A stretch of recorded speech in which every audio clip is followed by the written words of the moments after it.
Striving for the Luxury Liner, Volume 20 Chapter 1. Enjoy. Chapter 1. I see, I want to go home. After receiving a jobs from Her Majesty Queen Adelaide, I was thinking of taking it easy and going sightseeing when Princess Anne-Marie asked me to invite Her Majesty and the others to the chateau, and after a few surprises from Sea God Sama, Princess Anne-Marie managed to proselytize the magical girl anime to Her Majesty. It shouldn't be a bad thing, but I'm a little worried about the Mermaid Kingdom. Is this okay? Yes, this place is not too far from the Aquamarine Kingdom, so we just need enough space to escape. I see, right, we're already arriving at the Aquamarine Kingdom, aren't we? After leaving the Mermaid Kingdom, in order to complete the task given to me by Her Majesty the Queen, I used the sacred treasure of the Sea God Sama to create barriers under the sea and on the sea floor while listening to the opinions of Princess Anne-Marie and the mermaids. The barrier is like a cocoon of violent ocean currents,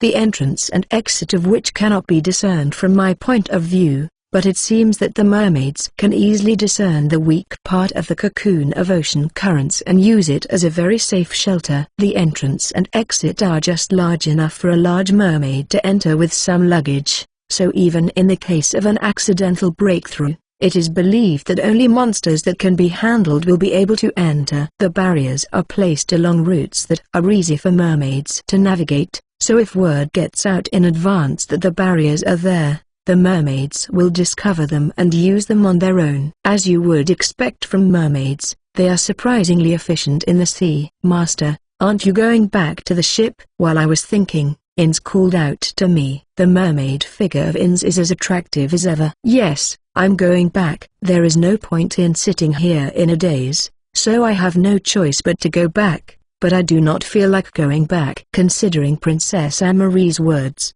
the placement of the barrier between the Mermaid Kingdom and the Aquamarine Kingdom will be the last. In other words, if we set sail, we will definitely reach the Aquamarine Kingdom. I know I have no choice but to go because of my position and responsibility. However, I've been buying time to carefully set up the barriers, but that's over now. There is no escape. I know that. I really know that. It is easier mentally to leave quickly and get the unpleasant things out of the way. Just like you can enjoy your summer vacation more if you do all your homework first. But even though I know I have a lot of work to do, I am not human enough to be efficient. But I can't be so shameless as to run away. Even if I have a cheat, I will always be an ordinary person, a low-class one at that. Master, everyone is waiting for you, right? This time, Felicia warned me. Surely, this battle had come to an end. Let's go back to the chateau. As slowly as possible. Asterisk asterisk asterisk. I can see the place where the port will be built. I'm a person who can learn properly. Last time, I learned the hard way that if I went straight to the royal capital without thinking, I would get into trouble. So, this time, I decided to go directly to the construction site without stopping at the capital. Yes, but they have already started working on the port, haven't they? Yes, that's not what we planned. Something might have happened while we were gone. Alessia-san is right. I can see people in the area where the port is going to be built. There are a lot of them. A simple port has also been built, and several wooden boats are moored there.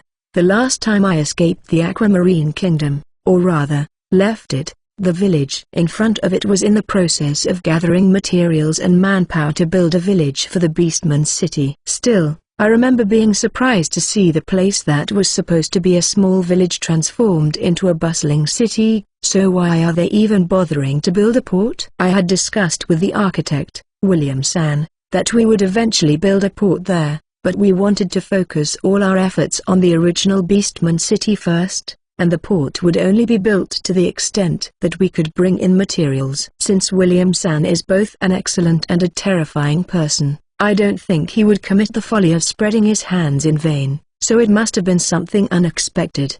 I'm beginning to feel like turning back and retreating to the Dark Elf Island. Well, I can't just run away after all this time. So I maneuver the Lotto into the simple port. Wow, that's an unfamiliar ship. Are you bringing in materials or transporting people? As we approached the port hut, a fisherman spoke to us. As expected, there was no fee to enter the port. Neither, sir. I'm here on business with William San or Yul San, Are they here? I don't explain that I am the one who is paying for the construction of the village and the port. The last time I did that, a lot of people thanked me, and it became a big deal. I can learn, except when it comes to women. Huh? You mean the architect boss? Yes. Well, maybe you want to promote yourself, but there are a lot of people pushing to meet him, and now you can't meet him unless you have an introduction. If you try to force a meeting, you will be shut out. It sounds like things are tough on William Sand's side as well. Well,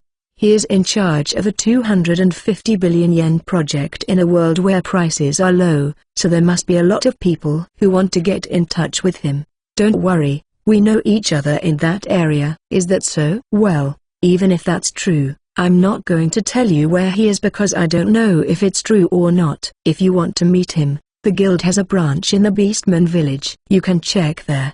By Beastman village, you don't mean the village at the very front where they brought in the materials, do you? That should be a normal village, not a Beastman's village. Did the number of Beastmen increase and take over the village? Oh, that's not the village I'm talking about, brother. It's the village that was created by the road ahead. And that's the Beastman village. You mean the village that will be the base for the construction of a full-fledged Beastman city. I'm relieved to hear that things are going well, but is it finished enough to have a guild in the Beastman's village? Even though I've been away for a long time, it can't have been more than a year, right? Ah, okay, I'll try to get there, thanks. Can I leave my boat here? No, you can't dock here. It's just for transportation. I think it would be better to go to the royal capital and take the overland route from there. I don't want to go near the royal capital, so I reject the idea. Well, if I drop anchor here, it will be difficult to repatriate it, and I think it would be better to land from another place. All right,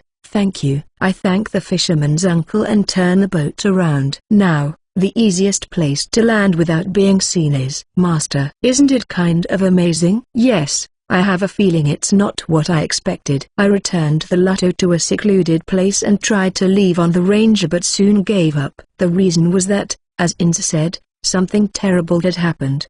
There was a road leading out of the harbor, and a lot of pedestrians were passing by. If we had been on the Ranger in such a place, we would have stood out from the crowd. Well, even if we were walking normally, we would stand out because we are a group of beautiful women, but so far, we have not been noticed, so I guess we should agree that we are less conspicuous than the Ranger. I am so glad that I asked Princess Anne-Marie and Pent, who wanted to come with us, to stay behind. I didn't want them to have a hard time on land, where the environment is not well prepared, but in the current situation, it would have been difficult in a different way. But I am a little sorry to think that Bent asked the sea god Sama for help because he was sad to part from us at such a time. We walked along the street as naturally as possible, but we could not gather any information. This is because the topic of conversation changes to us. Most of the people walking along this road are beastmen, probably doing manual labor, and when beautiful women of various types appear in front of these muscular men,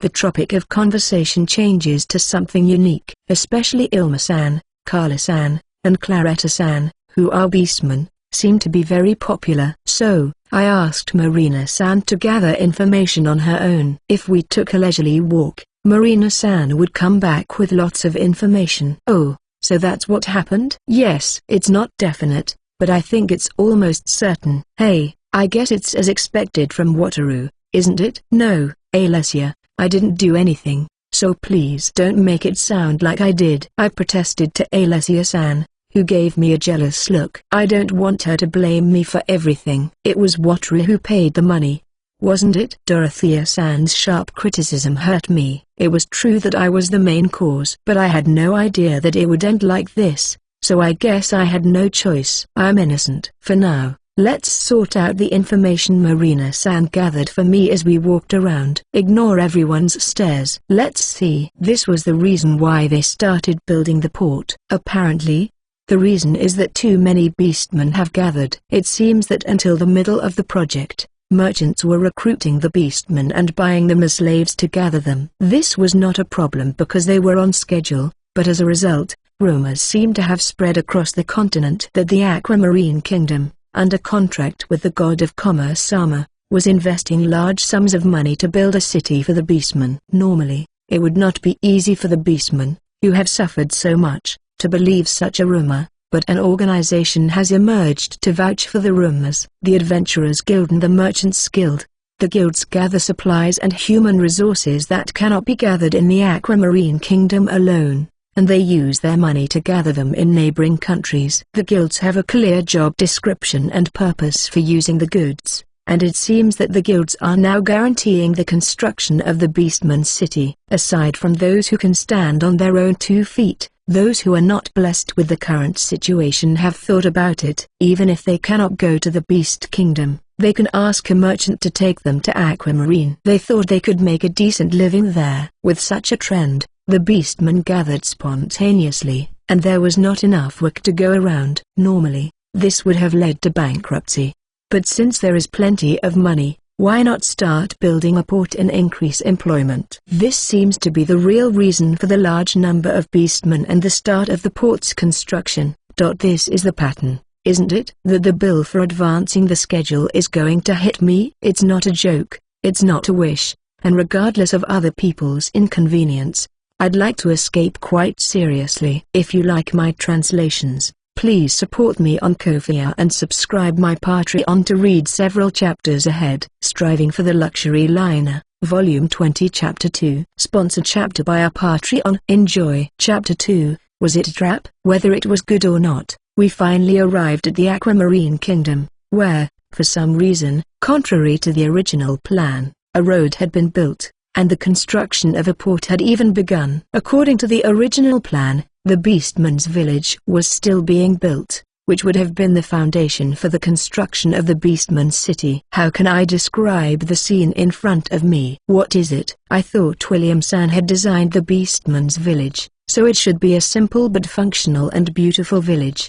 right? Out of the corner of my eye, I see a large number of wooden boxes, which look too shabby to be called tenements, lined up in a regular pattern, with many beastmen going in and out of them. Is this the concept of the village? Functional beauty? I don't know that word, just trap it up. That's it. This may sound like an inappropriate analogy, but I think the concept is similar to a place lined with prefabricated huts where people who suffered from the earthquake and tsunami took refuge. Well, these are not prefabricated huts but rather hastily constructed huts that look like they could be blown in by a gust of wind. I can see that William-san, who is very particular about architecture, had no choice but to do this, and that's why so many people gathered here. That's right.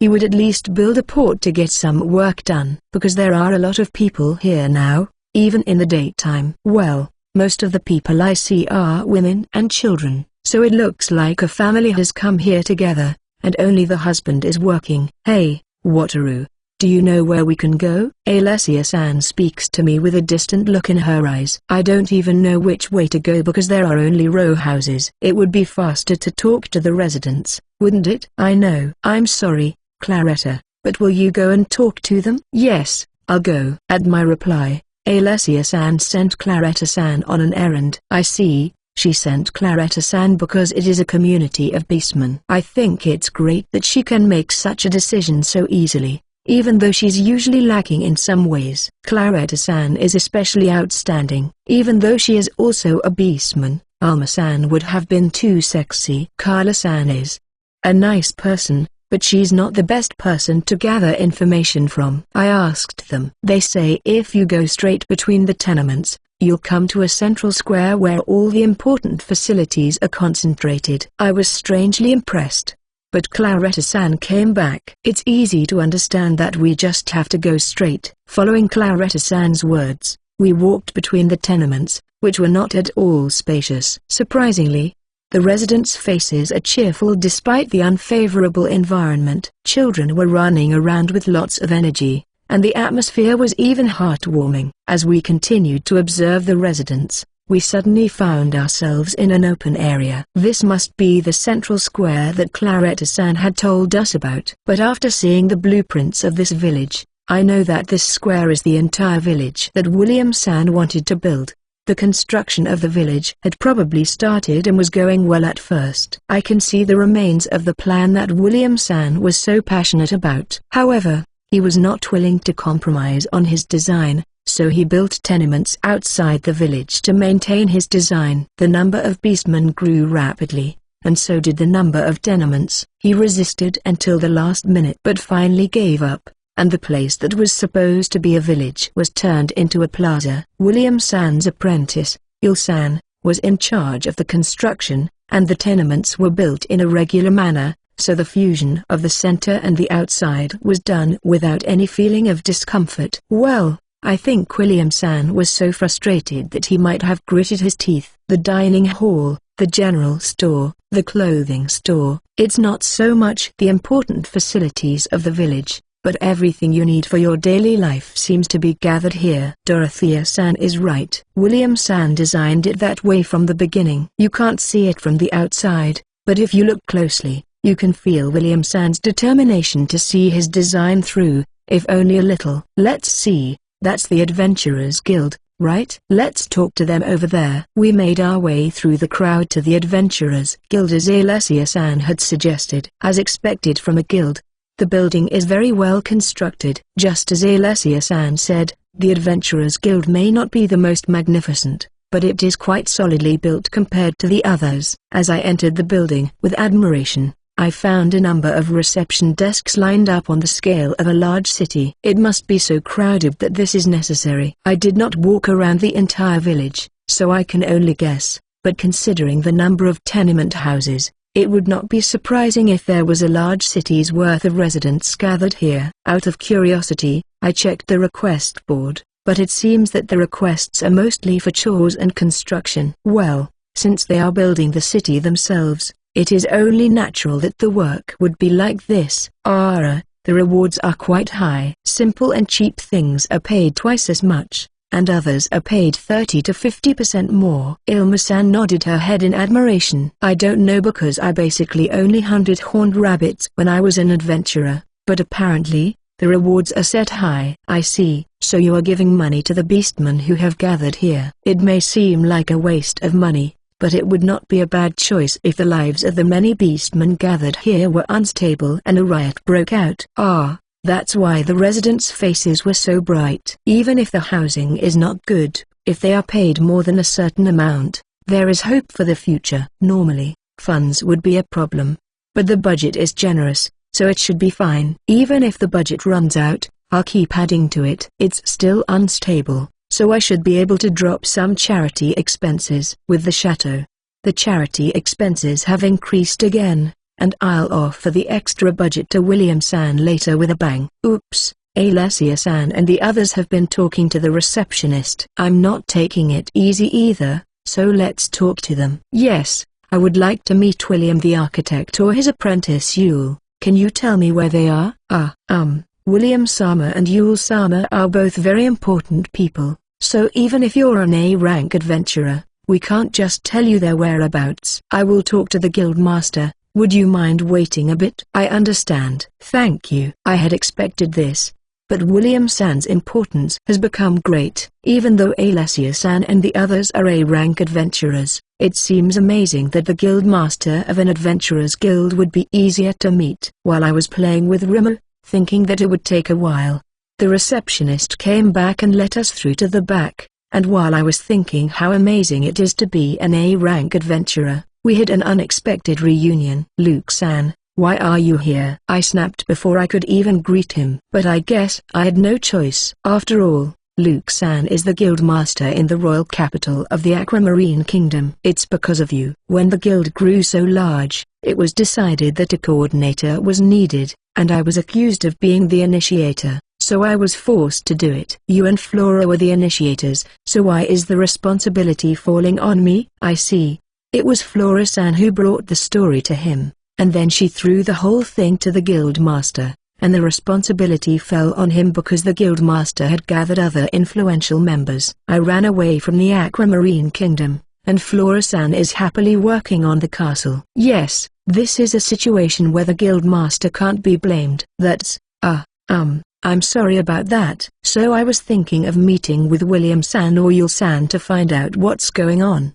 Can you tell me what's going on? I don't need to ask William-san, I can just talk to Luke-san. the person in charge, and that will solve the problem. I'm glad I don't have to ask William-san. Hey, is that all? TSK, you guys are the reason I was transferred from the guildmaster in the royal capital to this place. Take responsibility for that and give me a lot of that thing. What was it? Beauty stuff? And a lot of booze. What is this? Am I being robbed in an unusual way?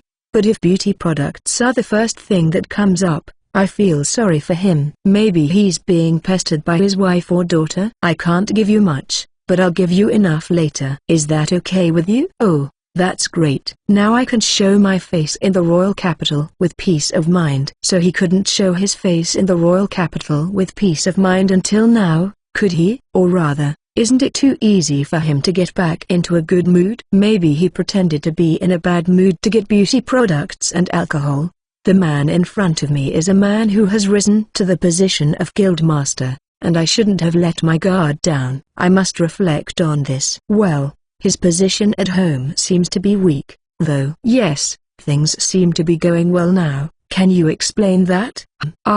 It's true that things have changed a lot since you left, so an explanation is definitely in order. Wait a moment while I make the tea. It seemed like it was going to be such a long story that tea was necessary. It was long. It was as long as it was going to get, and most of it was just the guildmaster complaining. He briefly explained how he was forced to take over the Adventurers Guild in this place, but he went on for a long time complaining about the demands of his wife and daughter. Apparently, the beauty products I provided worked as expected, and the users continued to be enchanted by them.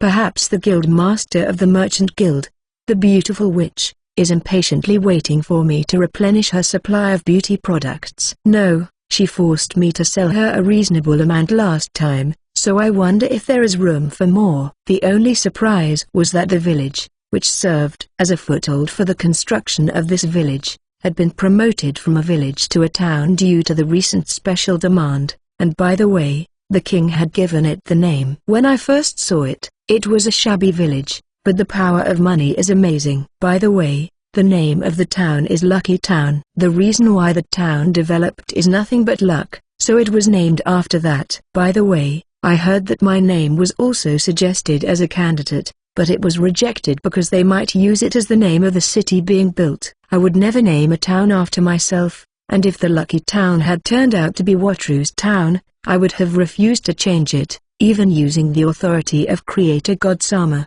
A knock. Oh, you're finally here. It's a pain to stall for time, you know. You may come in. It was William-san who entered the room with a big smile. I had originally planned to meet him, but what was this? Was he stalling for time to keep me from escaping? Was the guildmaster's long story a trap? If you like my translations, please support me on Ko-fi and subscribe my Patreon to read several chapters ahead. Striving for the Luxury Liner, Volume 20 Chapter 3. Thanks to Argus for the Ko-fi and this chapter. 1/2. Chapter 3, I see, I can't escape. I arrived at the village that was supposed to be the base for the construction of the Beastman's city, but it was a chaotic scene with hastily built tenement houses lined up and overflowing with beastmen. I understood the situation after hearing from Luke, the guild master of the Adventurers Guild, who had been sent from the royal capital, but I also felt a little anxious at the thought that the plan seemed to be getting out of control. I was also afraid of William-san, who was smiling in front of me after being stopped by the guildmaster's trap. William-san, it's been a while. The basis of human relations is greeting. Here, if you greet someone with a friendly smile, they will understand and respond in kind. Yes, it really has been a while.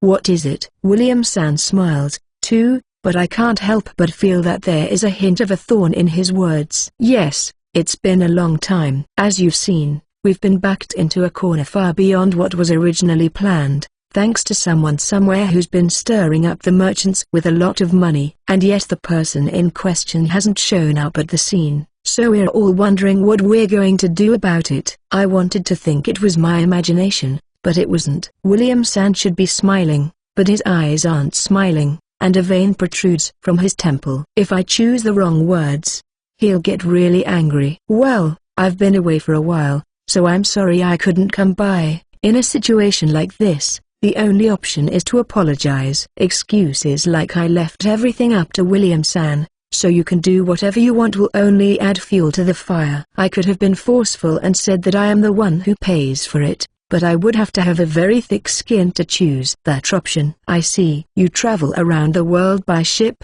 so I understand that it is not easy for you to come here." I think my honest apology worked, and William-san showed understanding.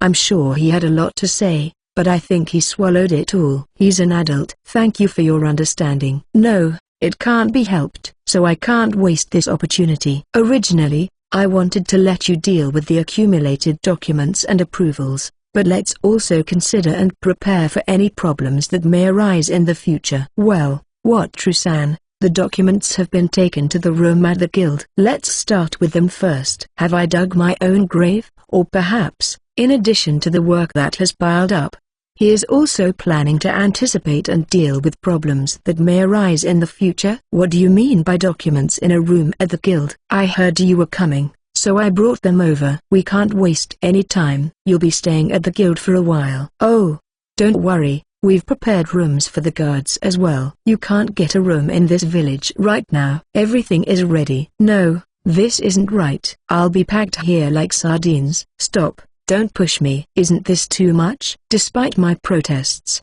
I was led into a room filled with so much paperwork that I felt nauseous. "This is just a fraction of it. More will be brought in as they are processed." "No, how can there be so much paperwork?" "There's nothing to write down, is there?" "Isn't it ridiculous?" "These are the documents that reach the people in charge, right?" "What? Do you document the use of every single resource?" "The documents being delivered here now are for the expansion of the city, which has become necessary due to the increase in the number of beastmen beyond expectations, as well as documents to guarantee the identity of these increased numbers of beastmen and to submit an application to the government." Even though construction had only just begun, the expansion was decided before the city was completed. It's a bit depressing, but when you see a group of tenements like this, it's hard to say that there's no need for expansion.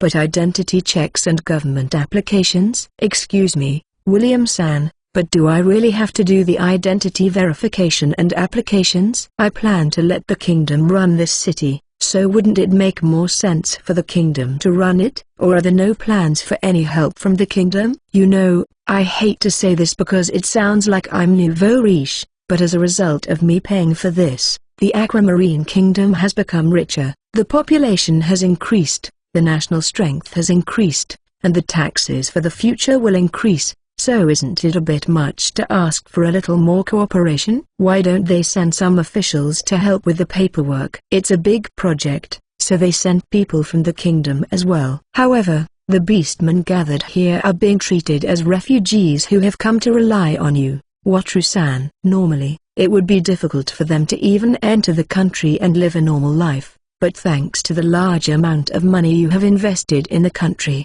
they are being overlooked." "I see, so they're treated like refugees." "When I think of it, I remember hearing something similar the last time, but I guess I was too busy with the paperwork to pay attention." "In other words, I'm supposed to process all these beastmen's applications?" "I don't want to do that. Refugees are a sensitive issue for both the refugees themselves and the kingdom, so shouldn't the kingdom be the one to handle them, not me?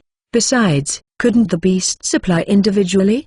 The refugee problem was becoming more serious on Earth as well. Even though I was the one who started this difficult problem, I didn't want to be the one to handle it. "Even if refugees from other countries apply individually, it's not as easy as you think to get permission." "It's because you, what, Trusan, apply as the person in charge that permission is granted. The government will take care of the rest." "I see, so because I'm investing a lot of money, the application is somewhat guaranteed." "Foo-foo. The power of money is amazing. But I don't understand why I'm being cornered." "Don't worry. We haven't had time to check the background, but we've tied it to a contract with the god of commerce Sama, so there's nothing against Wataru-san, the beastman, or the kingdom." "Well, it cost us a lot of money." "The god of commerce Sama is very popular, but a contract facilitated by a god makes everyone feel safe, so it's worth the trouble and expense." "I see. The refugee applications." "I can't escape. But I want to escape. I understand the reason, but isn't it still too much? Since I'm not going to escape, can't we at least make it a little more efficient? Don't worry. We weren't just fooling around until you came, so we've prepared everything so that there's no problem with just signing the Beastman's applications. If you trust us, you don't even need to check the contents, right? Whether I trust them or not, I can't go through all these documents all the time. If I end up getting cheated out of all my money, that's fine with me. I'll even sign a blank check. Well, I can say that because I have a contract with William-san and the others through the God of Commerce Sama. But still, I think I'm going to get tendinitis just from signing. Well, it looks like Wataru has work to do, and it's safe inside the guild, so we'll stay outside so as not to get in the way. Good luck, Wataru. Master, I'm in the way too, right? Right? Well, I'll wait with Alessia and the others. Come on, Felicia, you go too. I can help with the paperwork, you know. The guys who are watching over Master will do that kind of thing on their own. We're just in the way, so if we relax, we'll get caught up in it. My slaves and guards say what they have to say and quickly leave the room. Something is terribly wrong. Or rather, Ins, you said you would get caught up in it, didn't you? When I am free, I will definitely take revenge. I'm going to do this and that and all sorts of naughty things to you until you say you're sorry. Fuahahi. Well then, Wataru-san, shall we begin? Yes, I'll do my best. Asterisk asterisk asterisk. Wow, there are so many people here. After a few days of sorting through the documents, when I couldn't even remember how many days I had been signing things, I broke down and cried to William-san and the others. I cried and cried, complaining that my eyes, hands, and back hurt and that I didn't want to be stuck in a room surrounded by documents anymore. I didn't care about appearances, like how it's not good for a grown man to cry. Maybe William-san and the others felt sorry for me, but they prepared a new job for me, which was to inspect the Beastman city that was under construction. Still, I couldn't help but think, this isn't a vacation, this is work.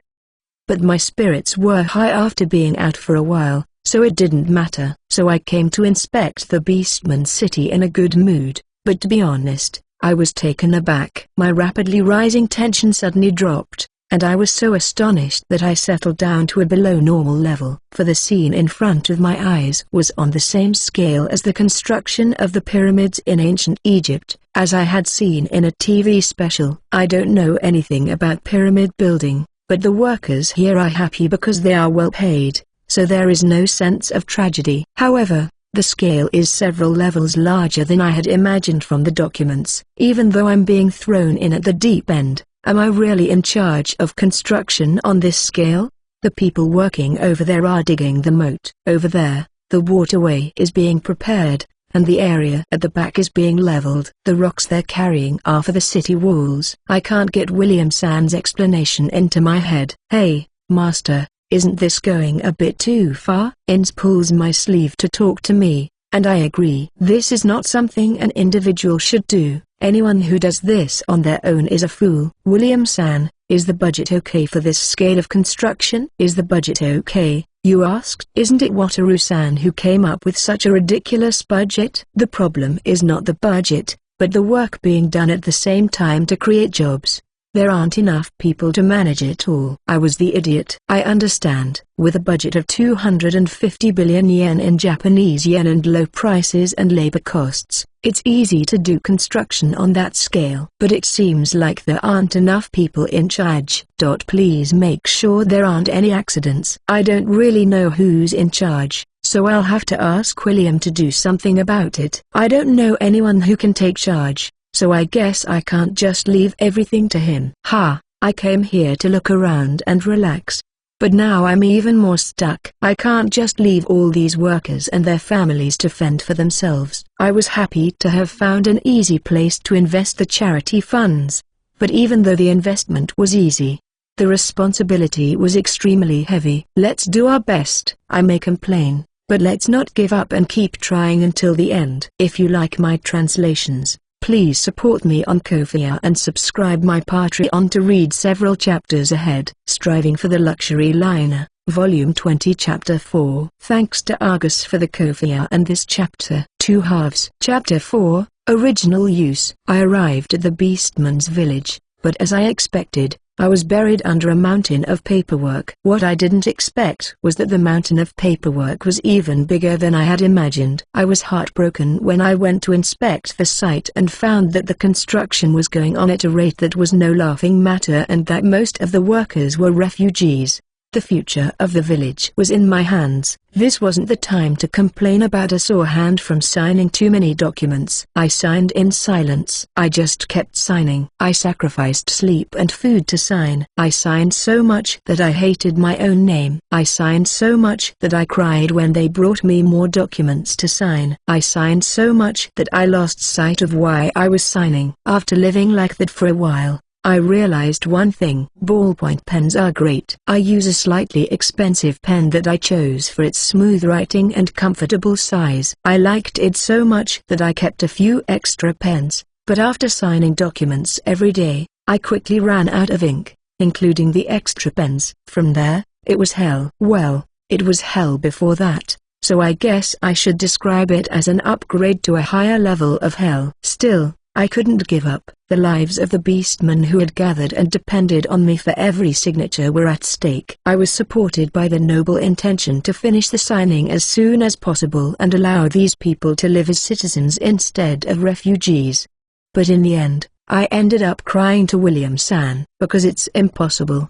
The efficiency is completely different. What was left in the rubber boat was a transparent, thin, cheap ballpoint pen like the ones you find in city halls. This one is not bad, either. It's excellent value for money and feels good to write with. I've never had a complaint about this pen. However, when you have to write until you go crazy, the strain on your hands is completely different. And if I lose the ballpoint pen, I will end up using a quill pen. If that happened, I would go beyond tendinitis, and my wrists would tear off. So I cried to William-san. I will not run away. I will never run away if he lets me go back to get the pen to write the papers. If he wants, we can make a contract with the god of commerce Sama that I won't run away. I don't know if my desperate plea was heard, but I was able to gain 1 day of freedom. I really had to sign a contract with the god of commerce Sama, and in return, I had to provide pens for William-san, his subordinates, and the people who did the paperwork. Still,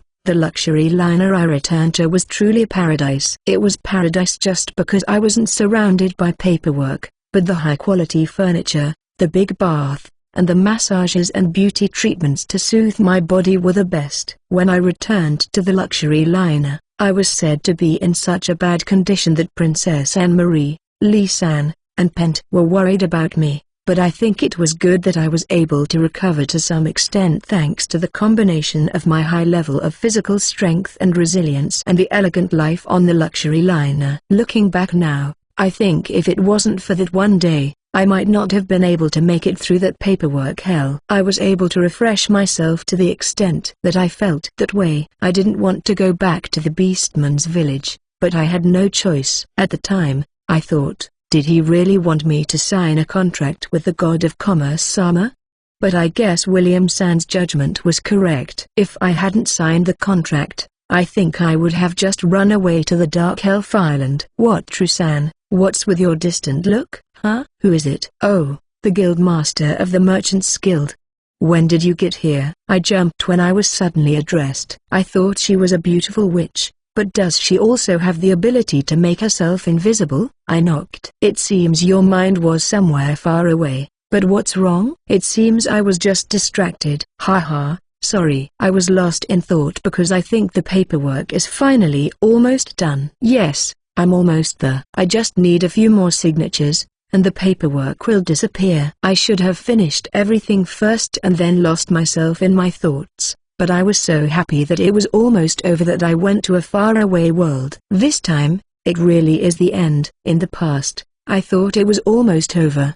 But then more documents would be brought in, and I'd fall into despair. This time, it really is the end. I had been checking so persistently that William was starting to get annoyed. and we made a contract with the god of commerce Sama that they wouldn't add any more documents unless it was something really important. In other words, I'm going to be free soon. It's such good news that I could go crazy dancing the lambada. I don't know what the lambada is, though. Fufu, it sounds like you had a hard time. Yes, it was so hard I can't even put it into words. I never thought I'd end up fearing for my mental health just for writing my own name. So what happened all of a sudden? I heard that the Merchants Guild is very busy with the construction work that has been funded with a huge budget and that the Guild Master is also very busy. Well, with new opportunities for profit piling up in front of them, it would be unworthy of a merchant not to take advantage of them. I want to talk to you about something. Can I talk to you when you're done with these documents? When the documents are finished. You say? No way, I've already decided that when the documents are finished, I'm going to let out a loud, strange cry of joy, and then I'm going to punish Ins and go on a meaningless spree. I don't want to hear anything difficult. In that case, I'll have to listen to what she has to say before the documents are finished. It's a small difference, but it's important to me right now. No, I can't keep the Guild Master of the Merchants Guild waiting. Please sit down. Somebody please get the Guild Master some tea. I asked William San's subordinate, who is my assistant and also in charge of monitoring me in this room, to sit on the sofa facing each other. Fufu, this room has become much bigger now that the documents have disappeared. Really? I'm sorry. Oh, and when the tea is brought, could you please send these people away? Is this something that needs to be done privately? I thought it had to do with beauty products, so I gave the Guild Master priority, but maybe that was a mistake. Was pretending to be sick the right thing to do? So,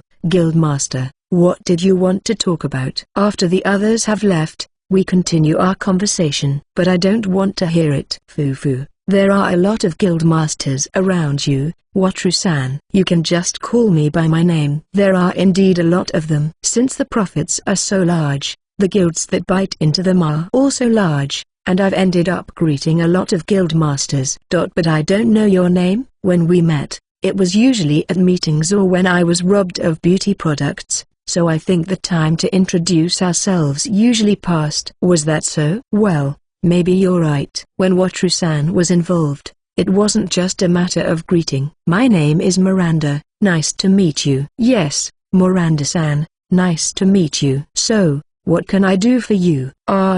You're in a hurry.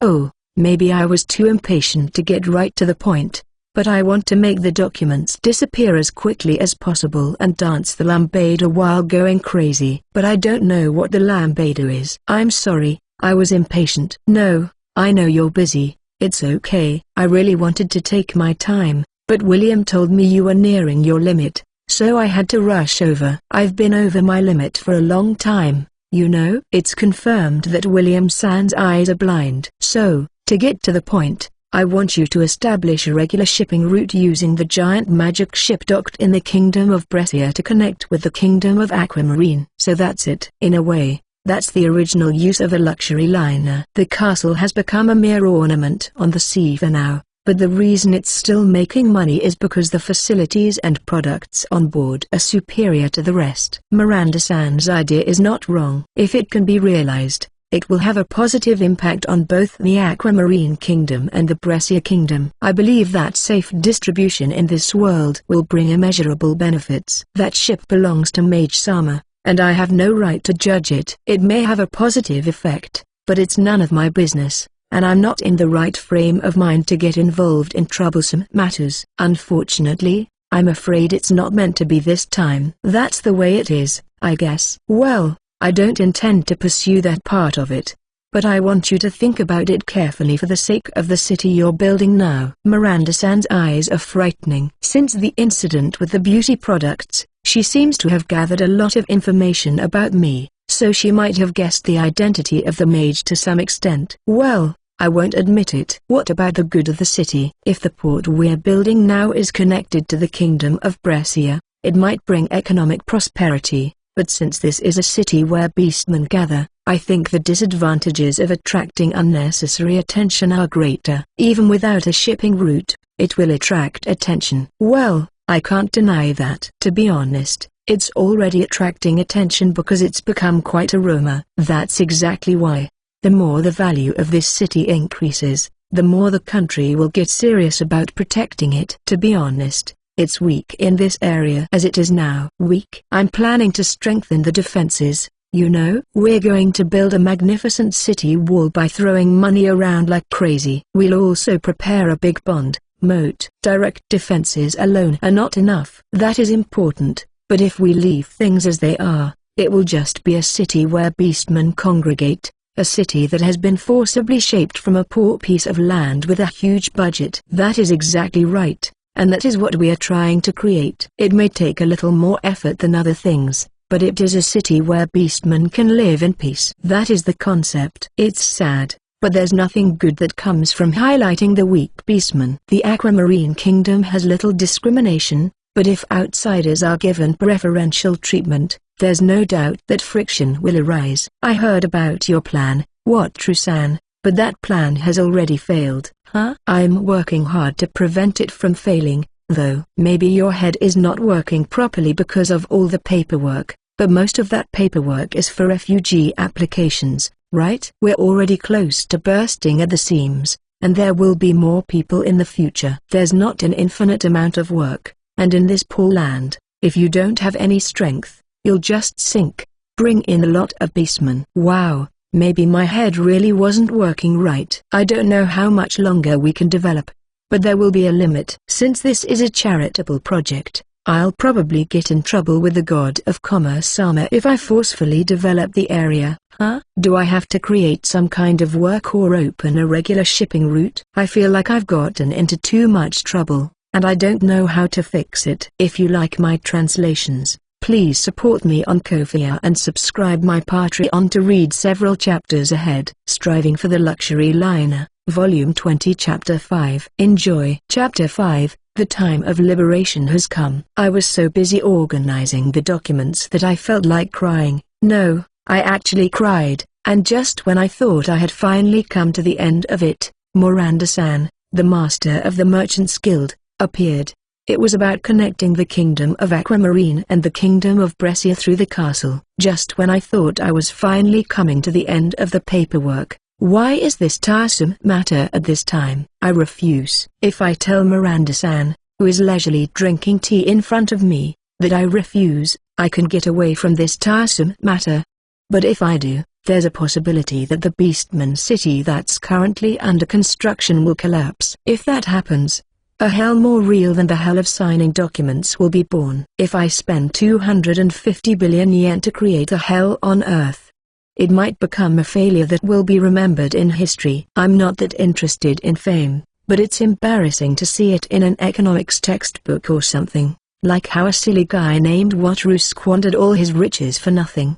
Besides, it would be too painful to see the beastman, who I have seen working so hard with my own eyes, become unhappy.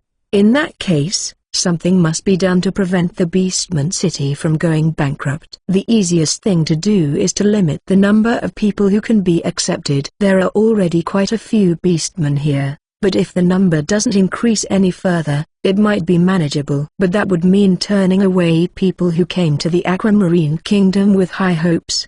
Still, a ruler has to make tough decisions to protect his country, but fortunately, I'm not a ruler, so I can avoid making tough decisions. So, no turning away. If we don't limit the number of people we accept, we'll have to find work for the beastmen we do accept. There are a lot of construction jobs right now, so that's fine, but on the other hand, we need to have a plan for when those jobs are finished. Jobs.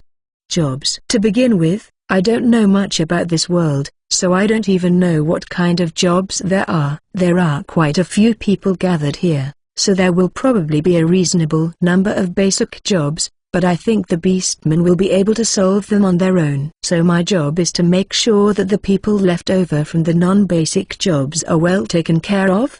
The template for revitalizing a region in Japan would be to make the area attractive and attract immigrants and tourists. There may be other things, but I don't know about them, so I won't think about them. Using social media is impossible because we don't have social media here. So, how do you make a place attractive? In Japan, the minimum requirement is good transportation, moderate development, and facilities necessary for living, and the question is how much more you can add on top of that. As for transportation, we're importing materials from other countries, so the roads are getting better to some extent because of the transportation of those materials. The port will be finished eventually.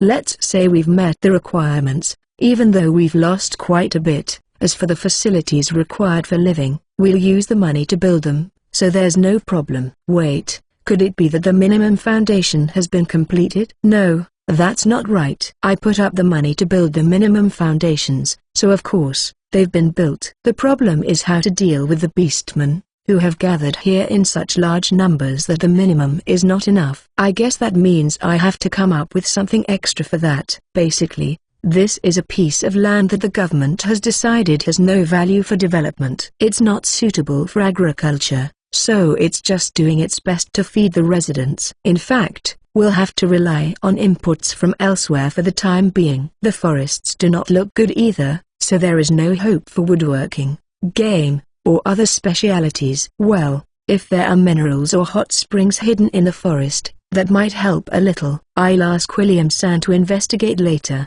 but what we need now is a clear mission. Building a theme park like the Dark Elf Island dungeon. Not good. I don't think I can get permission to use the charity budget for that. Something more cultural and academic, something that would attract people to the area. How about a museum or art gallery? There are still quite a few things left from the Duke's castle that could be displayed, as well as things related to dragons. No, it's likely to attract not only robbers but even agents from other countries. Besides, since public construction is difficult and even state-sponsored projects can fail, it is risky for amateurs to get involved. Is it the right policy to attract people when there is a problem with an overflow of beastmen in the first place? I don't think it's wrong in terms of attracting tourists who will drop money, but is that why it's a luxury liner? The people who can afford to travel on such a ship are basically rich, so if we can get them to stay in the Beastman City, the amount of money they drop will be different. Judging from Miranda-san, I think she's also thinking about how to attract people from Beastman City to the royal capital, and she seems to be aiming to revitalize the entire Aquamarine Kingdom. Not good. I'm trying to think of a way that doesn't rely on the castle, but I'm inadvertently starting to agree with the castle's advantages. I need to come up with some other ideas. I've thought about it a lot, but none of the ideas work. To begin with, this land is no good. It basically has no appeal. But I chose it on purpose. Even the officials asked me why I was developing this place, and if possible, I should have chosen another location. William-san also made a face at me at first, like, what's this guy thinking? And now I'm regretting it more than ever. But there was nothing I could do about it. I expected there to be some commotion, but I didn't think it would be so big that it would cause a flat tire. If I had known this would happen, I would have chosen a better piece of land.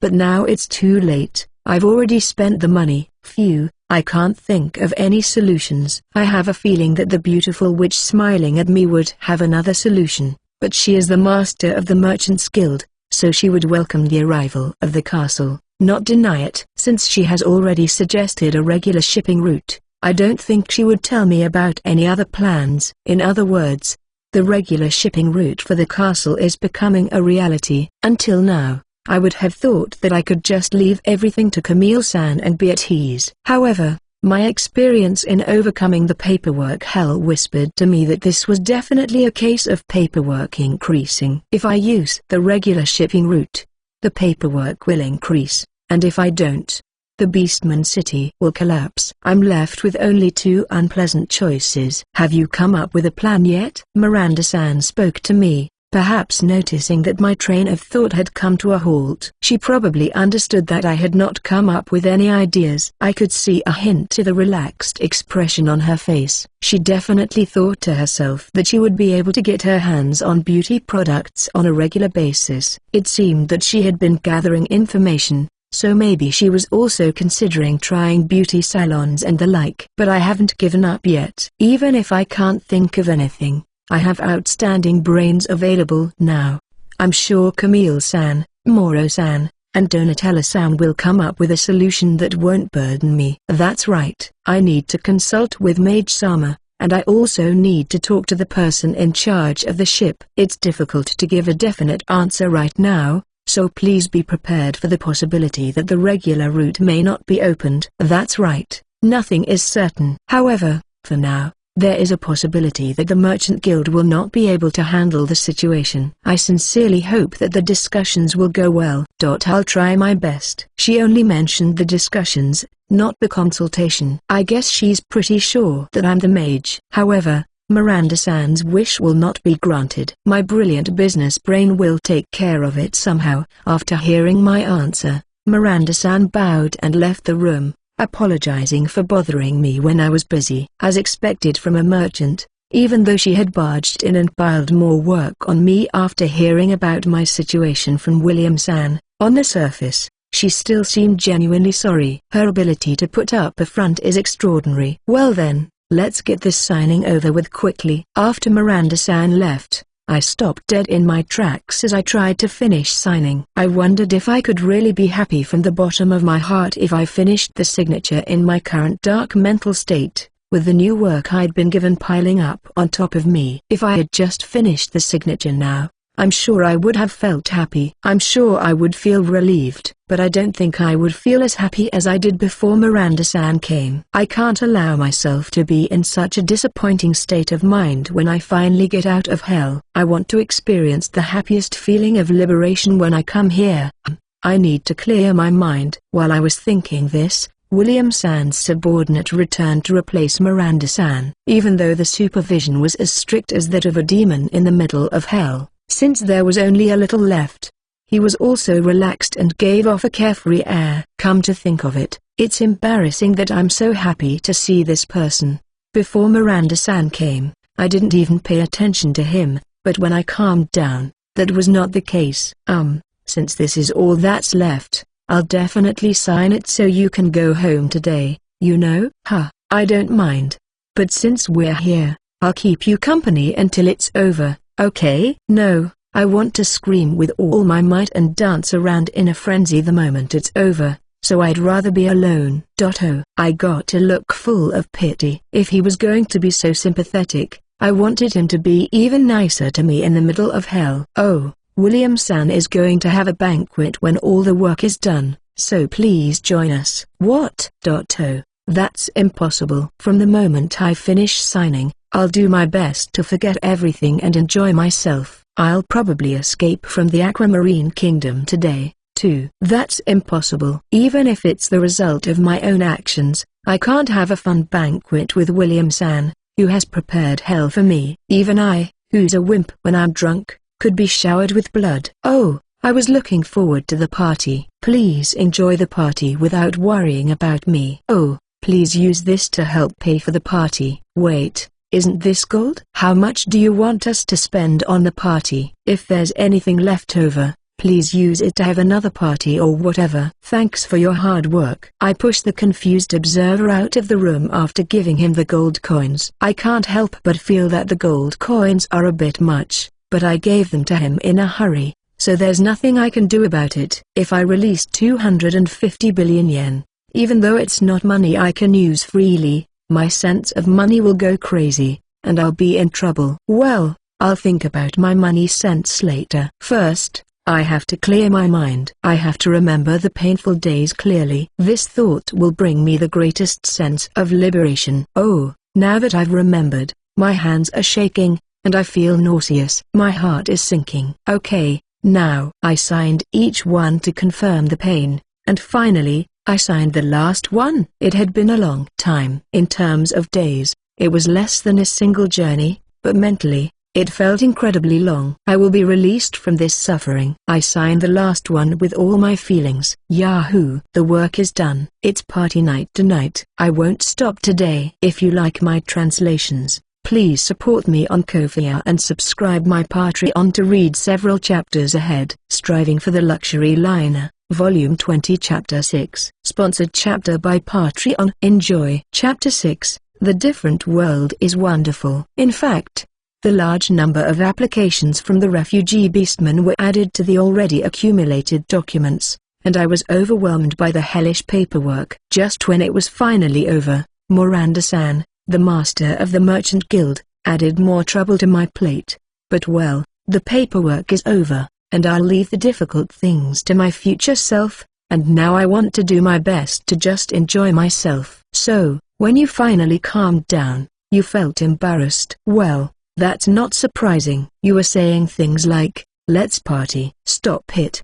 Please leave me alone for a while. Oh, well, I guess there's nothing I can do. If you've made up your mind, make sure you apologize properly to everyone. You didn't only cause trouble for Alessia and the others but also for Anne-Marie and Lee. I know. I'll apologize properly later. Okay. Then I'll leave you alone for a while. Felicia, Rimmer, Pent, let's go. Huh? Is that okay? It's fine, let's go. Party. Sure. I was hurt by In's words, but Rimmer's last murmur was the most painful of all.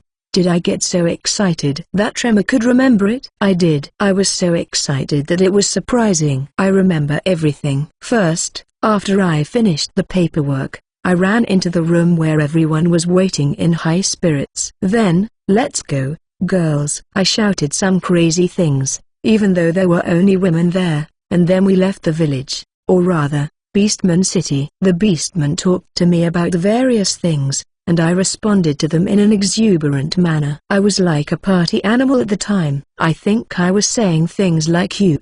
I wasn't really listening to what the Beastmen were saying, so it's hard to tell, but I think they probably knew who I was and thanked me. I responded to them in a party-like manner. Even though that alone would have been enough to make me die of shame, I went out and drove the Ranger at full speed. And I even gave a performance. I sang out loud to myself as I drove, and I felt really good. Oh, I'm so ashamed, I want to die. Then I reached the sea, changed to the Lotto, and drove it like crazy. I went back to the chateau and picked up Princess Anne-Marie, who had come to greet me. I spun her around in a circle while I was excited, and then I got Lee-san and the mermaids involved and declared a big party. Once the alcohol kicked in, there was no stopping me. I was already in a crazy mood when I got drunk, so adding fuel to the fire sent me into a full-blown frenzy. After eating and drinking and bothering Alessia-san and the others, when I was satisfied with that, I made a fuss about playing racing games and bowling, and although I was exhausted, I still didn't want to sleep, so I went to the casino with Alessia-san and Ins. Maybe because I was going crazy, I only had fun with the gambling, but I ended up spending a lot of gold coins. A while ago, Ins was disgusted by the sight of me going wild, but I think it was Ins who suggested the casino. That's right, I remember now. Ins really praised me, and oh, I'm giving her a lot of pocket money. Normally, I wouldn't have fallen for that trick, but I was really out of control, so I just grabbed the gold coins. For a moment, I thought about taking them back, but after that, Ins looked like someone who had lost all her money on FX. So that was impossible. Isn't this a case of punishment? No, I've already given her her punishment. After calming down the urge to go wild in the casino and having some fun, my sexual desire came to the surface. So I left Alessia-san and the others and took out all my pent-up lust on Ins and Felicia. I did all kinds of things, you know, things I never thought I'd do. Fortunately, my conscience was still alive in the back of my mind, and I basically concentrated my reckless play on Ins, probably because I'd decided to punish Ins in Beastman City. If I had done something terrible to Felicia, I would have felt terrible about it, so I'm glad I didn't.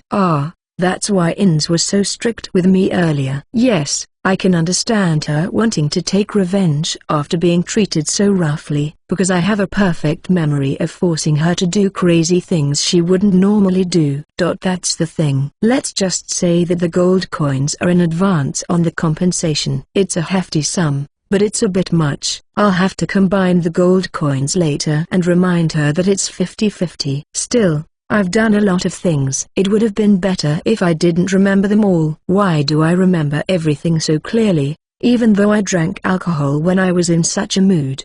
Did my high spirits burn the memories into my brain?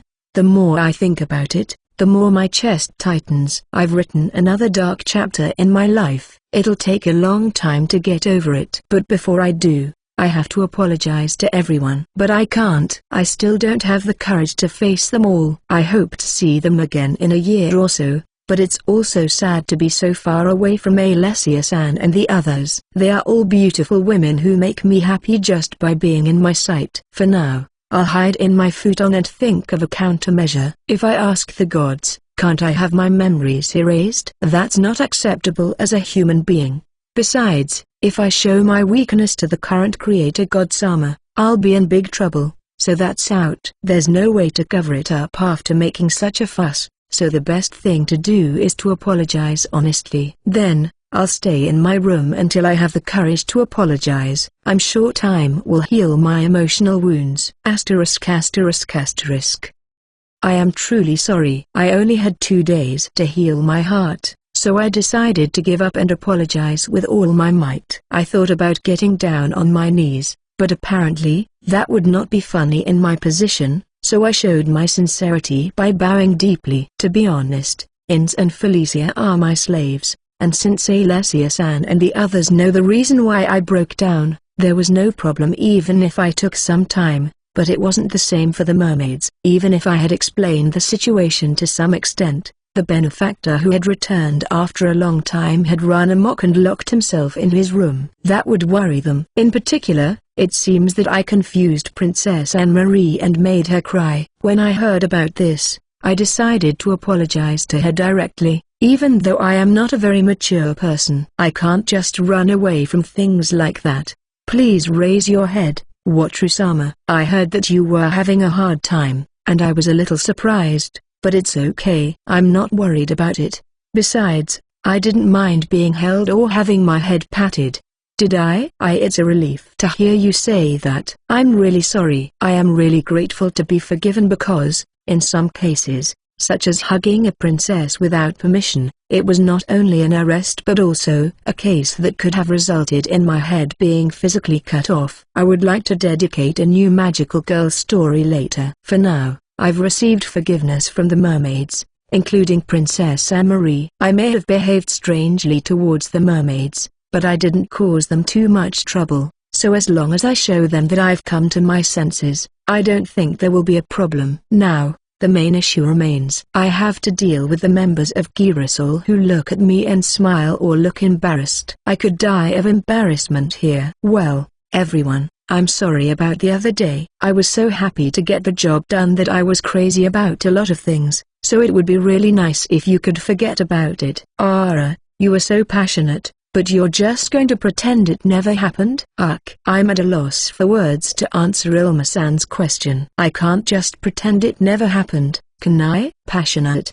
Why did I get so carried away? It was probably the alcohol. Normally, I don't get that wild even when I'm drinking, but I guess the feeling of liberation must have caused my brain to release some kind of brain-numbing drug. As a result, I turned into an Italian guy who kept praising Alessia-san and the others. To make matters worse, even though I turned into an Italian guy, neither my eyesight nor my vocabulary evolved. In other words, it's a pathetic Japanese man praising women with an Italian vibe. I want to die. Well, it was the first time I'd seen Watru so proactive. He even complimented my hair and proportions, so I didn't feel bad, you know? Yes, I was embarrassed about what I had done to Alessia, but I hadn't done anything that warranted an apology. Well, it was passionate, but I didn't mind. Well, your vocabulary was limited, but I could tell you meant it. I was told I was cute a lot. I was happy, you know? I was still embarrassed to praise Dorothea-san, Marina-san, and Carla-san, but I didn't say anything that would make me die in agony. Oh, I have been told that I am criminally sexy. I was also told that my charm drive men crazy and other things. I was praised for mostly my big breasts. I'm sorry. I immediately got down on my knees. I don't care about things like status. It's just sexual harassment. Getting down on your knees is normal. I knew it. I remembered it because it was something that made a real impression on me, but I didn't want to believe it. I can still understand the praise for Alessia-san and the others. It's something I thought about in my daily life. The things I said and did to Ilma-san and Claretta-san were also things I thought about in my daily life. but I wanted to believe that I would never be able to say them because of my personality, especially the offensive language I used to Claretta-san. If I remember correctly, I passionately said things like, "Claretta-san's breasts are a treasure of the world. They are filled with men's dreams and hopes." After that, I also talked passionately about how much I wanted to be caught in the gap of that rich motherhood. You'd think a wimp like me could never put that into words, wouldn't you? But I did. Ha ha ha. Please kill me. Ha ha ha. You can rest assured that I know Watru wasn't in his right mind. However, if Watru is sorry, then you should do something to make us happy, right, everyone? Well, I think Watru's behavior in the Adventurer's Tavern was so refined that there's nothing to worry about. But if it makes Watru feel better, then that's fine, right? Alessia-san replies to Ilma-san's merciful words. What? Is it really that easy to be forgiven? Seriously? I won't be looked at like a sexual harasser and a dung beetle, and there won't be a sexual harassment trial. The different world is wonderful. For now, since it seems like I've been forgiven, I think I'll work hard to do things that everyone will enjoy in order to reduce my sense of guilt. If you like my translations, please support me on Ko-fi and subscribe my Patreon to read several chapters ahead. Striving for the Luxury Liner, Volume 20 Chapter 7. Enjoy. Chapter 7. I feel like I'm passing through, freed from the hellish paperwork. I was so excited that I turned into a fake Italian, praising Alessia-san and the others with my limited vocabulary and even repeatedly sexually harassing Ilma-san and Claretta-san. In Japan, this would be a bad deed that could lead to social annihilation, but somehow, I was allowed to live safely. I think this was the first time I felt kindness from another world. Now, what should I do about Alessia-san and the others? After a few days of bowing to Alessia-san and the others, I had made amends with everyone else. I gave Princess Anne-Marie a new series of magical girls and got Lee-san and the mermaid guards to settle for high-quality alcohol or cosmetics. I explained to Ins that since I had already given her gold coins, it was 50-50, but she complained that the play was a little too extreme, so I compromised by giving her an extra allowance. Felicia told me that there was no need to apologize, but since I had caused her trouble as well, I convinced her by increasing the next shipment of goods to the Dark Elf Island. As for Emma and Pent, I made up for it by playing with them. Everyone except Ims was satisfied with my apology, and although they were reluctant to accept the goods, I managed to convince them to accept them after explaining that it would make me feel better. Princess Anne-Marie, Lee-san, and the other mermaids were all happy in the end, so I was a little relieved. But to be honest, it can be hard when everyone except Ims is so nice. I feel terrible that I put these good people through all this trouble. It's easier when someone like Ims is straightforward because, in a way, it doesn't hurt my heart. All I have to do now is make amends with the members of Girasol, but since they've been living on the luxury liner for so long, they're not so easily swayed by alcohol or cosmetics. For now, I'm going back to Dark Elf Island while I fulfill Her Majesty the Mermaid Queen's request, so I want to get this over with before I get there. After that, I have to talk to Camille-san about the luxury liner's route, so I've got a busy schedule. Well, what am I supposed to do? Seriously? Carla-san wants delicious food and Claretta-san. I can't do anything God-related right now, so I'd like to make up for it somehow with something stuffed animal related. But I sexually harassed Claretta-san, so I feel bad about using a stuffed animal to make up for it. I really don't know what to do. My power is ship summoning, so I'm going to see if I can get my hands on an item that will help me make amends. Huh? What is that? It's really interesting. Huh? A yacht that flies? How? It's not a hovercraft, is it? A hydrofoil? It has a wing underwater? Over 50 kilometers an hour? A yacht? Wait a minute. The image I have of a yacht is one of elegance, but is that wrong? When I look more closely, it seems that my image of a yacht is quite old-fashioned and that yachts nowadays can fly. Wow, I think Alessia-san and the others will be happy about this. There are all sorts of different types of yachts. Of those, the ones that Alessia-san and the others will definitely be happy about are the racing yachts. There are also types where you have to work together in a group to steer the yacht. But I think those people like to compete, So it's probably the individual yachts like this one called the Moss class. Ah, but it looks like it would be quite difficult to sail, and it would be dangerous if you made a mistake and were thrown outside the barrier. Also, there is a limit to the number of ships I can summon, so I can only summon a maximum of 4. No, there wouldn't be a problem around the Dark Elf Island, where safety is guaranteed by the divine treasure of the sea god Sama. The people in Girasul who might be interested in this yacht are probably Alessia-san, Dorothea-san, and Marina-san. Ilma-san might be interested in the fact that it's a flying yacht, and that might be a good way to make amends. Yeah, I'll try those 4. And then there's Carla-san and Claretta-san. As I thought, these 2 are all that's left. Food ships. But the ferries and luxury liners are the main ones where you can eat, so maybe I should just look at ships from different countries? Oh, how about a Thai ship? I like Thai food. As I was checking the ship's page, I noticed a ship that caught my eye. A houseboat. I'm very intrigued. I would love to be in a banquet hall with tatami mats, relaxing on the boat, eating a feast, and drinking alcohol. It would be great if there were fireworks or cherry blossoms outside. But what about the food itself? Japanese cuisine can be managed to some extent in Japanese restaurants on ferries and luxury liners. But wait a minute. The food on each houseboat is different. There are a lot of similarities between the basic tempura, kaiseki, and boat-style dishes, but each boat seems to have its own unique selling point. I like hot pots. Wow. There are even houseboats that have a selection of Japanese sake and shochu. That's interesting. No kidding? You can eat manjayaki on a houseboat. Seriously? It's true. Seriously, if I buy this houseboat, I can eat all the manjayaki I want. Well, it's a sales system for the boat, so I have to pay for each dish, but on the other hand, if I pay, I can eat as much manjayaki as I like. How attractive. Wait a minute. Am I trying to buy a boat so I can eat manjayaki? What's wrong with that? Something feels very wrong. For starters, what's wrong with trying to buy a yacht to apologize for sexual harassment? Isn't that beyond compensation? That's right. I'm casually trying to buy a boat, but I'm going to end up spending millions or tens of millions. Even if it's to apologize to Claretta-san, I thought that if it was a stuffed animal, there would be a lot of stuffed animals sold on luxury liners at certain famous theme parks, but buying a luxury liner as payment for sexual harassment seems crazy. Yes, a luxury liner is definitely going too far. For Claretta-san, it's as expected to be related to God.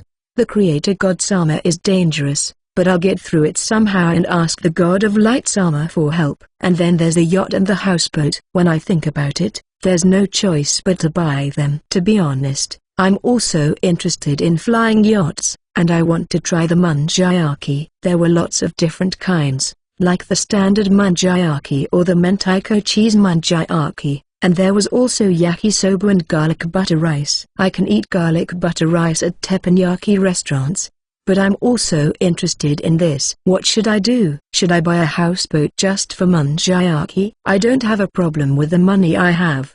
The charity expenses that will increase with the purchase of the boat can be consumed because the construction of Beastman City is going very well. Manjayaki, I want to eat it. Okay, let's buy it. I gave in to my desire and decided to buy it. Ah, but it's easy to see out from a houseboat, and the hull is low. The view would be ruined if I was surrounded by monsters. I was going to have manjayaki tonight, but I'd like to enjoy the houseboat and the manjayaki, including the view, while I'm at it. It's unfortunate, but I'll have to wait until Dark Elf Island. I'll have to prepare something for Claretta-san before then. My heart is heavy, but I think I'll go to church and pray. Asterisk asterisk asterisk.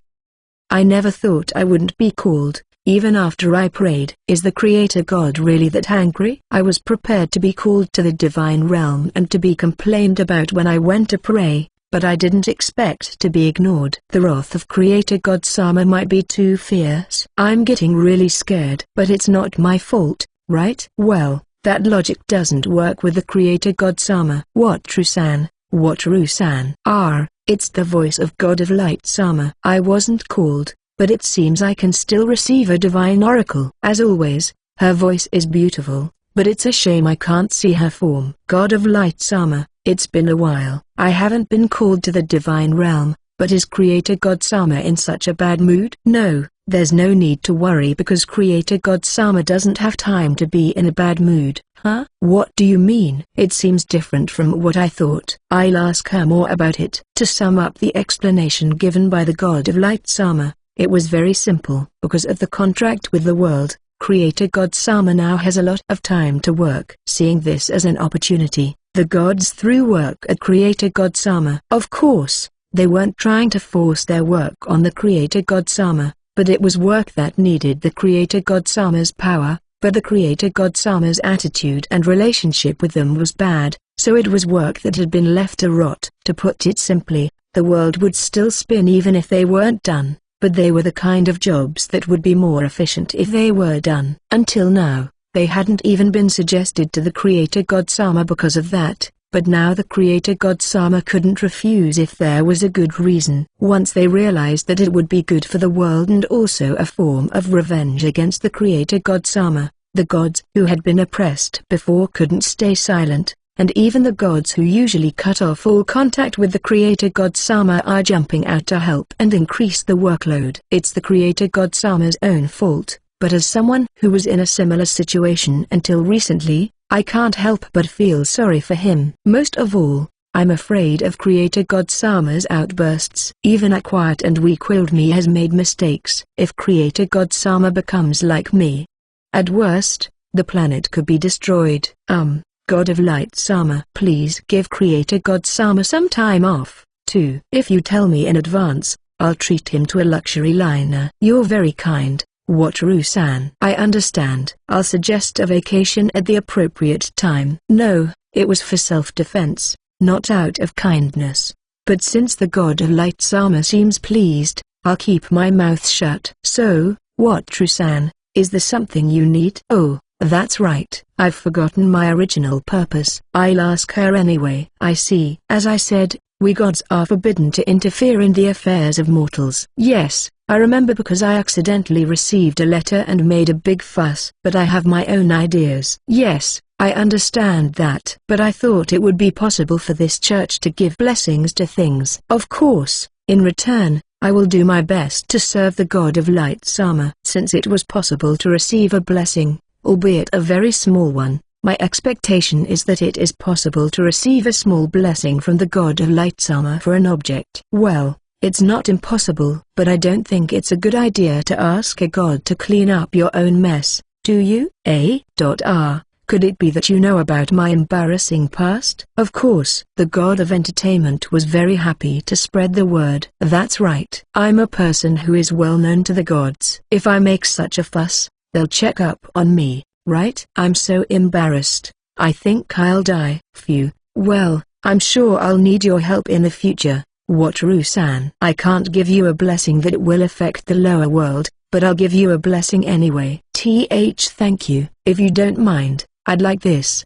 Please. Perhaps taking pity on me as I was about to die in agony, the God of Light Samas gave me the okay. I've prepared the right thing to receive the blessing. It's the blessing of the God of Light Sama, so it has to be a diamond. I've chosen a simple necklace to match the modest Claretta-san, so I'm sure she'll be pleased. Well, for now, the apologies have been extended to everyone. The only question now is whether they will be satisfied. If you like my translations, please support me on Ko-fi and subscribe my Patreon to read several chapters ahead. Striving for the Luxury Liner, Volume 20 Chapter 8. Sponsored chapter by Patreon. Enjoy. Chapter 8. The response was excellent. My high spirits caused trouble for everyone, so I prepared something as an apology. I thought about whether it would be better to solve the problem with money, but I convinced myself that showing my sincerity with a gift was also a form of apology. Otherwise, I wouldn't know how to apologize for high-spirited sexual harassment. Princess Anne-Marie, may I consider this request fulfilled? The long journey was finally over. Everyone seemed to be fine, but the sexual harassment incident made the voyage feel awkward and unnecessarily long. Well, it took longer than usual because we anchored periodically to create a mermaid-safe zone, but it definitely felt longer than it was. It would have been a little easier if I could have ended it all right then and there, but the awkwardness lasted longer because most of the apology items were things that shine on Dark Elf Island. But the time is over now. We have finally arrived at Dark Elf Island and entered safe waters. Now, the request of Her Majesty the Queen is complete. I would have liked to wait a little longer to confirm the completion of the request. But since Pent was fidgeting, I decided to confirm it at this time. Yes, no problem. I have confirmed the completion of the request. Now, please confirm the reward. Even as I said this, Princess Anne-Marie looked at Pent and smiled softly. The little girl completely read my mind. I'm a little embarrassed. Is this the divine treasure? What Princess Anne-Marie handed me was a thin piece of paper with an intricate pattern on it. It looked like a magic circle, so it seemed like it could release or summon some kind of awesome magic or monster. But it was completely different from the sea god's divine treasure or the divine treasure that can transform. Could it be that the sea god Sama didn't create this divine treasure? I know what you're trying to say, but it's definitely a divine treasure, and there's a good reason why it looks like that. A reason? Yes. I've heard that the creatures that use it are sea creatures, and they come in all different sizes and shapes. So they made it into a simple divine treasure that you stick on. I see. I was really satisfied with that explanation. Sea creatures are shaped like that for a reason. Especially deep sea creatures. If you stick the divine treasure on a creature, it can change its size at will, depending on the will of the person who stuck it on and the creature you stuck it on. Can the person who is attached to it also control it? That's a little scary. Yes, if the recipient doesn't have a proper thought process, then attaching it won't do any good. Of course, you can't control it at will either. The divine treasure will refuse any manipulation that threatens the dignity or life of the creature. When you put it like that, it makes sense. Even if it's an intelligent sea creature like a whale or a dolphin, I don't think it would understand if you asked it to shrink. It would be difficult to communicate with a jellyfish or something. Pent's intelligence seemed to be affected by the fact that the sea serpent was a rank A monster and a familiar monster. Well, let's try it right away. Since I was confident in the effectiveness of the divine treasure, Princess Anne-Marie urged me to use it. She seemed enthusiastic about it. Everyone else seemed very interested as well, and especially Pent didn't seem to be able to wait, so I decided to accept her offer and use it. Pent,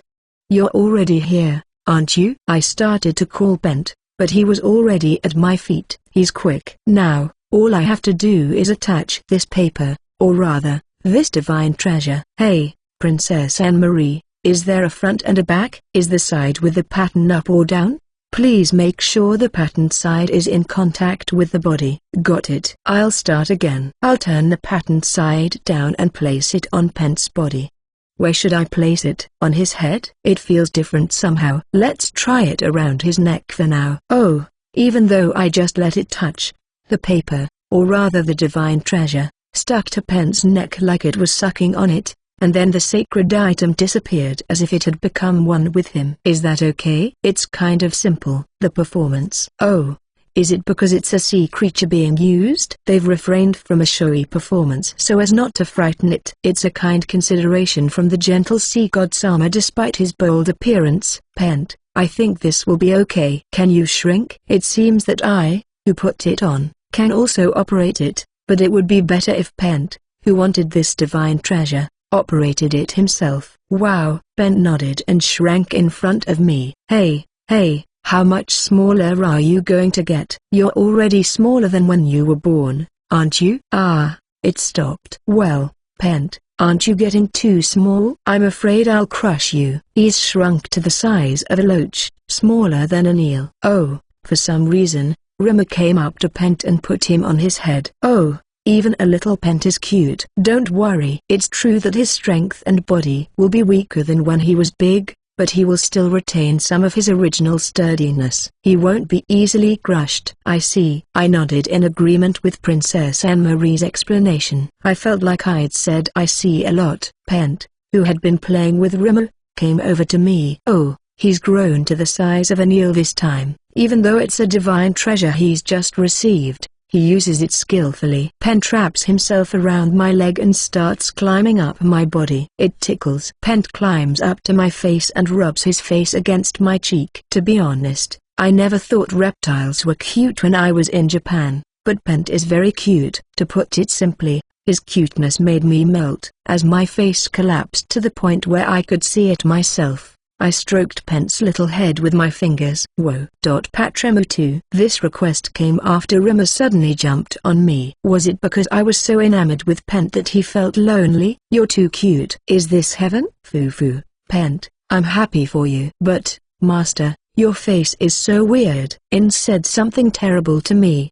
But I was aware that my expression was breaking down, so I accepted it without question. My face is weird right now, so I can't help but agree. The point is, it's my face right now. I really want to believe that it's not my normal face that's weird. I want to play with Rimmer and Pent some more, but since we're back on the Dark Elf Island, I have to take Princess Anne-Marie and Felicia home. We'll play at night. *****.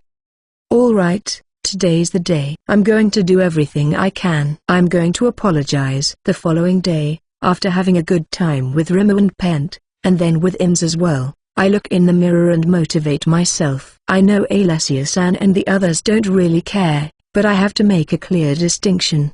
Today, I'm going to apologize with all my might and feel refreshed. I've already talked things over with Ims, and when I took Felicia to the village yesterday, I gave the Dark Elves more of the goods than I promised Felicia. All that's left is Girasol. As I was about to leave the room, Rimmer climbed onto my head, and Pent slithered up my body and wrapped himself around my neck. Pent seems to be more comfortable at a size slightly larger than Anil, and except when he is playing with Rimmer, he maintains his current size. I'm glad to think that Pent won't feel lonely anymore. I hadn't even noticed that Pent was lonely, but I'll take care of him from now on. Well, I've prepared an apology for everyone, so please give me some time after this. After breakfast, I call the people at Girasol. Phew, I'm nervous. I don't know if the person will like the gift I've chosen until I give it to them. It's the same even if the recipient is a loved one. It's even more difficult because it's a gift from the perpetrator of sexual harassment, but the atmosphere seems to allow it, so it should be okay as long as I put my sincerity into it. An apology? The one from back then. Don't worry about it, but if it makes Swatru feel better, I'll accept it. Alessia-san replies as if to say, oh, that happened too? I knew that reaction, too. They were a group of beautiful A-rank adventurers. My outburst was probably nothing for them to worry about, as they could easily handle it in their spare time. I understood this after some time, but as a small-minded person, I wanted to make sure that I put things right. Otherwise, I wouldn't be able to relax and indulge in my fantasies. Thank you. Let's land on the island first. Oh, please prepare your swimsuit. After finishing the preparations, I landed on the Dark Elf Island with Alessia-san and the others. It would have been possible to use it from the deck of the luxury liner, but since there was a summoning limit, I decided to move. It should be more fun to play with as many people as possible. I moved to the beach and called Felicia. I felt bad about interrupting the family reunion, but I also thought it would be a shame if she didn't get to see the new products. When everything was ready, the excited gazes of the beautiful women in their swimsuits were all focused on me. I was lucky to get to see such a wonderful sight as an apology for sexual harassment. Well, the first thing I'd like to introduce is this. I think anyone who likes to move around will like it. Ship summoning. It's starting to sound like a TV shopping show, but anyway, I summon 4 ships. The maximum number I can summon at one time. A small ship. It looks like it has a lot of things attached to it. But is this also a ship? Watru? I can understand Alessia-san's simple question. It's a strange ship, different from the ones I've summoned so far. When I looked at it before, I thought, is this a yacht? It's a yacht that you sail yourself, and it's a speed-type yacht that specializes in racing. Some people's eyes lit up. I had expected this kind of reaction from the speed-obsessed members, so it wasn't a problem. I was also grateful that the other members, who didn't seem to be interested in racing, also reacted with interest. And it flies a little, too. It doesn't fly completely. but since most of the hull is above the water's surface, it wouldn't be wrong to describe it as flying. There's no point in explaining the principles at length, so I'll appoint you all as crew. It feels a little strange to be a crew member on a private yacht, but let's put that aside for now and quickly appoint everyone as staff. I imagine the knowledge of sailing is now flowing into their heads. I hear a few excited voices here and there. I know, right? A flying yacht is exciting, isn't it? The response is good. My apology seems to have been well received. If you like my translations, please support me on Ko-fi and subscribe my Patreon to read several chapters ahead. Striving for the Luxury Liner, Volume 20 Chapter 9. Enjoy. Chapter 9, Houseboat Summoning. I returned to the Dark Elf Island and completed the request, so I received a reward from Princess Amarie. As a result, Pent was able to shrink, and we were able to spend most of our time together. Feeling relieved, I decided to make a full apology to Girasol. Whoa, no, you're going to fall. Actually, it's me who's going to fall. In love. The yacht was summoned, and the curious women who had learned about it didn't wait to see what would happen, so they quickly picked up the yacht and headed out to sea. It would be impolite to point out that a yacht, even a small one, is not something to be carried around like that. Women of a high level in this world can lift a small yacht with ease. It's common sense. Come on, Alessia, you fell off, so you'll have to take your turn. Dorothea, wait a minute. I think I'm getting the hang of it. No, you're not. I'm almost the myself. Even if you are a high-level adventurer with sailing experience, it seems that flying yachts are not as easy to control as you might think, and they capsize frequently. Let's face it. It's a beautiful sight. I've seen the women in their revealing swimsuits many times before, so I thought that seeing them in their swimsuits again would only excite me a little. However, the scene in front of my eyes exceeded my expectations. It intensely stimulated my passion, which I had thought to be silent in atonement. The sight of beautiful, healthy, and stylish women playing in such a wonderful environment, white sandy beaches, crystal clear water, and the sun shining down on them is too much for me to bear, because these people are so absorbed in their sailing that they're completely defenseless. It's amazing. They unconsciously take such extreme poses that I feel like telling them not to dress like that. Oh, Marina-san, if you bend your chest like that, it'll come out. Oh, no, Ilma-san, if you open it like that. Hey, Claretta-san. It's a bliss. I'm going to ask permission to take some pictures. No, I think my purpose has changed, but this is atonement, so I can't make such a request. I see. It's also a kind of punishment that I can't record this scene in film. For now, I'll try to burn this scene into my brain with all my might. Even though it was a special kind of yacht, the women who had gained knowledge and had excellent physical abilities were able to handle it easily after a while of practice. As I thought, the benefits of leveling up are immeasurable. If you can't use it like me, it's not really worth it. And once you can use it, of course, the competition begins. What surprised me was that even the members who don't usually show much interest in speed were eager to participate in the race. Unlike the boats we've used so far, the part that uses physical skills seems to be quite fun. Right now, Marina-san is ahead of the rest in the race. The reason for this is her ability to read the wind. It seems that her scouting skills come in handy here. Yachts basically move forward by catching the wind in their sails. Marina-san, who always knows the direction of the wind from smells and sounds when scouting, is exceptionally good at catching the wind. By the way, Marina-san also has Fu-chan as a familiar. It would not be an exaggeration to call her a professional when it comes to the wind. I would have given up in a heartbeat, but the members of Girasol who have become A-rank adventurers,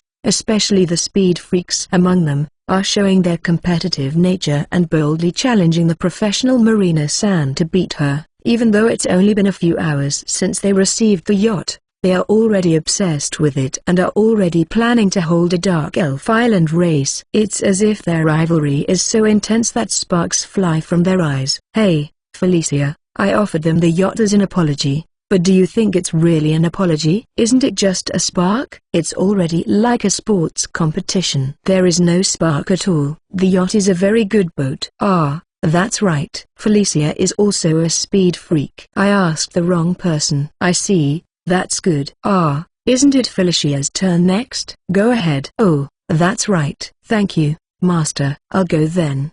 Felicia's bright smile was cute, if a little unusual. Rimmer and Pent, today's lunch is special. It's delicious, so look forward to it.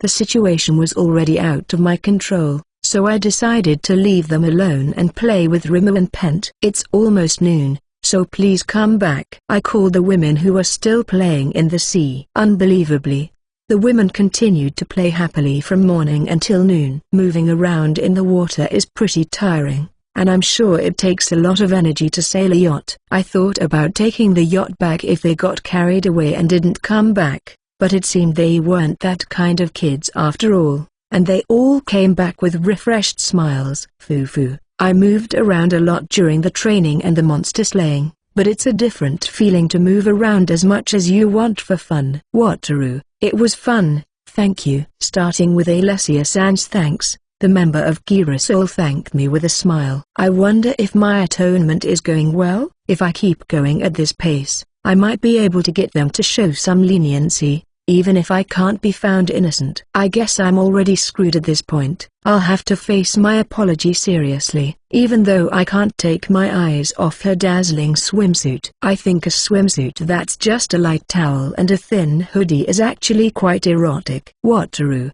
I hear the lunch is special, too. What? What's for lunch? Is it delicious? I was thinking impure thoughts, so I was surprised by Carla-san's sudden close-up. Huh? I prepared something special for lunch today, but I didn't tell anyone because I wanted it to be a surprise, right? Well, did I say something much like that somewhere? I thought I was keeping it a secret. What? Wataru, you told Rimmer and Pent, right? Carla-san tilted her head in confusion. She looked so cute.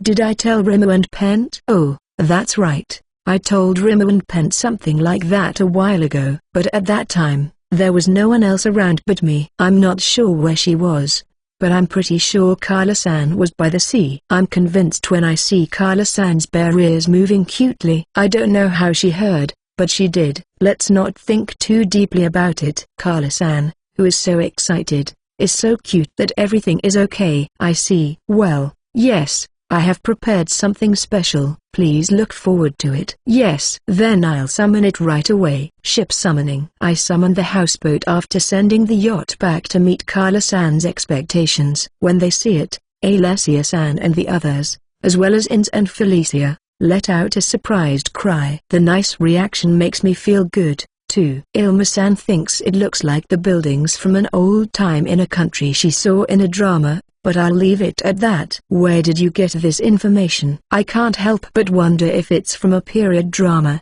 but I'm afraid to go too deep. We'll have lunch there. We're moving. I called the women who were making a fuss, and we moved to the houseboat. The inside of the houseboat was tatami floored, with low tables with iron plates on them lined up along the sides.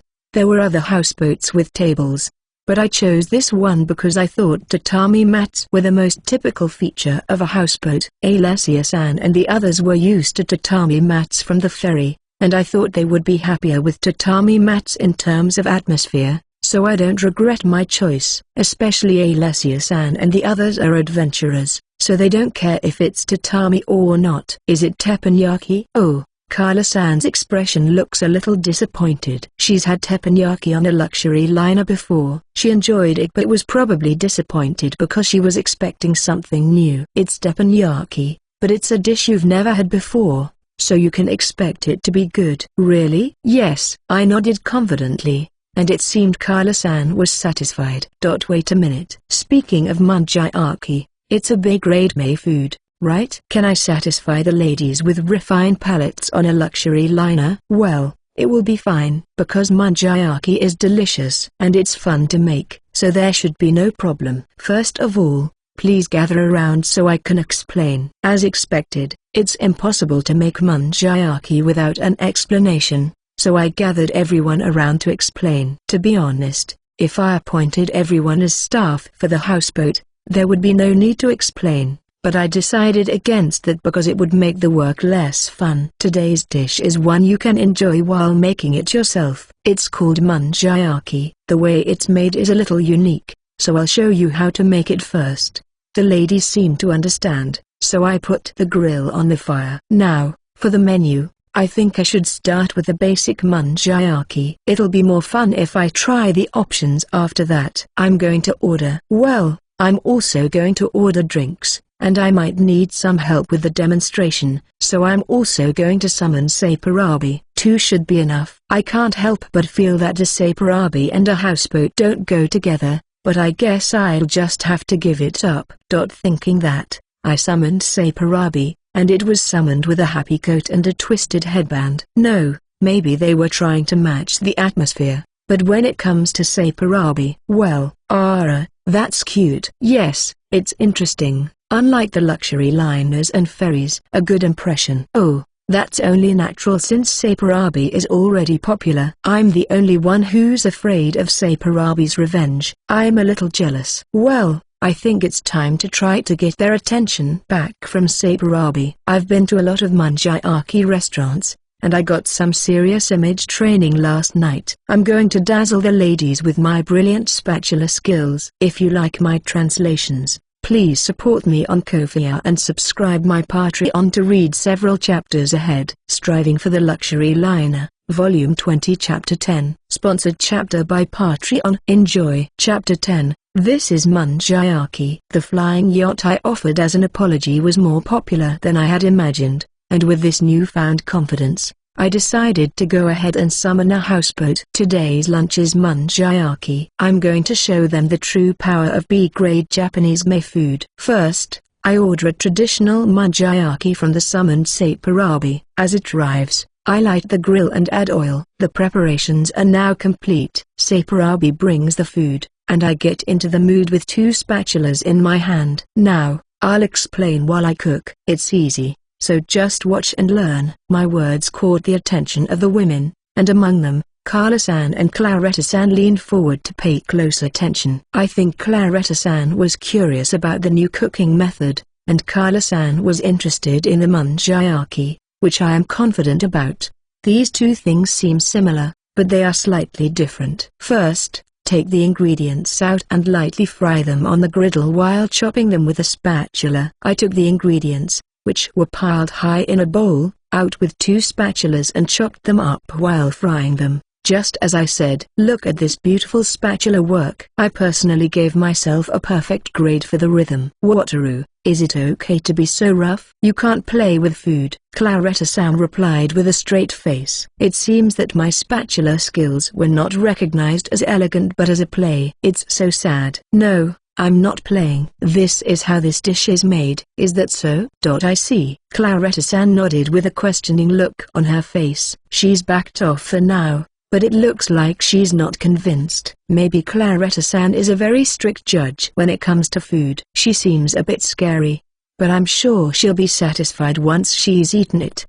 You arrange the ingredients in a circle like this. Oh no, it looks like I'm just playing around, and the lady's eyes seem to be getting colder. My heart is breaking. Should I appoint them all as staff and prove that I'm not wrong? No, I can't give up now. In fact, this is my chance. Surprise requires a difference between high and low, and right now, although it's unexpected, the expectation value has dropped to a surprising degree. But I know manjayaki is delicious and fun. If I can get through this painful time, then, lo and behold, this delicious dish will become wonderful. So it's okay. I can still go on. Then pour the dashi into this circle. The sound of the sauce sizzling spreads throughout the ship.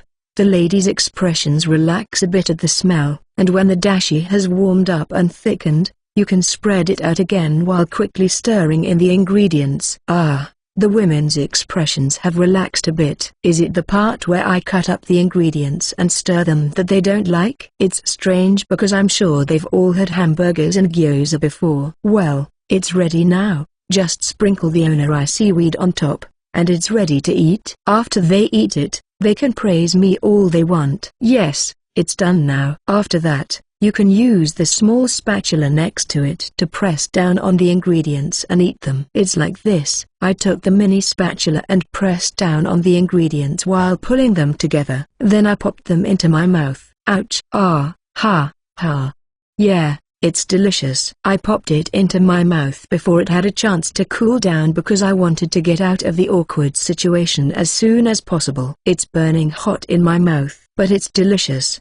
The robust flavor of the sauce, the umami of the small shrimp and dried squid, and the sweetness and crunch of the soft cabbage all combine to make my mouth happy. Yes, this is manjayaki. It's a rather junky tasting dish, but that's why it's addictive. And like potato chips, it's a beguiling taste that makes you want to eat more and more. But, well, aren't you going to eat it? The women stopped moving. No, Carla-san already has her mini spatula and is ready to go.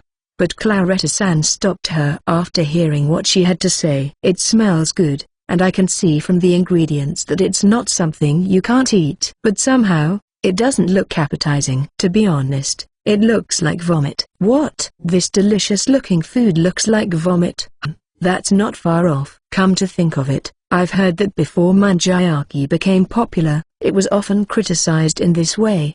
The criticism was especially strong from people in the Kansai region, and those involved in manjayaki were said to have felt frustrated. But they didn't give up. They took pride in the fact that manjayaki had been around since the Edo period, even though the shape was different. And they didn't give in to the criticism, and they sublimated it into a great dish that everyone knew. Until now, I would have tried to be humble and say that as long as people eat it, it's okay.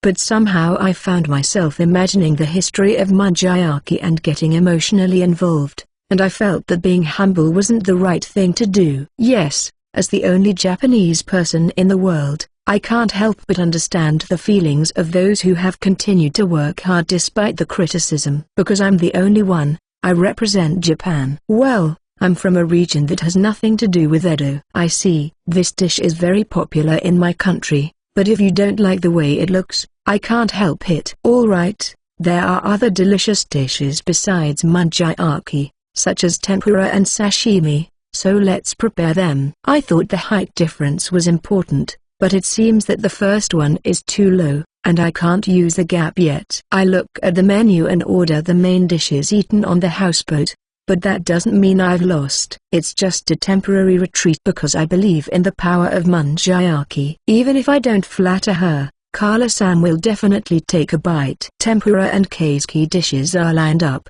and a slightly luxurious lunch by the sea begins. Well, in my case, I basically live on the sea, so I eat on the sea almost every day. Ins and Felicia were also put off by the appearance of the manjayaki, so I urged them to eat with Alessia-san and the others without hesitation. It was a miscalculation that Tremor and Pent also went over there, but I think they'll be back soon, so it's okay. I'm not lonely. Anyway, manjayaki doesn't even look tasty to monsters. As I watch Alessia-san and the others cheer at the Edo-style tempura, I continue to enjoy the bliss of eating piping hot manjayaki and washing it down with draft beer. Simply put, it's the best. Is it delicious? Whoa. Ah, Carla, it's delicious, you know. I'm in trouble. I was so engrossed in the manjayaki that I didn't notice Carla-san standing next to me. Carla-san looks at me with sparkling eyes.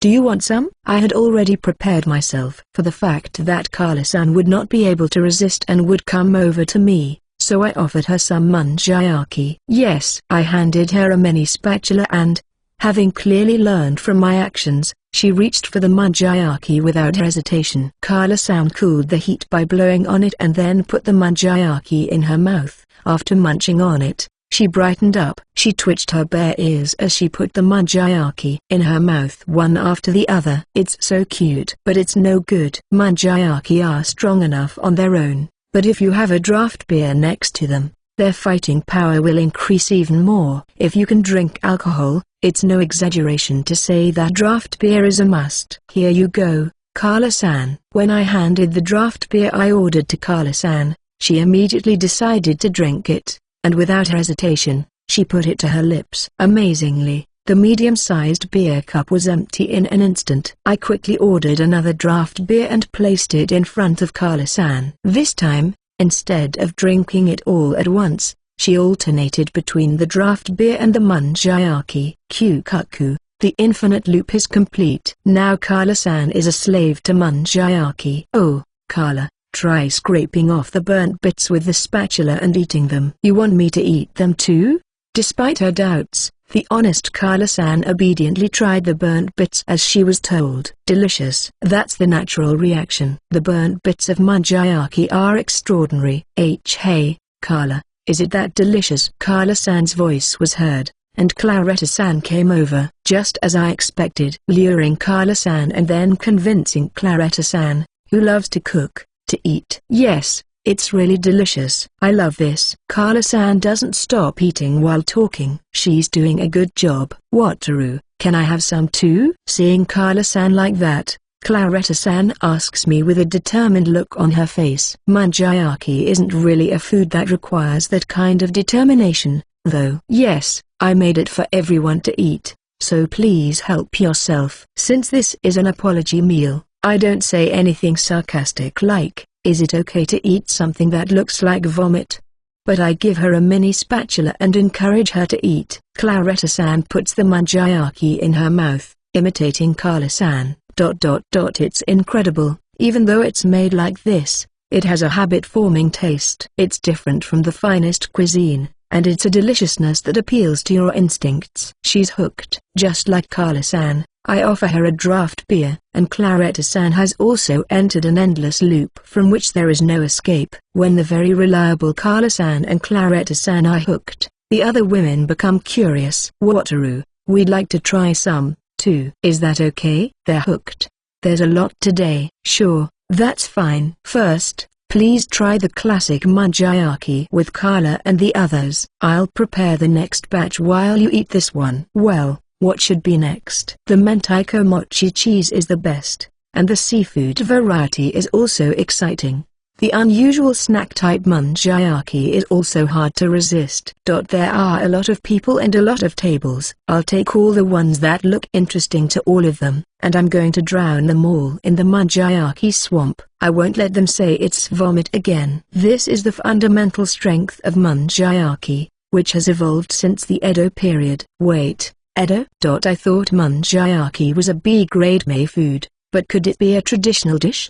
Well, it doesn't matter. Manjayaki is delicious. As long as you know that, that's enough. If you like my translations, please support me on Ko-fi and subscribe my Patreon to read several chapters ahead. Striving for the Luxury Liner, Volume 20 Chapter 11. Enjoy. Chapter 11, Apology, Completion. I summoned the houseboat and proudly introduced manjayaki. But they thought I was playing around with the ingredients to make manjayaki. They also didn't like the way the finished manjayaki looked, so at first, they refused to eat it. But after a lot of things happened, mainly thanks to Carla-san and Claretta-san, manjayaki was accepted. Oh no! The cabbage burst. If I don't eat this and just grill it, will it all burn? It's a snack, but it's delicious. The inside of the houseboat is filled with the happy voices of the beautiful women. Yes, this is the scene I imagined. I didn't expect it to take so long to get to this scene, but I'm satisfied just to have seen it. I was also quietly happy that there was a wide variety of cheap sweets manjayaki on the menu, and some snacks that I couldn't get on the ferry were mixed in. I was usually impressed because they were sweets that I liked. Wataru, I like those rice cakes called mochi. While I was thinking about which cheap sweets to take home, Carla-san came up to me and started chatting happily. I see, she likes mochi. But mochi as a topping for manjayaki is a different feeling from the original mochi. It's not a big deal, but I'd like her to experience the taste of the basic mochi as well. Then would you like to try eating mochi by itself? Yes. As I expected, she nodded with a smile. So we headed for the kitchen on the houseboat. The facilities were better than I expected. I was grateful because I had thought that most of the ingredients would be prepared on land and only the cooking would be done on the boat. I was able to get not only the mochi cut into small pieces for manja but also regular square mochi. I was also able to look at the various packaged sweets, so I couldn't help but smile. But for now, it's mochi. There are different ingredients, so I'll make all the basic and easy ones. First, let's have some grilled mochi with soy sauce and nori seaweed. Next, grated daikon radish.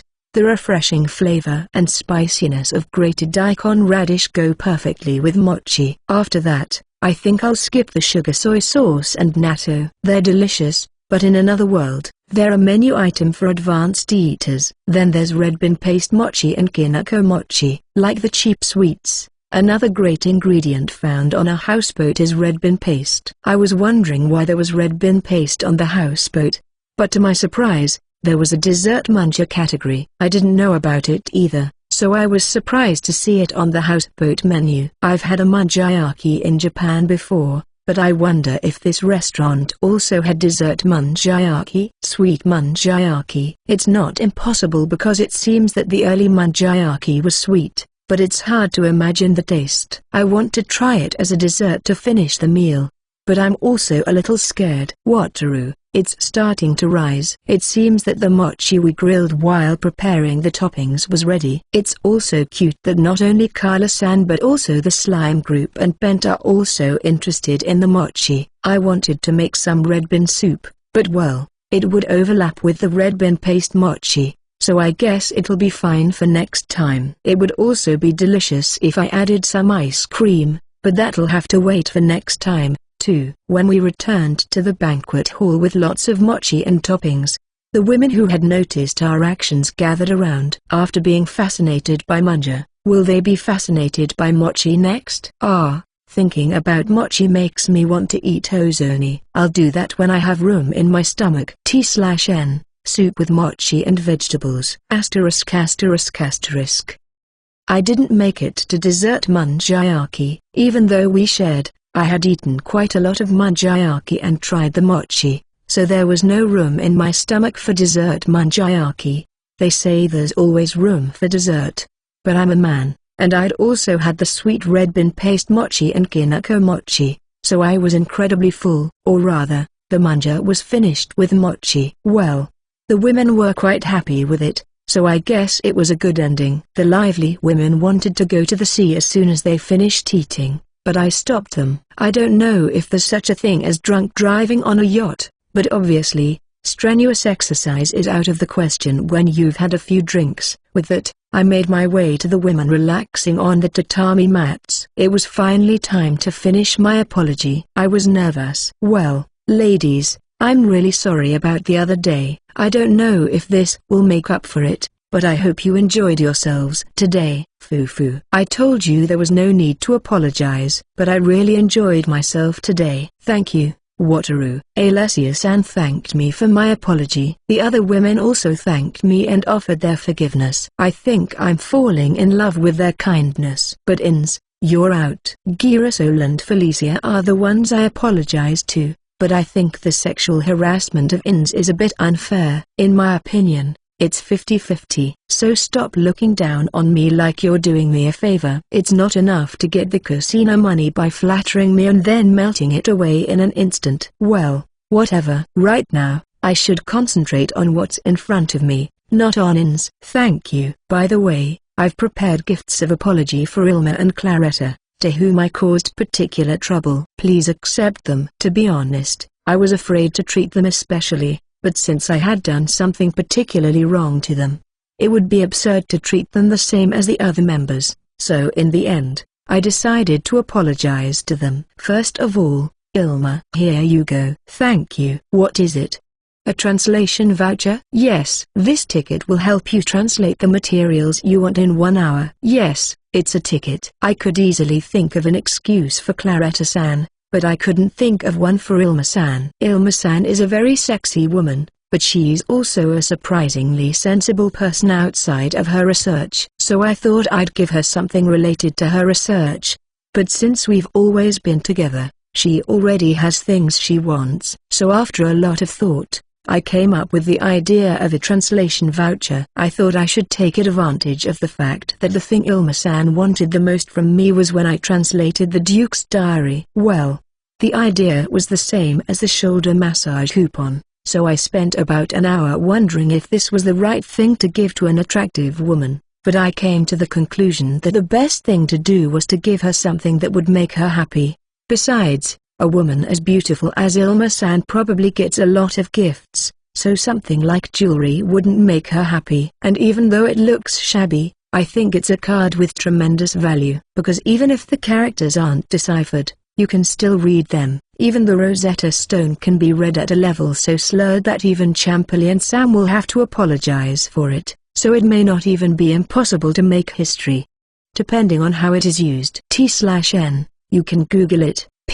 Unfortunately, I can't say for sure because my knowledge of history is still weak. Fufafu, you've given me a wonderful gift. Thank you, Wataru. I'm grateful. Ilma-san seemed to realize its value immediately, and she expressed her gratitude with a 30% increase in sexiness. Well, it's more of an apology gift than a normal gift. I think my popularity has gone up a lot. Next is Claretta. Please accept this. I had a lot of fun, too, so there's no need to apologize. Claretta-san does not accept the apology gift. That may be true from Claretta-san's point of view, but I've already said that I want to be embraced by her abundant motherly love, so I can't settle down unless I show her my sincerity. Claretta, please accept. Wataru, you've had enough, so that's the end of the apology. No, no, no, I resist Claretta-san's hesitation, and then Alessia-san follows. She really is like a leader in these situations. She's very helpful. Yeah, I'm going to stop dragging this out because it's more trouble than it's worth.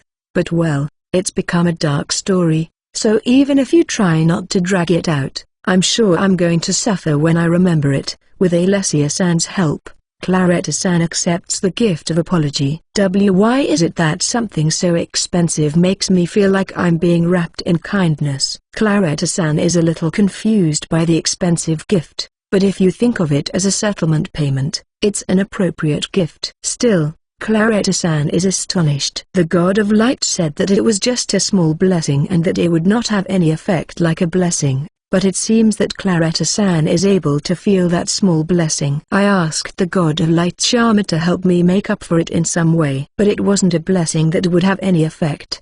It was just something that the God of Light Sama knew about the pendant. The fact that she can tell the difference just by being aware of it shows that Claretta-san's faith is genuine. I also have faith in the God of Light Sama, but I don't understand the difference between the pendants at all. Oh, it's a miracle that I was able to receive her blessing, but to receive something so wonderful. Wataru, thank you. Claretta-san looked at me with moist eyes, carefully holding the pendant and its case in her hands. If I were looked at with that expression in a normal situation, I would definitely be able to tell that she was in love with me, but I wonder what it would be like in this situation. Since you're here, why don't you put it on, Wataru? Even though this was a place to apologize, I was thinking of something inappropriate when Ilma-san made a happy and embarrassing suggestion. I looked at Ilma-san in surprise, and she gave me a sexy wink. I think she liked the translation coupon, so she thanked me for it. Thank you, but it would be too much of an honor for me to wear a pendant blessed by the God of Light Sama. What? A happy, embarrassing event cancellation? I won't let that happen. I won't let Ilma-san's help go to waste. I received a blessing for the pendant as a gift for Claretta. I understand that the God of Light Sama would naturally wear it as well. Is that so? Well, yes. Wataru, can you do it? Of course. This is what it means to be overwhelmed with emotion. Claretta-san's neck was wonderful. Also, I won't say where the diamond pendant is, but it was on. What? You're going to put that pendant in your clothes when it's so beautiful? It is not appropriate to wear a pendant with a priest's robe, but now I can always feel the God of Light Sama with me. Thank you, Wataru. No, I'm relieved that you're happy with it. Does this mean that the pendant I gave her is now held between her motherly love? Why is that? I'm beginning to feel jealous of the pendant I gave her. If you like my translations, please support me on Ko-fi and subscribe my Patreon to read several chapters ahead. Striving for the Luxury Liner, Volume 20 Chapter 12, sponsored chapter by Patreon. Enjoy. Chapter 12, Hilltop Village Walk. As an apology for the sexual harassment of the ladies, I gave them a flying yacht, a manjiaki, and to Ilma-san and Claretta-san, who I had caused particular trouble with, I gave them a translation voucher and a pendant with the blessing of the God of Light Sama. It will be Black History, but this will end the apology. It has become a peaceful village, hasn't it? Yes. Everyone lives happily. Thanks to you, Master. Haha, thank you. I accept Felicia's praise without hesitation. I could be modest, but my contribution to the construction of this village was quite large, so it would be sarcastic to be modest. Since we were on Dark Elf Island, I decided to take Felicia for a leisurely walk around the hilltop village for the first time in a while. Well, the reason I thought of a walk was because the women were so engrossed in sailing that they didn't want to pay any attention to me. It's not that they ignore me, they invite me to play with them on the yacht, but, to be honest, I can't keep up with the women who play every day as if they were absorbing sailing techniques.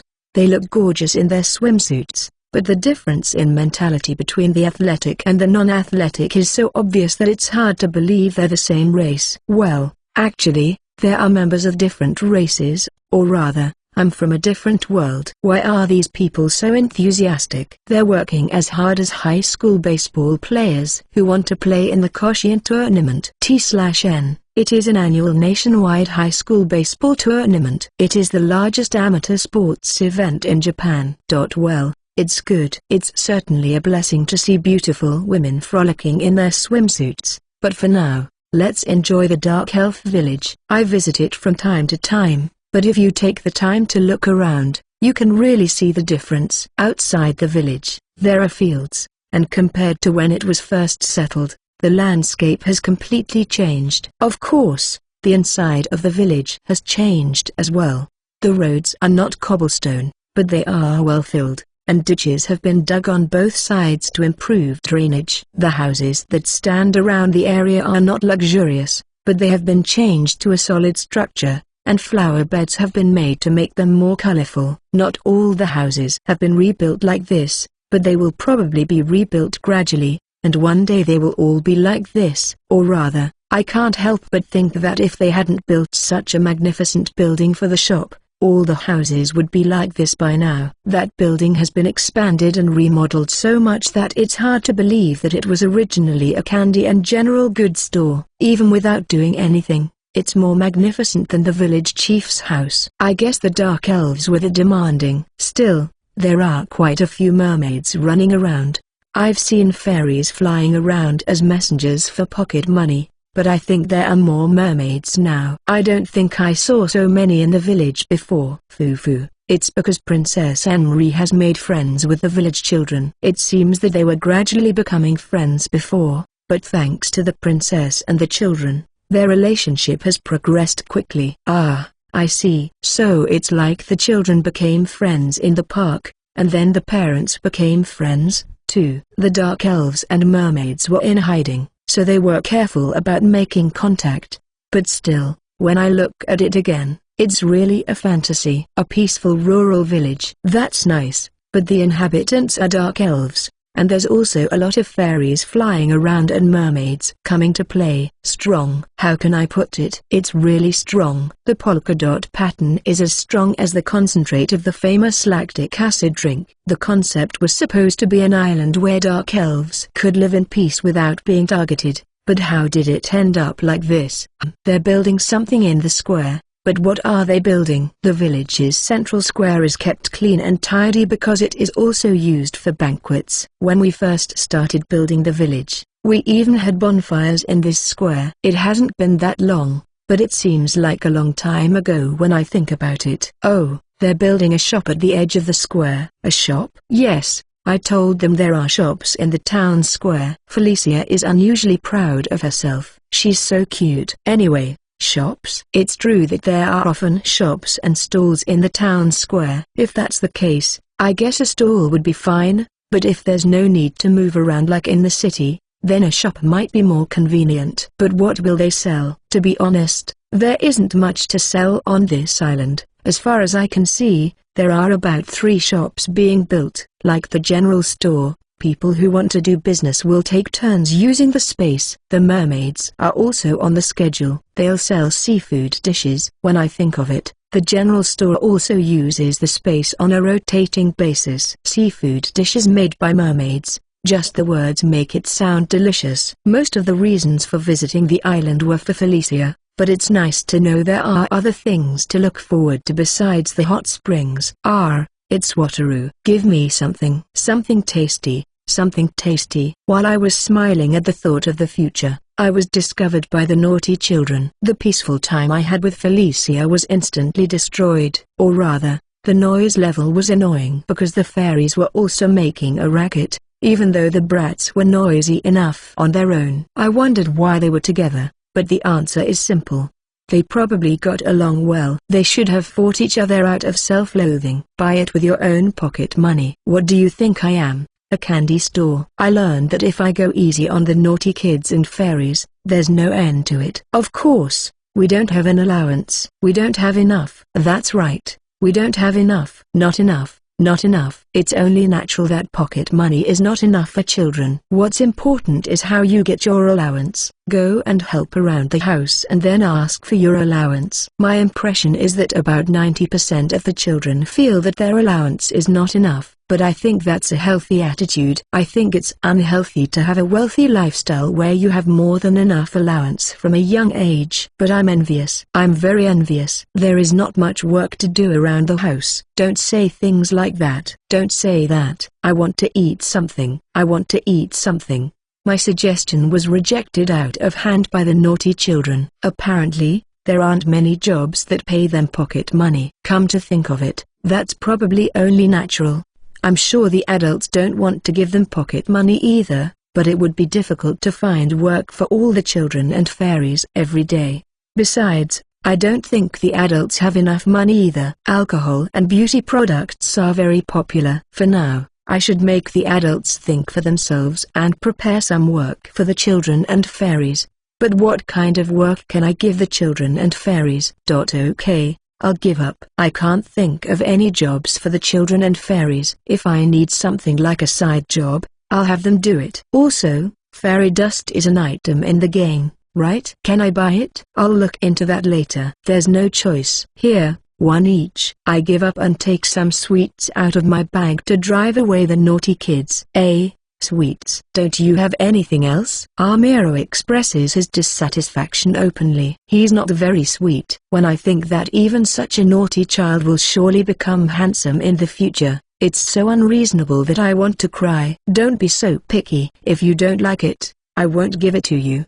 Besides, I don't have anything else right now, so there's nothing I can do. Even if you complain. Right now, the summoning limit is full with the castle and 4 yachts. It's a miracle I even have the sweets. The naughty children and the fairies have taken all my sweets. Even so, there wasn't enough for everyone, so now there's a fight between the bad kids and the fairies over the sweets.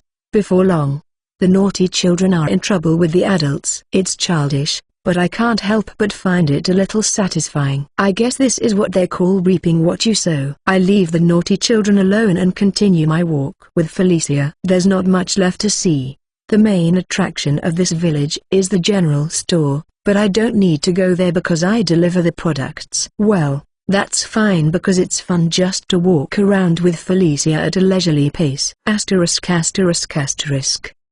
Hi Ilma, do you think fairy dust is worth anything? As I expected, I was scolded by the adults, but that aside, I'm curious if fairy dust is worth anything. The value of fairy dust? Yes, it's valuable. It's used as a catalyst for hallucinatory magic, and it's also one of the ingredients in aphrodisiacs, so it trades at a fairly high price. Well, it's not in circulation because it's not easy to find fairies. Pardon? Didn't something wonderful and forbidden come up, huh? What am I supposed to do? I'm really interested. Wataru, you're thinking of something bad. What are you talking about? I might have been found out, but I can't admit it so openly. I'm very interested in aphrodisiacs. Well, never mind. What's the matter? Since she seems to have let it go, I take her up on her offer and ask her about making some pocket money for fairies. I see. But you shouldn't use fairy dust to make money. You know why, right? I know. I don't think all uses are bad, but when it comes to hallucinatory magic and aphrodisiacs, I feel like they're often used for evil purposes. Still, the way they use a fantasy item like fairy dust in a practical way is, well, it's weird, but when I think of those fairies who can control hallucinations and are cute just to look at, it kind of feels like a perfect fit. Oh, by the way, did Ilma ever get her hands on some fairy dust? If I remember correctly, It was Ilma who discovered traces of fairies in the Lost Forest, or rather the mountain, and turned into a mad scientist with a higher level of excitement than ever before. It's hard to imagine that she didn't get it, even though she could have easily contacted them. Of course, I got it through bargaining. So the aphrodisiac too? I know I shouldn't ask, but I can't help it. Ilma-san looks at me with a very attractive smile. I see a crazy hallucination behind her smile. This is it. I shouldn't ask. Not only does she make hallucinatory magic catalysts, but she also makes aphrodisiacs. An aphrodisiac made of fairy dust. I wonder what effect it will have. I'm really curious. If you like my translations, please support me on Ko-fi and subscribe my Patreon to read several chapters ahead. Striving for the Luxury Liner, Volume 20, Chapter 13. Enjoy. Chapter 13. Consultation with Camille-san and the others. Back on the Dark Elf Island, I was able to walk around the village with Felicia, feeling refreshed after my apology for the sexual harassment. Well, during that time, I learned about the little children and fairies on the island and their lack of allowance, and that the fantasy item called fairy dust is a bit of a thing, but I won't go into that. Aphrodisiac.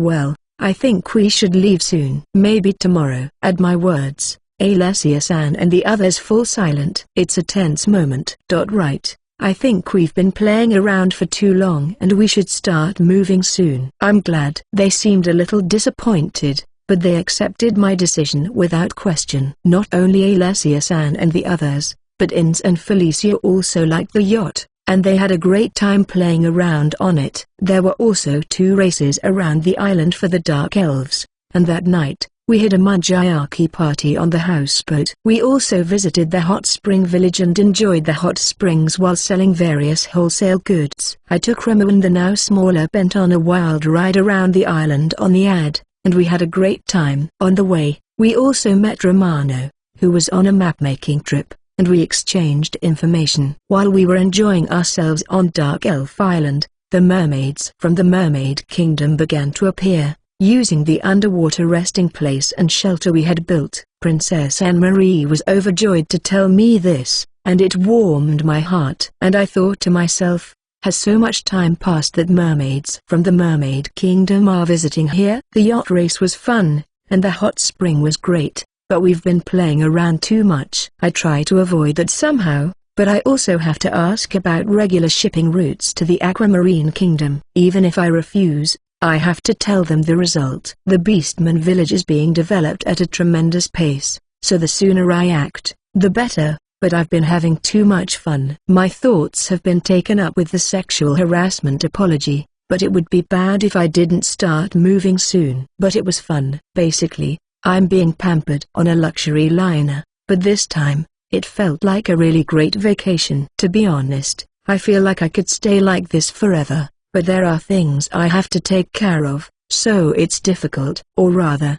I feel like Creator God Sama would curse me to death if I did. That's why I have to work. Everyone looks like their summer vacation is over. Well, that's not such a bad reaction, considering how much fun I was able to give everyone. Now, let's say goodbye and think about how to avoid trouble during the voyage. *****.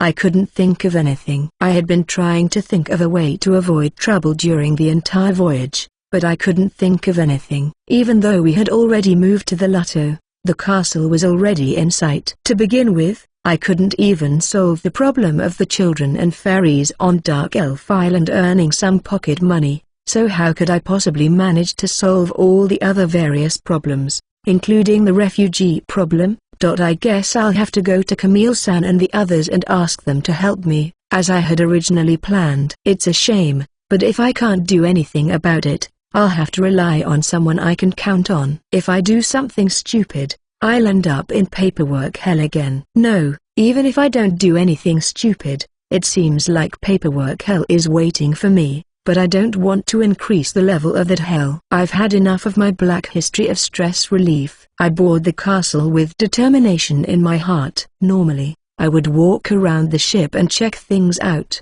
but I don't have the time or energy to do so, so I go straight to the captain's quarters. I also asked Saparabi to call Camille-san and the others to the captain's quarters. What, True-san? It's been a while. You said you wanted to see me. Is it something urgent? I was taking a breather with a cup of coffee in the captain's room when Camille-san came into the room with Moro-san and Donatella-san. Hello everyone, it's been a while. Well, it's not urgent, but I came to talk about a problem. Please sit down first. I've decided to leave everything to them.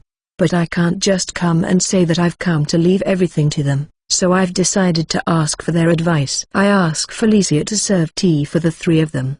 What is it, Camille-san? For some reason, Camille-san, who has just sat down, stares at me. What, True-san? Did you increase the number of your familiars besides Rima-chan and Pent-chan? Oh, she wasn't looking at me, she was looking at Pent, who was wrapped around me. This child is Pent. After going through a lot of things, he can now change his body size. As expected from what True-san, everything is possible. It's not that I don't think it's a subtle compliment.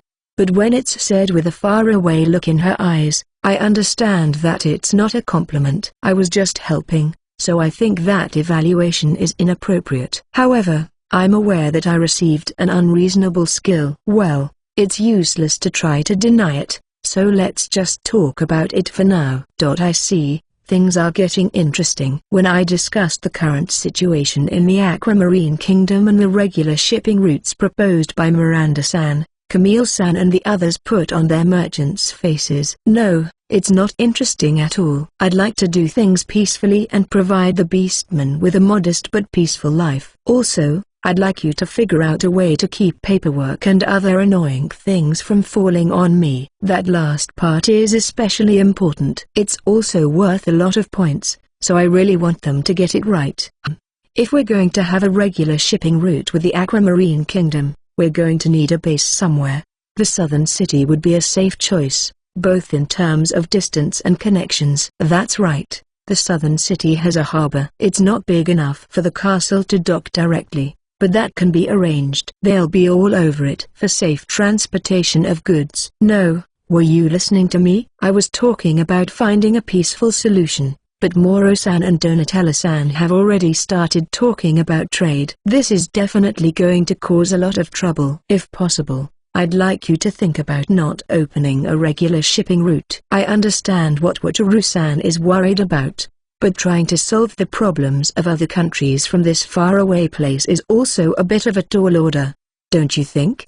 Besides, even if we advise against opening a regular shipping route, it's you, True-san, who have to carry out the plan, so the burden will inevitably fall on you. Camille is right. Then I think it would be better if we opened a regular shipping route that we could help with, so that the burden on you, True-san, would be lighter. They replied gently. But if it would make the burden lighter, then that's okay, right? Will it reduce the amount of paperwork? Yes. From what I've heard, it seems that the refugees are guaranteed their status by using Wataru-san's wealth as collateral, so the castle could take over that guarantee. I think we could do the paperwork here. It seems that it hasn't been confirmed yet, but Camille-san seems confident. If it eases my burden, I guess it doesn't matter if it causes a fuss. It's a very selfish thought.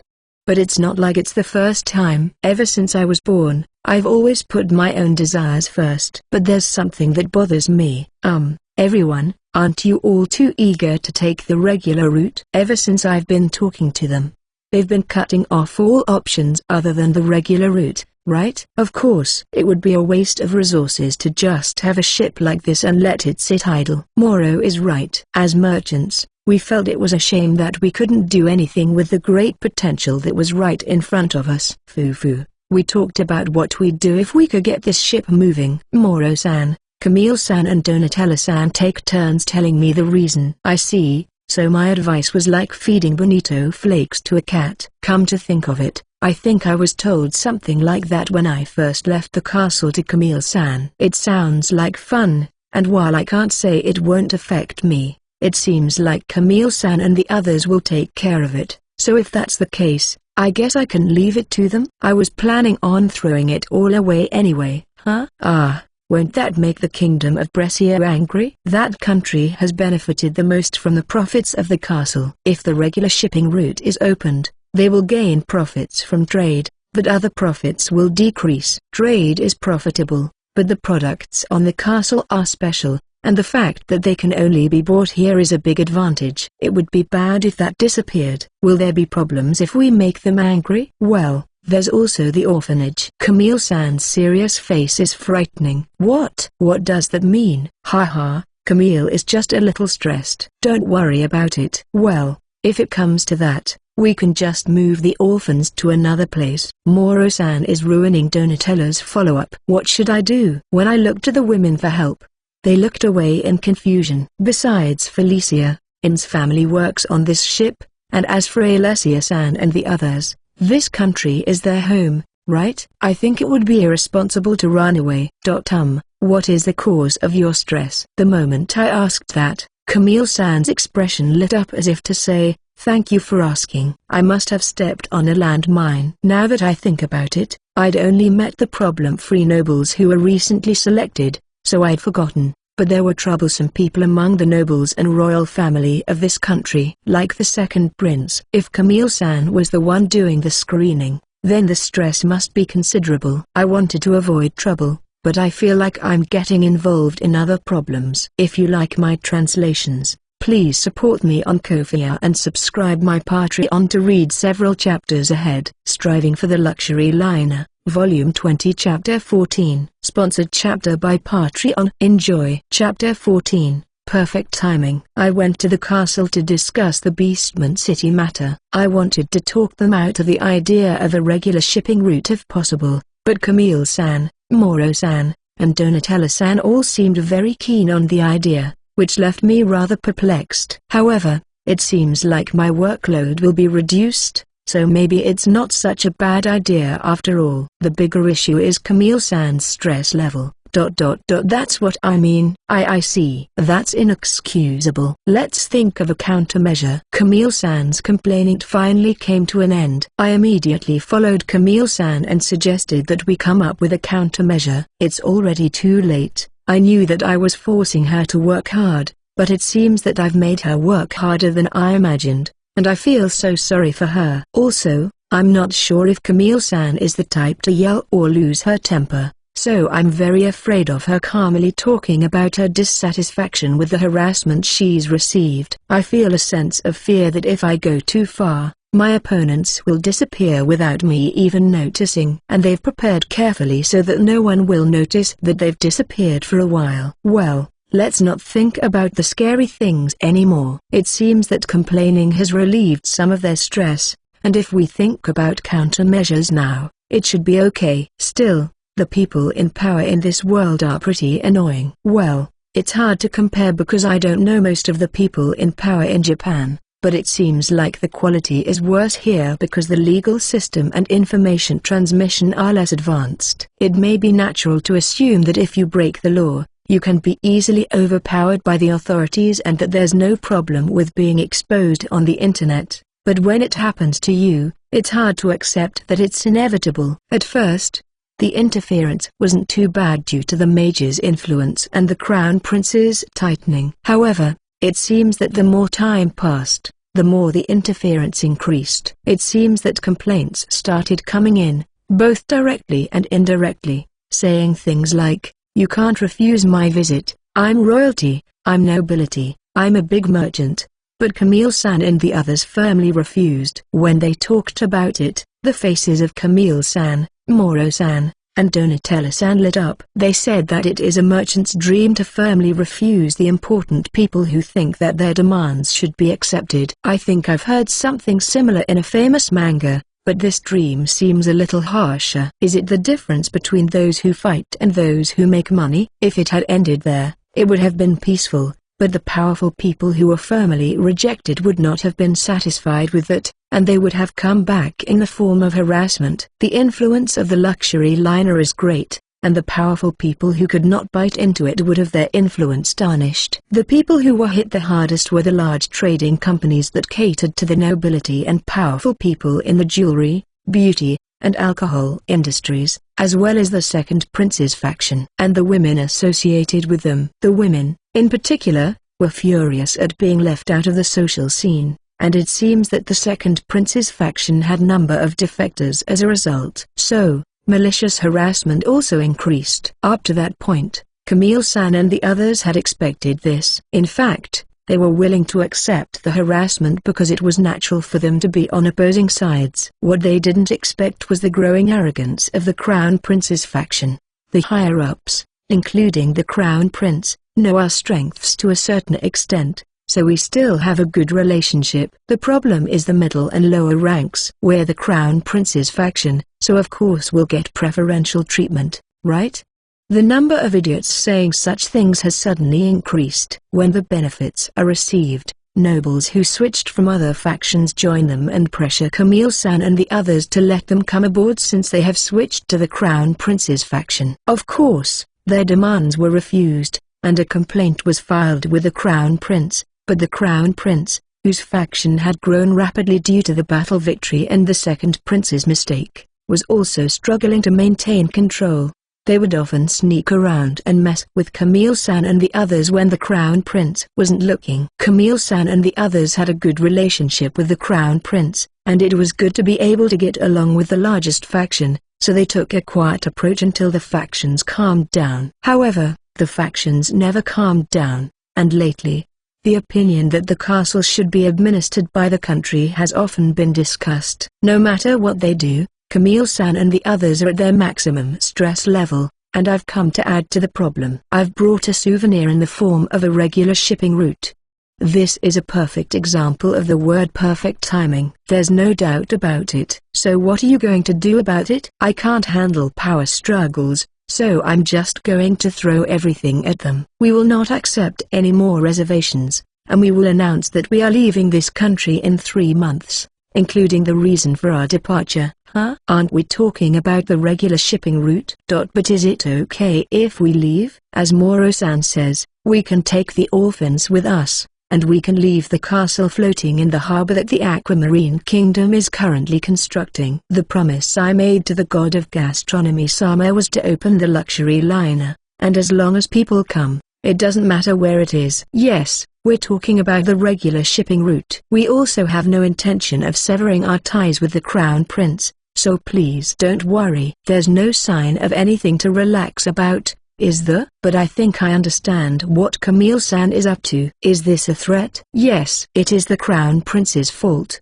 but he is not incompetent. Our announcement will deal with those who have acted against the national interest, and we'll succeed in uniting the factions. So you mean to round up all those who ignored the Crown Prince's tightening of the reins and did unnecessary things? Normally, 1 or 2 ships wouldn't be enough to deal with the noble factions, but the castle is a fraud. It seems that the country will lose its national interests as a result, so they won't let it go easily. It seems that the factions are expanding and having a hard time, so it's going to be terrible. I think it's going to be more than just a tightening, it's going to be a purge, right? But won't that bring back the second prince's spirit? I don't care about the power struggle, but I don't have a good impression of the second prince, so I don't want him to get better. It's not just the Crown Prince's faction that's involved. I'll make sure to mention that as well, so don't worry. That reminds me. Originally, I had a bad relationship with the second prince, and we had a fight. There's a lot of material there. So the compromise is a regular shipping route. I was against the regular shipping route, but if it means my workload will decrease, I don't mind. No. Not yet. I think that's where things will end up. But even though it was rejected, there are proposals on the national agenda to seize the castle. At that time, we will respond forcefully to make it clear that the castle can do well in any country. We will also show our determination by taking in the children from the orphanage on the castle before the announcement. Camille-san, you're the type who buys a fight sold to you at a high price, aren't you? That's like saying you won't take a half-baked punishment. The opponents have their national pride, and they'll make a big fuss. In essence, it's just a dispute over the rights to the castle, but it's tricky because it involves a country. There will almost certainly be bloodshed. Can we not just leave it as it is? I don't like the idea of the castle being confiscated, but I also don't like the idea of blood being shed under my influence. Even if a regular shipping route is necessary, a regular shipping route between the southern city and the Aquamarine Kingdom would be fine. This ship is too attractive. Half measures will only make the damage worse. That's right. No matter where we go, the people in power will want the castle. If they try to get their hands on it, they'll suffer. If we don't prove this, we might not be able to go anywhere at all. Yes, the two of them are right. Wataru, this is the decisive moment. Moro-san and Donatello-san rejected my weak opinion, and Alessia-san, who had been quietly listening, also joined the conversation. I guess they mean that if we're going to do it, we should do it thoroughly. I understand. I'll cooperate as much as I can, so please make them pay for their mistake. Of course. Well, this ship is so unfair, so don't worry about it and do whatever you want. That's right. It will end if we just stay in the castle. Camille-san gave me a strong answer with all the determination she could muster, but Moro-san and Donatello-san said something blunt. But it's true. It's a terrible story, but at worst, it's a draw, and our safety is guaranteed. In a way, a fight where there is no way to lose is unfair. Well, from the point of view of the person who fights, it doesn't matter if it's unfair as long as there's no harm done. That is true. Hey Camille, can't you do something so that Lucca isn't affected? Alessia-san, who had been pushing me until now, began to worry about her hometown after seeing the reality of the situation. I can't help but think that she was thinking about me, and that makes me flutter. Marquis Lucca has a good relationship with both the Crown Prince and us, so as long as there is no civil war, I don't think it will have much effect on Lucca. I see, that's a bit of a relief. Hey, Wataru, can't we stay at the castle for a while? Alessia-san seemed to be a little relieved by Camille-san's answer, but it didn't seem to allay her fears completely, and she asked me to stay. I'm worried about the outcome too, so I'll stay here. If Lucca becomes dangerous, I'll send a ship out, so please don't worry. I'm perfectly willing to leave everything to them, but I can't be so irresponsible as to go elsewhere in this situation. I'll probably just end up watching the chaos outside, but that's much better than being unable to react. Yeah, that's a big help. Alessia-san smiles happily, and although it seems a bit like a match pump, I seem to be steadily gaining favor with the ladies lately. Well, there's still a lot to do, but now that we've reached a point where we can take a break, I think we should take a short break. Rimmer and Pent are definitely sleeping. If you like my translations, please support me on Ko-fi and subscribe my Patreon to read several chapters ahead. Striving for the Luxury Liner, Volume 20 Chapter 15. Enjoy. Chapter 15, Sharp Cutting Edge. When I went to the castle to talk about the regular shipping route, while we were in the middle of discussing things about the regular shipping route, it was decided that we would pick a fight with the important people who are messing with us. The situation has taken a completely different direction than I expected, but in the end, it looks like my work will be reduced, so I'll just wait and see. It's been a while since I've been here, but it still looks like a fortress. The day after the meeting with Camille-san and the others, we went straight to work. Personally, I would have liked to take things a little slower, but Camille-san and the others were so motivated that it was impossible to argue with them. It was you who ordered it to be built like a fortress, wasn't it, Master? Ins retorts sharply to my casual remark. It can't be helped. The city was in ruins after the war, and I thought security was the highest priority if orphans were to live there. But it was clearly overkill. I ignored In's sharp comments and went to the orphanage. It had been a while since I'd last visited, but I was quietly happy that the gatekeeper remembered my face. Well, I can't help but feel that his gaze went right through me to the group of beautiful women standing behind me, but I guess that's just my imagination. As soon as we entered, the children noticed us and came running over. It seems that in the eyes of the children, I am just a person handing out sweets, and their eyes sparkle with anticipation. Foo-foo. I wonder why. Even though these children are also true to their wishes, they seem so cute compared to the naughty brats from the Dark Elf Island. Is it because those Dark Elf's kids are naughty and already confirmed to be good-looking in the future? Anyway, I'm going to make trouble for the kids, so I've prepared some sweets to appease them. I'll also leave Rimmer and the slime group and Pent with them to play with, so they'll both have a good time. In the meantime, I have something to talk about. I walk through the large courtyard where the children can play and enter the orphanage. The flower beds we planted to brighten up the place are in full bloom, making the surroundings look a little brighter. Well, the building is still a bit too plain for that. I'm led into the reception room. I'm the director of the orphanage, but since I'm only a pretend director, I don't have my own office. I'm sorry to spring this on you, but we're going to move everyone in the orphanage, including the staff, to the castle for a while. I feel bad about it, but since most of the staff are slaves, it's easy enough to just tell them the purpose. Well, I'm worried about the children whose living environment will change regardless of the adults, but I hope they'll do their best while taking care of them as their quality of life will improve. We will obey your orders. What, Trusama? But what will happen to the orphanage while we are gone? Asked Helmo, the leader of the slaves. It's only natural to be curious, but they obey without asking why they are moving, which is probably how it is as slaves. What about inns? Well, there are times when in's free-spiritedness is a saving grace, so let's leave it at that for now. We're planning to get someone from the Merchants Guild to take care of the orphanage. According to Camille-san, the Merchant Guild in the city of Cagliari is heavily indebted to us, so there shouldn't be any problems there. I wonder if the old man from the Merchants Guild is having a hard time. I continue the meeting, feeling sorry for him in my heart. For now, it has been decided that everyone will move to the castle today. It has been agreed that the Merchants Guild will provide a carriage and a ship for transportation. It's a bit sudden, but the castle has most things, and there are plenty of spare rooms for the crew, so there won't be any material problems. I'm worried about the orphan's mental state, but if we put Tremor and the rest of the slime group, Pent and Saparabi, to work, I think they'll be okay for a while. After the meeting, I give some sweets to the orphans who have been playing with Rimmer and the others and return to the castle. I thought about going to the Merchants Guild, but before I left, Camille-san told me that she had called the guild master of the Merchants Guild to come after lunch, so I decided to just go back. Gilmers, it's been a while. You look good.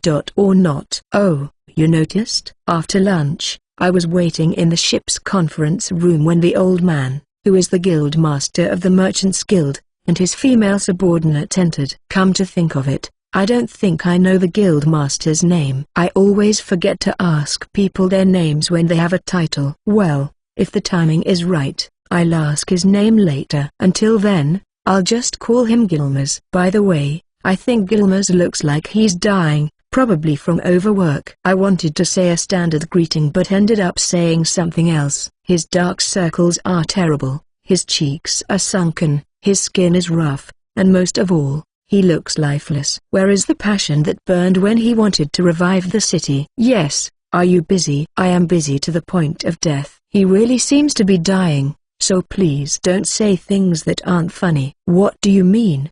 Does the city of Cagliari look worse than it was when it was torn apart by the war? After me, Camille-san and the others greet Gilmers and take their seats. It looks like I'll be a spectator, so I'll just relax and drink my tea. Guildmaster, we have decided to move the castle out of the country. As a result, we will not be accepting any new reservations for boarding as of tomorrow. Without any preamble, Camille-san drops the bombshell. What? No, no, no. That's too sudden. How can this be? Gilmers panics at the bombshell. It's a shame that the master of the Merchants Guild would show his emotions like this, but of course, he's panicking. His female subordinate also turns pale, but that's a natural reaction. The city of Cagliari is a former military port, but it has become quite prosperous thanks to the influence of the castle. It would be strange if Gilmers didn't panic because that would mean that the source of this prosperity would disappear. This is the cause of everything. Camille-san places several loose-leaf papers in front of Gilmers. It's great that they're making good use of the things on board. Loose-leaf papers are really handy, aren't they? Gilmers takes the paper and reads it with bloodshot eyes. He already looks like the Grim Reaper. But it is Gilmers who is about to die. Well, merchants value results. I can't make excuses. But this country will be in chaos, right? Gilmers looks up to the sky as if he has given up and then asks Camille-san with a strong look. I'm sure there was a lot written on that loose-leaf paper. The complaints I heard from Camille-san were quite harsh, and I'm sure they were carefully selected for this paper. Still, Gilmers asks if it's okay to give up and let the country fall into chaos. I thought he was kind of cool, even if it was unintentional. Do you think we should worry about a country that allows foolish people to run wild, clinging to the ship of Mage Sama, who is a benefactor to the country? While I was a little touched by this, Camille-san cut off Gilmer's thoughts in one breath. Camille-san, who wanted to vent all her stress, didn't seem to care. But Gilmer's is supposed to be on our side, so I think it would be best if I backed him up. Camille-san, let's calm down for a moment. Gilmers is a collaborator who acts as an intermediary between the ship and influential people. Wait a minute. Wasn't it supposed to be the Merchants Guild that was supposed to act as an intermediary? Why are we being harassed directly? I'm pretty sure that's what we promised. After all, the Merchants Guild is in charge of merchant relations, right? Well, I'm doing everything I can. But there are too many demands and I couldn't keep them all in check, so I'm sorry. I had intended to give Gilmers a follow-up, but I ended up eliciting an apology. What, Trusan? The Guildmaster is not responsible for everything. Even though he is the Guildmaster of the Merchants Guild, he is only the Guildmaster of one town. The Merchants Guild has also split up before the profits, and even the Merchants Guilds of other countries are interfering. The pressure from the nobles is also terrible. The Guildmaster is working hard.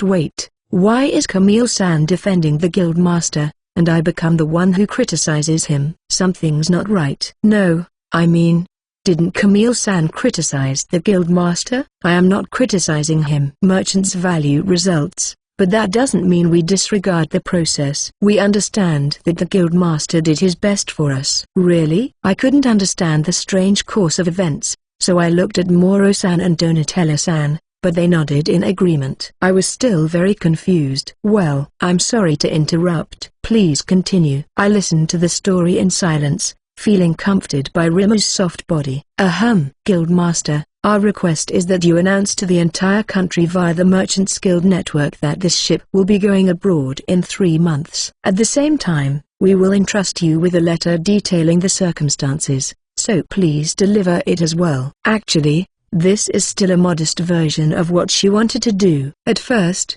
she also wanted to send letters expressing her dissatisfaction to neighboring countries. But then I decided to limit it to the country because it would be too much trouble to sort things out that way. Are you going to go that far? It's going to cause trouble for the Crown Prince as well. After all, you and the Crown Prince were on good terms. Everyone knows about the friendship between the Crown Prince and us. The letter also said that the Crown Prince was kind to us. There is no problem. I can only think that there are problems. Apparently, the Crown Prince will be the only winner after this mess is resolved, so there's no problem. They explained it to me before, but I still feel a little different. It's not that there are no problems, it's just that they are forcing the negative to become positive. It's like cutting the flesh to break the bone. I hope they don't bleed to death. If we had informed the Crown Prince in advance, it would have been different. But not only Camille-san but Moro-san and Donatella-san refused. That would mean they'd be deeply involved with the Crown Prince instead of being friendly. I don't understand the balance or such a thing, but it seems that they are thinking carefully about the political distance. Well, for now, it looks like Gilmers can't compete with Camille-san and the others, and it's certain that the Kingdom of Brescia will be in chaos starting tomorrow. I hope that a peaceful landing point can be found. If you like my translations, please support me on Ko-fi and subscribe my Patreon to read several chapters ahead. Striving for the Luxury Liner, Volume 20 Chapter 16. Sponsored chapter by Patreon. Enjoy. Chapter 16, Extravagant Hope. Preparations have begun for the regular route of the castle to open. Since chaos is expected, everyone in the orphanage, including the staff, is evacuated to the castle, and the guildmaster of the Merchants Guild in the city of Cagliari is called to convey our request. I also joined the conversation, but for some reason, I ended up criticizing Gilmers, so from then on, I will try to stay out of it as much as possible. It's been 5 days since the notice was sent to the Merchants Guild, and I've been staying indoors, so I don't really know what's going on, but from what I've heard, there seems to be a lot of shouting and wailing going on outside. There's also a lot of commotion inside the castle. The people who have been selected and deemed okay by Camille-san and the others can't seem to stay calm in this situation, and they seem to be making a lot of requests for meetings with Camille-san and the others. In the midst of all this confusion, Camille-san and the others are taking a hands-off approach. They are said to be having light conversations with the passengers on board, but they are ignoring everything else. I was also worried and asked if it was okay to react like that, but I got a frighteningly clear answer, and I, a wimp, was scared. According to Camille-san, the discussion after the purge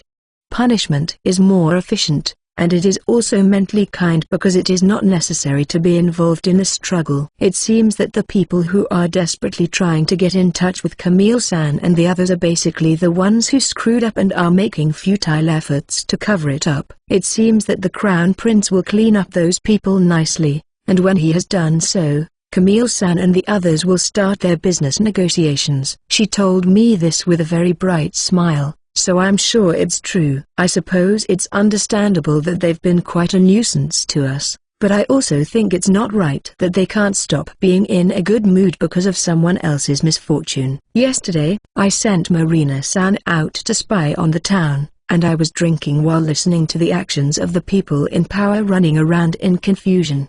They looked like they were having a good time. I don't think Camille-san and the others are the type to do such sneaky and pointless things, but they must have been really stressed out. I feel a little sorry for them. Also, Alessia-san, Carla-san, and Claretta-san are not on the ship at the moment. After the discussion with Gilmas, we wondered if the out-of-control people in power might target the families of the Girasol members who are believed to be involved, so they moved to Lucca in a hurry. I also suggested inviting their families to the ship, but since they can't take such a long vacation and it seems that evacuating them would be an admission of their value, the Girasol members will take turns moving to Lucca to protect their families while also visiting their hometowns. To be honest, I'm a little relieved that the invitation was declined. I'd like to say that there's nothing against the family of Alessia-san and the others, but I won't say who. If I invited someone, it would probably be a huge hassle. Well, it's sad that the three of them aren't here, but I'm also quietly busy taking care of the children at the orphanage. It's hard to take care of the children, but I'm doing my best as the owner of the orphanage. Rimmer and Bent are more popular than me, though. Still, it's peaceful. I know there's a lot of screaming and crying going on outside the ship, but I leave that to each of them. Asterisk asterisk asterisk. Third person Pof. Say that again. The Crown Prince of the Kingdom of Brescia was reviewing some documents at a desk in his luxurious, glittering, but not ostentatious, room, and he furrowed his brows as he asked the official who had come to report to him to repeat his report. Although his appearance was dignified and worthy of a Crown Prince, he had a furrow between his eyebrows and looked as if he was praying to God that he had misunderstood something. The Merchant Guild has informed us that the castle has decided to leave the country due to malicious interference. We haven't confirmed it here, but since it's been announced so widely, it's unlikely to be a rumor. Here are the details. The Crown Prince listens to the official's words again, then takes the documents handed to him by the official and looks at them. I thought I had a certain amount of information, but it seems I've caused more trouble than I thought. In particular, the actions of the people in my faction are beyond outrageous. Does that mean they don't care about my instructions? The Crown Prince's expression does not change, but a coldness creeps into his voice. Those who are close to your highness understand your policies, but it is difficult for those who are far away to understand everything. There are many fools who look down on those on that ship as mere commoners. The secretary working at the side of the Crown Prince responds to the Crown Prince's muttering. Has the faction become too large? There are also people who have left the Second Prince's faction to join the Crown Prince's faction. The number of people has increased significantly. I wanted to take my time to get them to follow me, but I guess I need to clean up. Even without the ship, your highness's position will not waver, and giving up the ship will buy us time. What will you do? Don't ask me what you already know. Even without the ship, we won't lose, but if we let the ship go elsewhere because of our mistake, it would damage our national prestige. That is true. Most of all, I'm afraid of how angry my wife will be. That's right. Both mother and the royal consort will be angry as well. They really like the things on the ship. Speaking of which, the queen wants to visit the ship, doesn't she? Not only mother, but His Majesty as well. It's a headache. The Crown Prince and his secretary look at each other and smile faintly as if imagining the trouble that will probably happen from now on. They feel sad about their own position from which they cannot escape.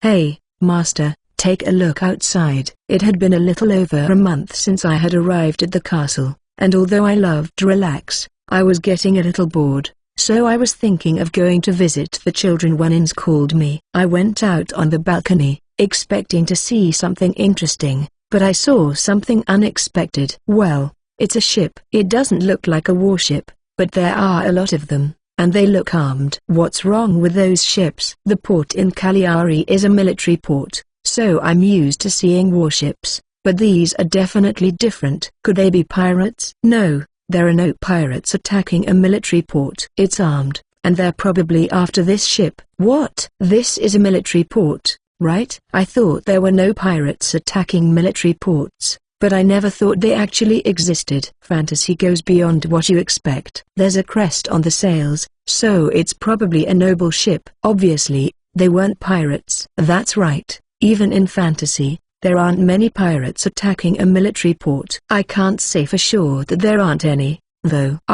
So it seems like they were cornered and looking for a sudden turnaround. Both Camille-san and I basically ignore what's going on outside, but we still get information. According to the information we've received, it seems that the Crown Prince is wielding a large hatchet. Because of the extensive exposure with evidence of the harassment and pressure that we have received, I hear that there is a big mess because of the demotion and stripping of titles, the punishment and pressure without question to the Merchants Guild, and the complaints and responsibility to the Merchants Guild as well. I think they're probably just making a last-ditch effort to get their hands on the castle. Master, Camille-san and the others have something to ask you. Felicia, who had been outside, returned with Camille-san and the others. I think they want to talk about the ship outside. I invite Camille-san and the others in and ask Felicia to prepare some drinks. Well, she's just ordering room service. So, about that thing outside, it's probably going to attack us. What should we do? To be honest, even if it's a warship,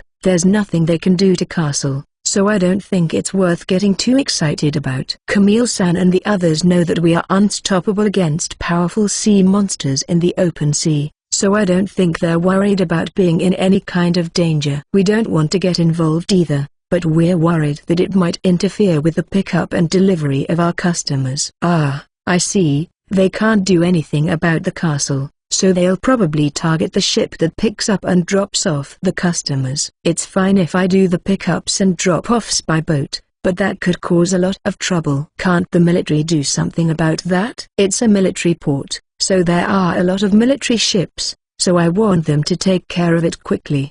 The crest on the sail is that of Count Dontrade. He is the second prince faction, but he has a lot of ships in his coastal territory and has influence over the navy. That's why he tried to get his hands on the castle by any means necessary and ended up digging his own grave. I also revealed a lot of things. Yes, Camille-san's last words definitely caused that. So you're saying that the military won't move immediately because he has influence over the navy, and also his title. Even if he is rotten, he is still a count, so the army cannot overthrow him alone. Under the current circumstances, as soon as word gets back to the royal capital, I am sure permission will be granted to overthrow him, but until then, it will be difficult to do anything about it. The only time they have is the time it takes a messenger to travel to and from the city of Cagliari. They are really making a last-ditch effort. If they can get their hands on the castle, it will be a great achievement, allowing them to get away with a certain amount of ruthlessness.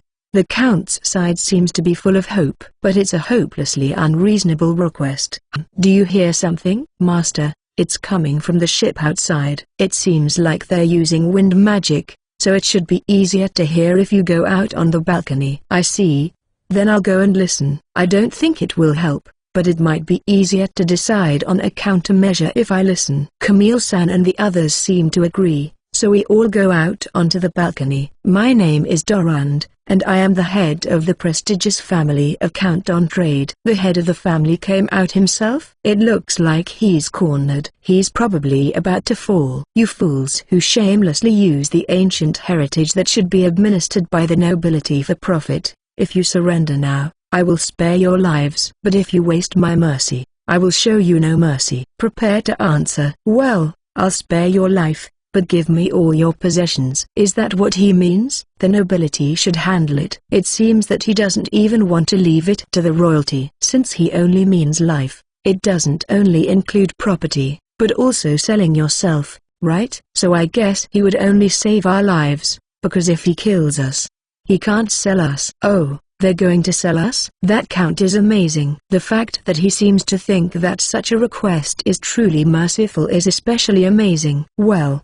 what are we going to do? I don't really want to get involved. You know, that count, he's the kind of person who will tire you out the more you talk to him. There is no doubt about it. Even if he were to become an enemy, I would have preferred a more straightforward opponent. Oh, regardless of their good or bad character, if they were people with a certain level of intelligence, they wouldn't think of picking a fight with the Crown Prince and the Mage, right? My hopes were extravagant. If you like my translations, please support me on Ko-fi and subscribe my Patreon to read several chapters ahead. Striving for the Luxury Liner, Volume 20 Chapter 17. Enjoy. Chapter 17. Surprisingly capable. It's been a month since Camille-san and the others revealed the numerous cases of harassment they had suffered at the castle.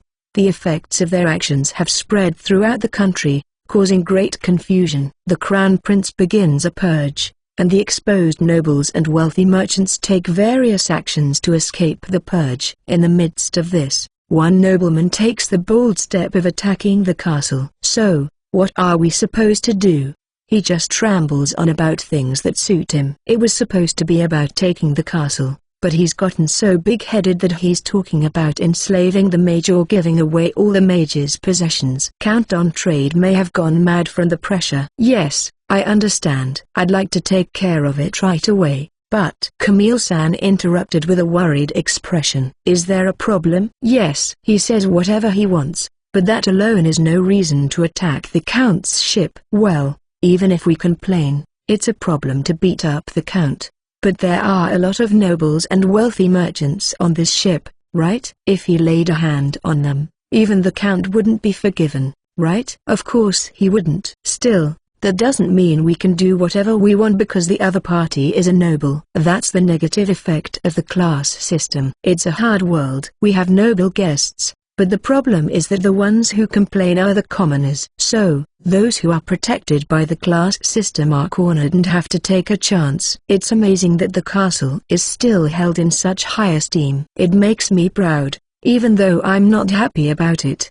But we still have to pick up and drop off the ship's passengers. Is she asking me to pick up and drop off the passengers? Yes.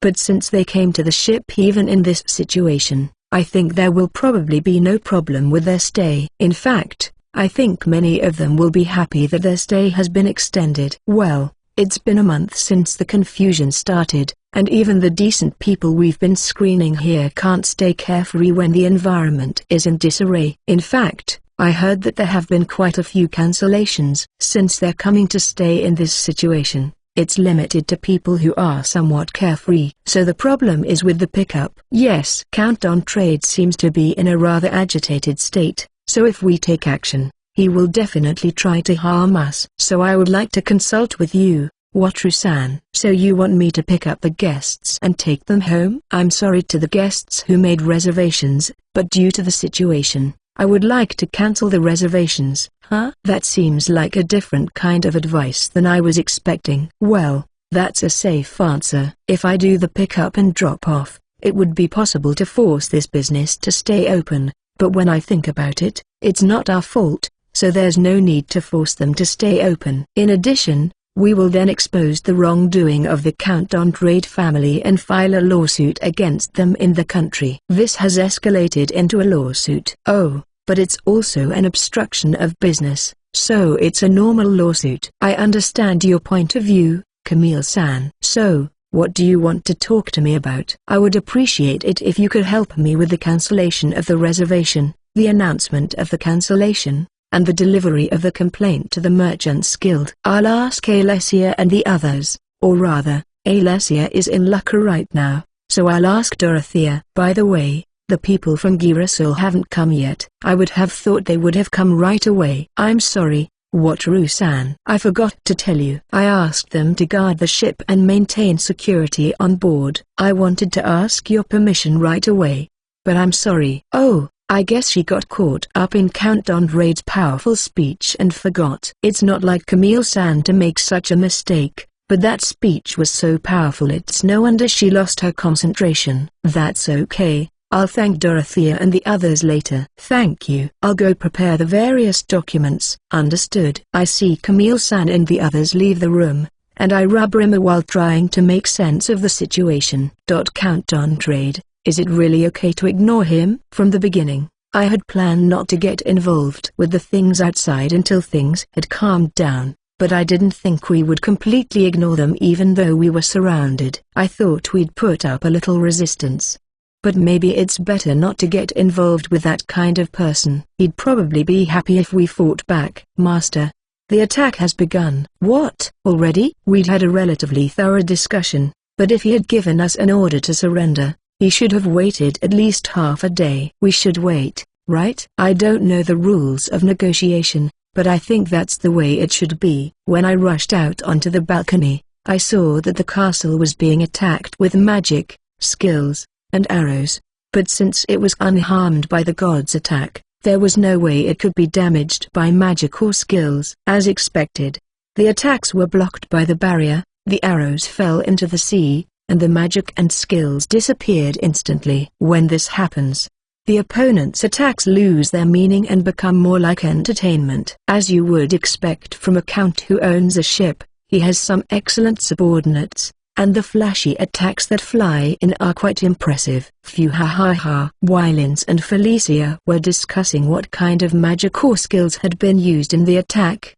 a laugh could be heard on the battlefield. It was Count Andrade. I've heard of you, and you're not bad. But that's all over now. I'm giving you one last chance to surrender, and I'll spare your life. It looks like he's going to show us mercy one more time. But I don't want it. But it seems that Count Andrade expected this outcome as well. I thought he was just an idiot, but maybe he's just a little bit of an idiot. By the way, the reason why the idiots can't destroy the castle is because everyone knows that the castle is permanently equipped with super strong barriers. Only VIPs stay on this ship, so the security of the ship is well known. The ship has been advertised as being able to withstand various attacks, including the unique skills of the Imperial Navy, without being damaged, and it has the same kind of barrier. That's why the guests maintain a certain level of composure even in this situation. It seems that you are a fool who does not understand my mercy. I would have preferred to take it intact, but I have no choice. However, I am a merciful person, so if you give up, you should surrender immediately. When he says he is merciful so many times, I begin to wonder what mercy is. I can feel his desire to get the ship with as little damage as possible. Look at this. Count Andrade's words are followed by the appearance of a magical ship. I pay close attention as she says it, and the cover on the bow of the ship is removed to reveal what looks like a cannon. I think it's unusual to have a cannon on the bow of a ship. In movies and manga, I think cannons are usually mounted on the side. But this thing, I heard from Alessia-san and the others that my ship's barrier repelled the laser beam from the unique ability, but it smelled the same. What kind of thing is that he brought out? I was surprised by In's voice of surprise. At the same time, I could hear many other surprised and frightened voices from inside the ship. Huh? What? Is that thing amazing? Yes, that's a magic cannon. They're extremely rare, and can only be found in ancient ruins, or in fortresses and castles, but even then, the ones that are still operational are even rarer. A magic cannon. That's an item that really makes my heart race. Can't we load one on the luxury liner? If everyone is so surprised, does it have a lot of power? Yes, it seems that the power varies depending on the type, but there are also stories that it can blow mountains away. That's really amazing. Well, I don't think it's stronger than the attacks of the gods. Is this the kind of thing that can blow up a mountain? That's impossible. It seems that the magic cannon is not big enough to be placed on a ship. Even so, that magic cannon must have a certain amount of power. It's powerful enough to be a magic cannon. After all, it requires at least one low-class dragon-class magic stone. A low-class dragon-class monster? I remember selling a lot of things like earth dragons and sea serpents. Ins, you seem to know a lot about magic cannons. Do you like that kind of thing? Ins has a refreshing personality, but I don't think she was particularly interested in romantic things for men. I don't particularly like them. I once discovered a magic cannon on a request. I did some research on it, but in the end it didn't work. So she had found it as a treasure. When I bought Ins, she was a B-rank adventurer, so I guess she's had a lot of experience. It'll be fun to hear about it next time. That thing works, right? I don't think they would have displayed something that didn't work so openly. That's true. My opinion of him had gone up a bit from idiot to slightly stupid, but he had prepared something incredible. If he had secured such a destructive weapon, I could understand his confidence. I've revised my evaluation upwards to surprisingly capable. However, it looks like he's not very lucky. I think he had a better chance of winning if he fought the land than if he attacked the castle. Master, do you want me to shoot the magic cannon? Felicia comes to me with about to ask. It would be very interesting to shoot it in this situation, but I kind of want the magic cannon. The ships summoned by ship summoning basically don't come with any weapons. I don't want to go to war or anything, so that's fine, but it would be cool to have a romantic weapon on my ship. I want to try things like firing the magic cannon. Please don't destroy the magic cannon, because I want it. Oh, and because Dorothea and the others might attack. Felicia and Ins, please tell them not to attack. I watched as Ins and Felicia left the room, and then I looked back at the magic cannon. Was it a bit arrogant to tell them not to attack because I wanted the magic cannon? I think even the best magic cannon in the world wouldn't be able to damage the castle.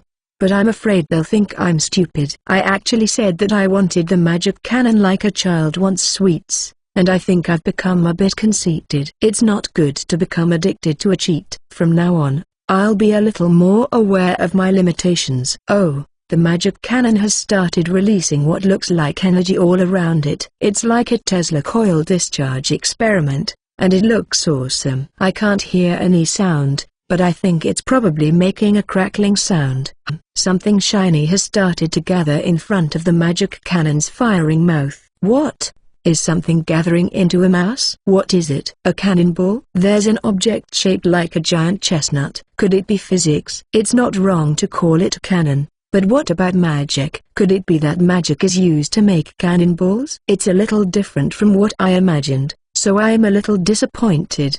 But I'm starting to worry if the barrier will really be able to hold such a huge cannonball. What is that? It's physically impossible, right? It's supposed to be a cannonball, but it's bigger than the magic cannon itself. It's about half the size of the ship, even from a distance. And it's floating. It doesn't make sense. I don't think a barrier endorsed by creator God Sama will be broken, but I wish they would keep the fantasy to a minimum. I mean, I love fantasy. Phew, ha ha ha ha. Fool. You still won't surrender after seeing this? Then I'll give you a merciful blow. Fire the magic cannon. With Countdown Raid's perfect signal, the entire field of vision was filled with a huge white cannonball. Yes, summoning a ship endorsed by creator God Sama is definitely a cheat. If you like my translations, please support me on Ko-fi and subscribe my Patreon to read several chapters ahead. Striving for the Luxury Liner, Volume 20 Chapter 18, sponsored chapter by Patreon. Enjoy. Chapter 18. The Dangers of Greed. Countdown Raid attacked to get the castle. A lot of arrows, magic, skills, and various attacks rained down on us, but they had no effect on the castle, and we were feeling pretty relaxed.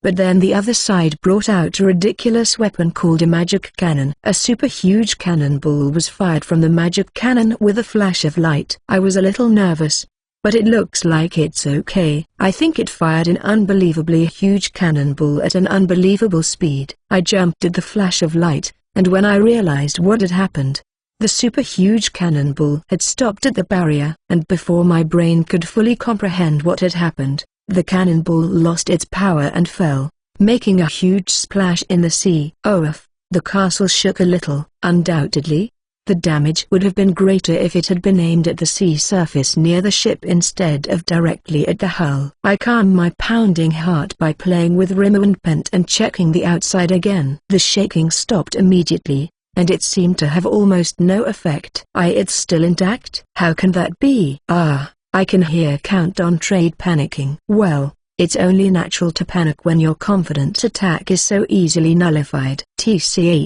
Next. Even if the ship looks intact, the barrier is already in tatters. I'll finish it next time. No, you can't finish it. You came to take the ship, right? There was no way he could hear my comment, and the magic cannon started firing again. It seems to be working fine so far, so I'll take my time and watch it carefully this time.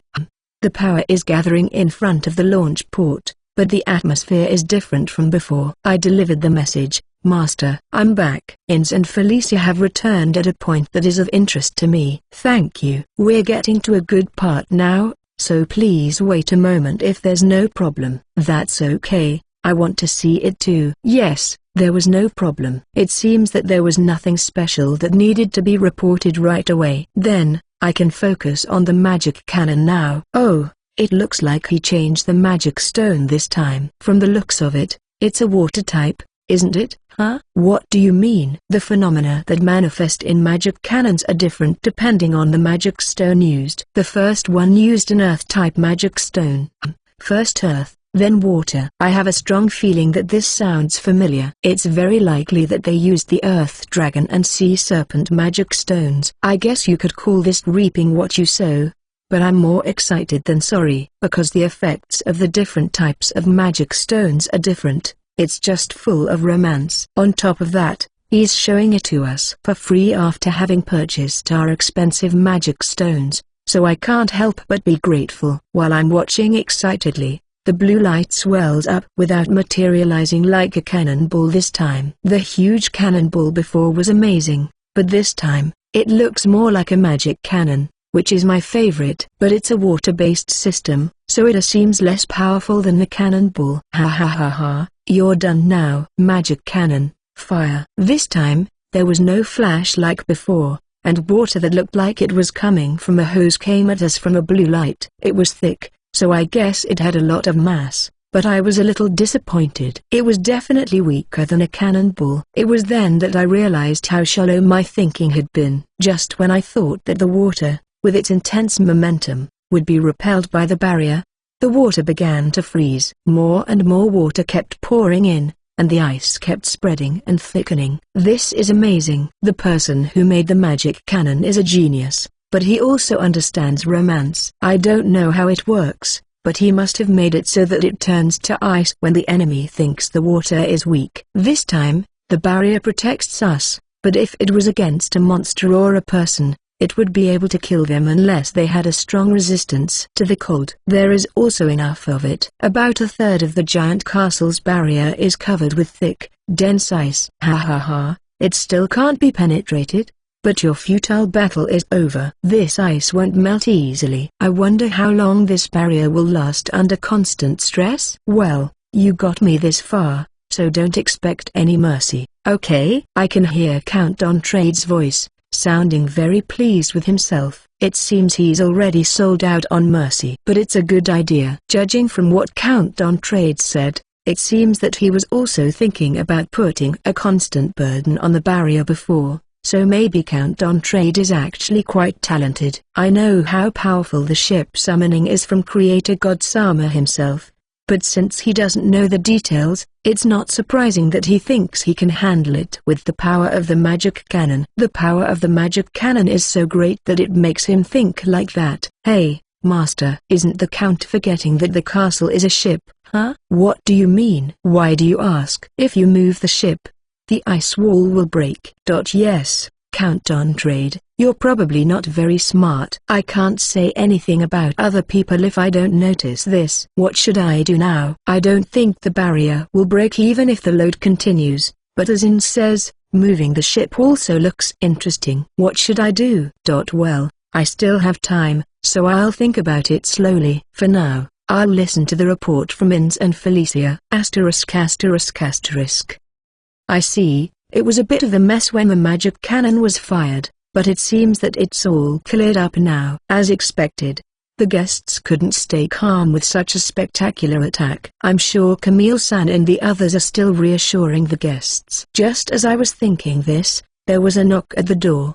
Felicia went to answer it and returned with Camille-san. I wonder if talking about it will make it happen? I thought to myself. What, True-san, is the barrier okay? I thought she was busy, but she came all of a sudden. I guess she wanted to ask me that. I know the power of the barrier to a certain extent, but I guess she's worried because we never talked about the duration. There is no problem. At this level it should be fine for at least 3 days. I don't know the exact amount of time, but since it can trap Creator God's-sama, 3 days should be a breeze. I see, that's a relief. But Countdown Trade seems to be cornered even more than I imagined. I never thought that he would be so reckless.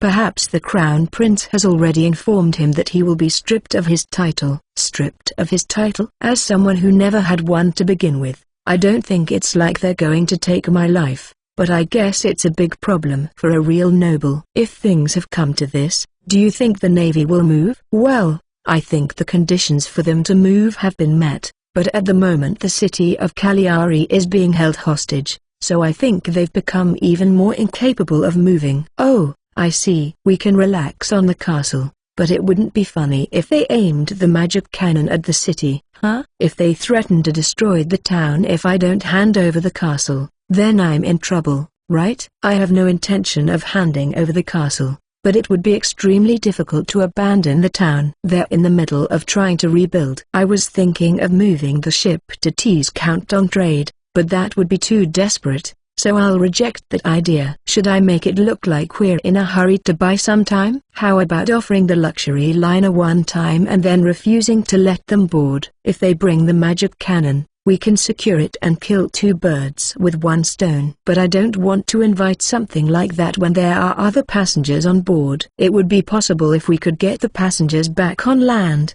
but it would be a lot of trouble. If they take the city hostage, it'll be tough, so it looks like we should buy some time until it gets dark with the ice and somehow deal with the magic cannon in the middle of the night. I wanted to leave everything to the Crown Prince, but I don't think I can wait that long. Countdown Trade seems to have a very short temper. The magic cannon? Yes. If we can do something about the magic cannon, I think we can leave the rest alone. So shall we go and sink it now? If it's just a magic ship of that level, we can sink it with the galette, even if it's just me and Felicia. That's right. If we do what Im says, everything will be solved easily. But you know, I really want that magic cannon. If we sink the ship, the magic cannon will be destroyed, so I can't accept that easy option. Materialistic desires are very hard to resist, and although I think that this way of thinking is arrogant, I'm willing to endure a little hardship for that lump of romance. So I obediently ask, I want that magic cannon. Is there any way I can get it? Wow. I'm looked at with a surprisingly blank expression. I guess men and women really do have different sensibilities. It seems like the romance of the magic cannon isn't getting through at all. The value of magic cannons is immeasurable, but you're not that strapped for cash, are you? What, True-san? No, it's not a question of money or anything like that. I try to make some kind of excuse in response to Camille-san's words,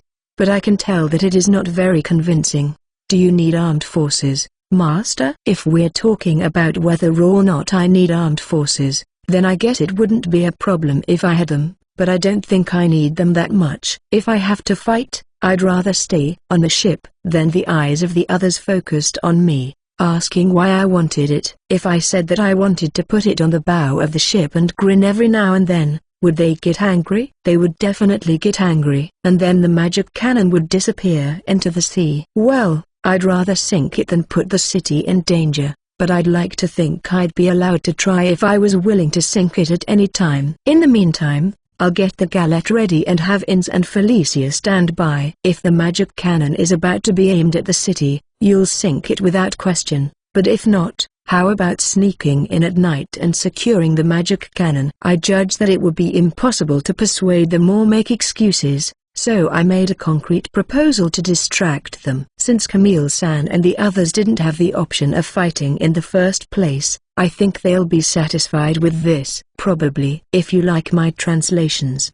please support me on Ko-fi and subscribe my Patreon to read several chapters ahead. Striving for the Luxury Liner, Volume 20 Chapter 19. Enjoy. Chapter 19. New Ship. The Magic Cannon. It was no match for the cheat endorsed by creator God-sama, but it was a wonderful, romantic masterpiece, thanks to the fact that its owner, Count Trade, is crazy about the castle. It was saved, but I finally realized that it would be bad if the magic cannon was aimed directly at the city of Cagliari. I decided to take action to achieve both the romance of the magic cannon and the safety of the city. Well, it's both annoying and reassuring, but still annoying. I've come to the realization that the magic cannon could be aimed at the city, so I'm creating a sense of urgency in the castle to keep Count Trade's interest. If I can just stall until it gets dark, that's all I need to do. I know that.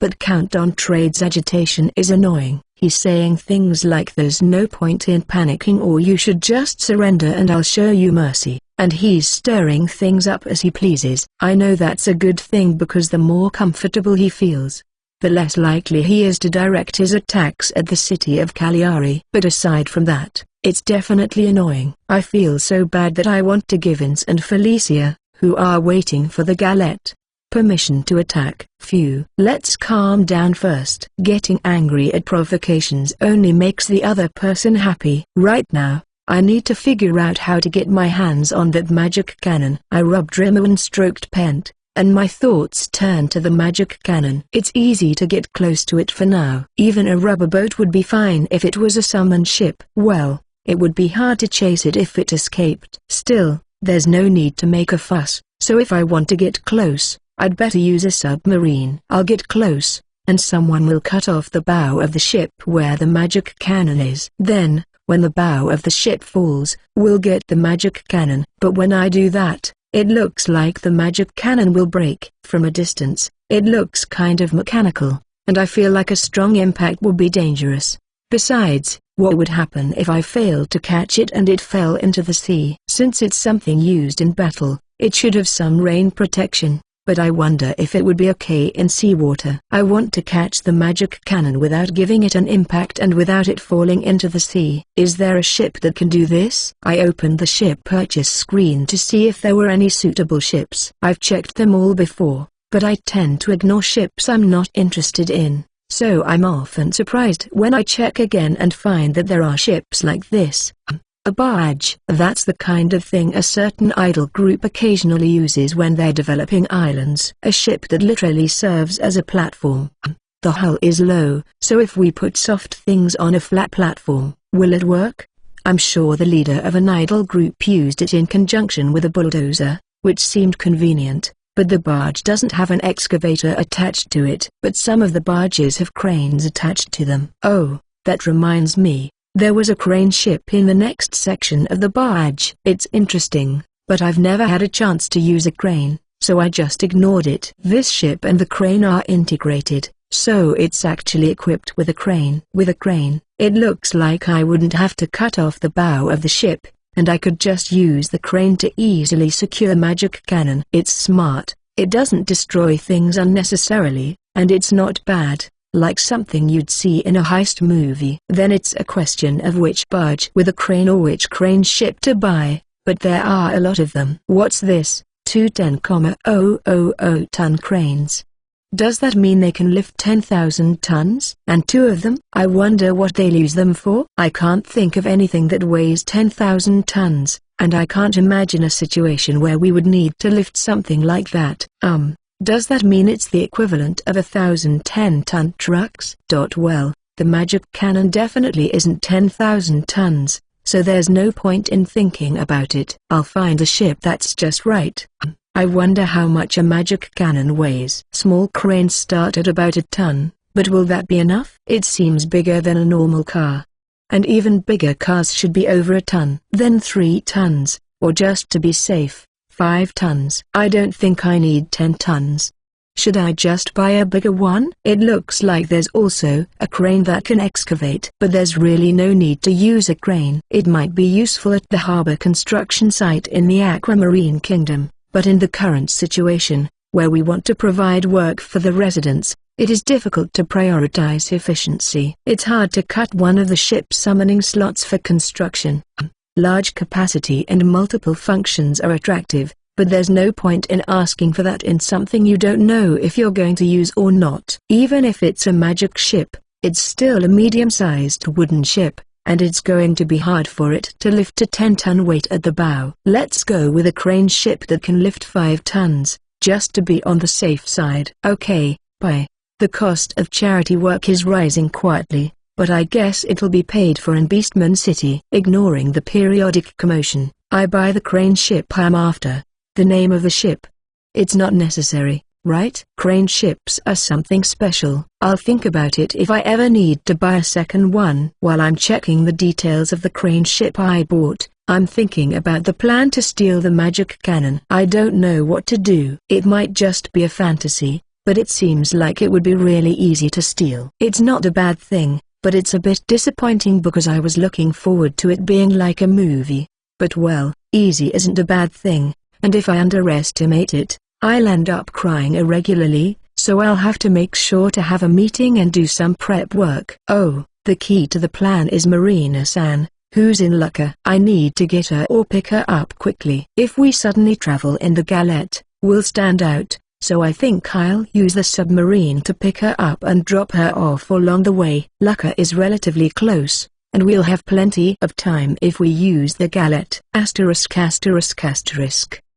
I hurriedly asked Marina-san to come back, and it was time for a meeting. While I was waiting for Marina-san, the situation changed quite a bit. First of all, the women who had been so unenthusiastic when I said I wanted a magic cannon were now enthusiastically supporting me. Count Andrade's continued provocations seemed to have irritated the ladies as well, and it was hard to refuse their offers of help. Camille-san and Donatella-san, for example, were treated like my lovers and then called poisonous women who ingratiate themselves with their bodies and suck up the sweet nectar, and they demanded to join the mission with a smile. Even though they were supposed to smile, the fact that they didn't make me so scared that my knees almost buckled, but I still managed to refuse to take them on the mission. If I had taken them, they would have slaughtered Count Dontrade while we were busy fooling around. Both Camille-san and Donatella-san were relatively high level, even if it was rushed, and changing from thief to robber was no joke. So,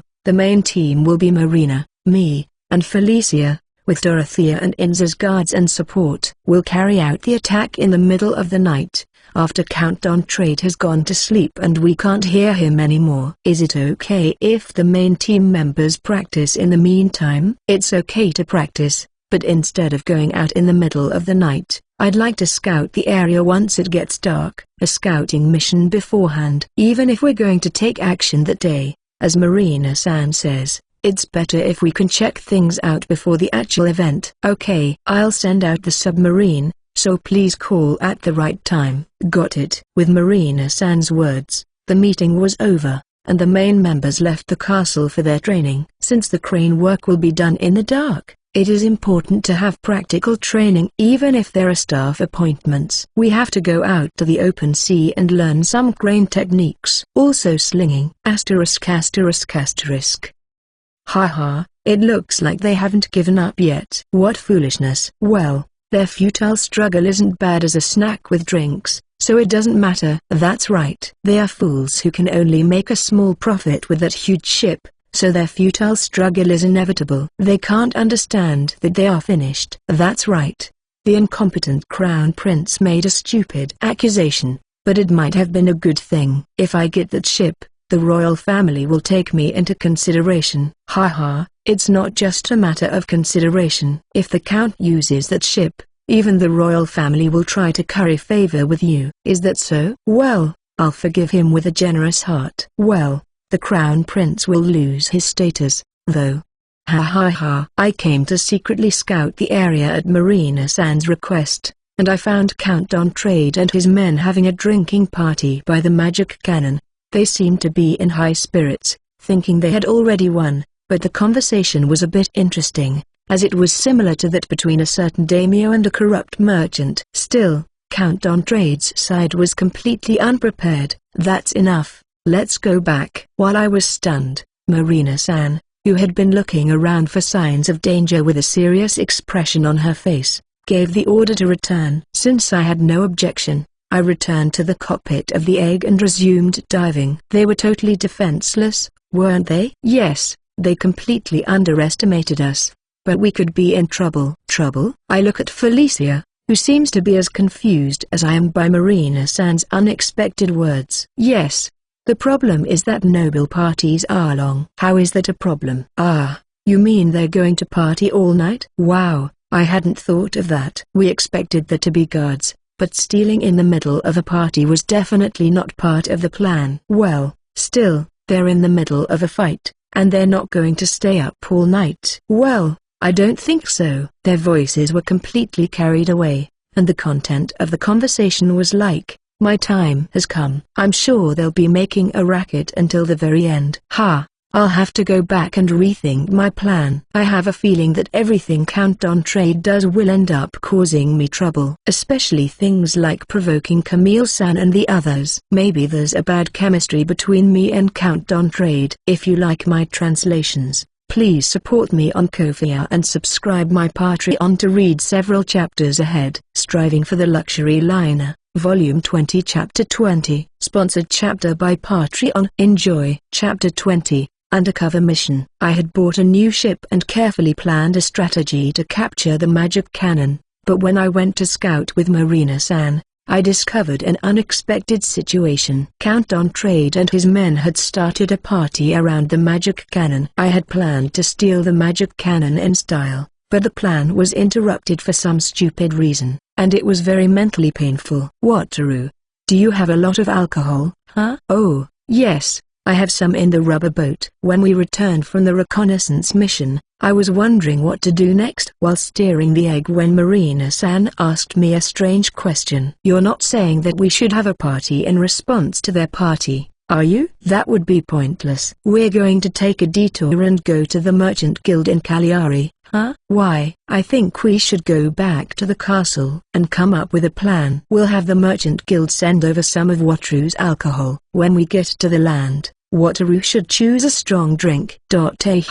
So she's planning to send over whiskey or some other strong alcohol and get Count D'Entrade and his men drunk? It's too suspicious to send gifts at this time of night. No one would drink such suspicious alcohol. Do not worry, the merchants will not miss this opportunity. If they had seen the power of that magic cannon and even saw the slightest chance of winning in Count D'Entrade, the merchants would have already made a lot of gifts to establish a connection. It is very likely that this party has also taken advantage of the gifts from the merchants. Even if we make arrangements now, the other side will only see us as a merchant who is slow to turn tail. I can't deny that. Aside from trust issues, it's important for the merchants to make connections in case the castle loses, and if they manage to get in first, they might be able to handle all of the castle's products. If they knew the truth, it would just be a fantasy, but it's natural for people who don't know the truth to want to take out insurance when they see the power of the magic cannon. In fact,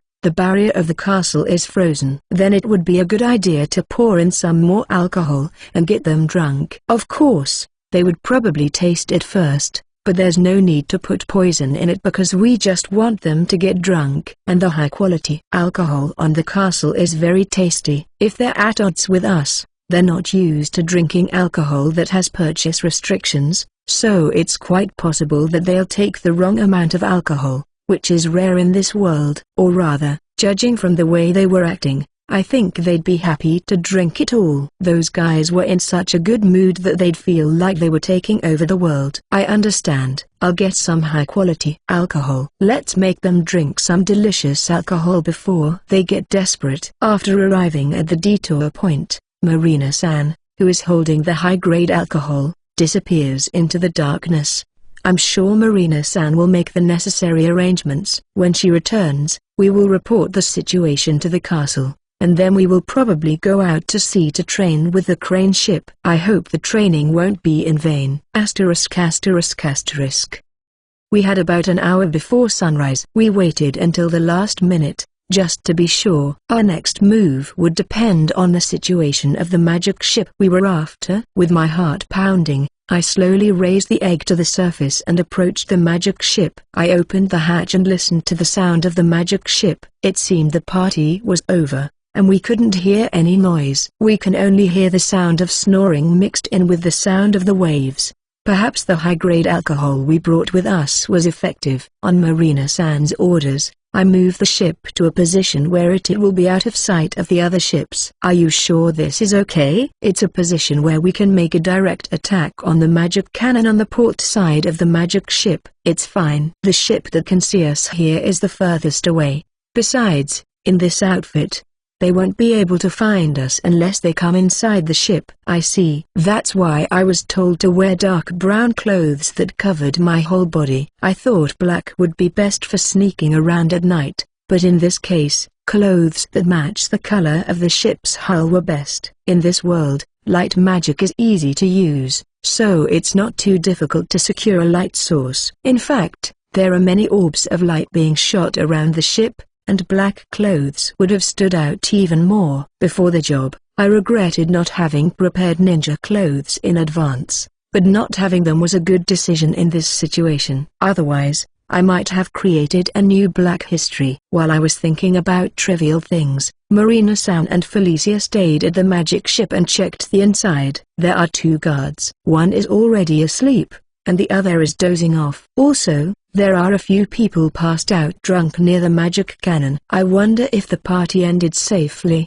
But even if the guards weren't so lazy that they passed out drunk, it still seems like the guards were a little less vigilant than they should have been. Is Countdown Trade among those who passed out drunk? Number. Those who have collapsed are not well dressed, so I think the higher-ups have returned to their cabins. Even those who aren't well dressed have passed out. Did they have a big party with the alcohol we and the merchants brought? Do you want to check, Wataru? I can't do stealth. According to the original plan, if there was a lookout, we should neutralize it before starting work. Don't worry about making some noise. I'm going to check it out, so let's check it out once. That way, we can save time. Well, I understand. There were many questions, but since Marina-san and Felicia didn't object, we left the egg. I get on the magic ship, with Marina-san and Felicia following, and take a look inside. I see why Marina-san and Felicia are so confident that everything will be okay. There are 2 guards around the magic cannon,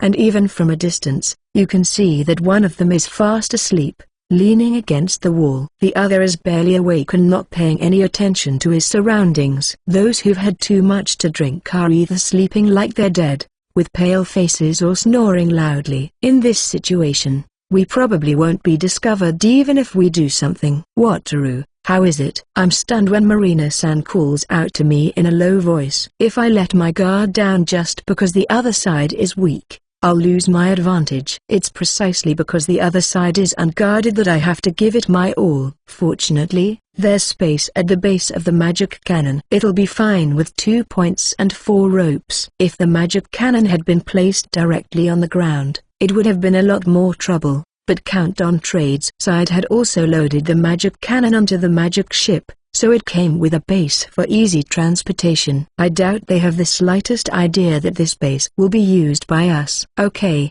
just a moment. Marina-san returns to the egg and comes back with a sling around her shoulders. It's a sling wire. From what I know from being appointed as a staff member, there is a load limit for the wire used for slinging, but since this is equipment from a cheat ship summoning, even with the thinnest wire, it can be lifted without breaking. It would have been nice if this system could have been used for the crane as well, but since there's a power issue there, there's a chance it won't lift even if it doesn't break. That's a bit disappointing. Wataru, please take care of Rimu-chan. Okay, Rimu, please do what you practiced. And Felicia, too. I'll be fine. Yes, leave it to me. As I left Tremor in Felicia's care, Marina-san and Felicia slipped into the ship. Maybe in a movie, this is where the exciting scenes start. But I'm not that excited. I guess the main character doesn't look good unless the enemy is strong in a fight. Marina-san approaches the slumbering lookout. I feel like it's okay to leave her alone.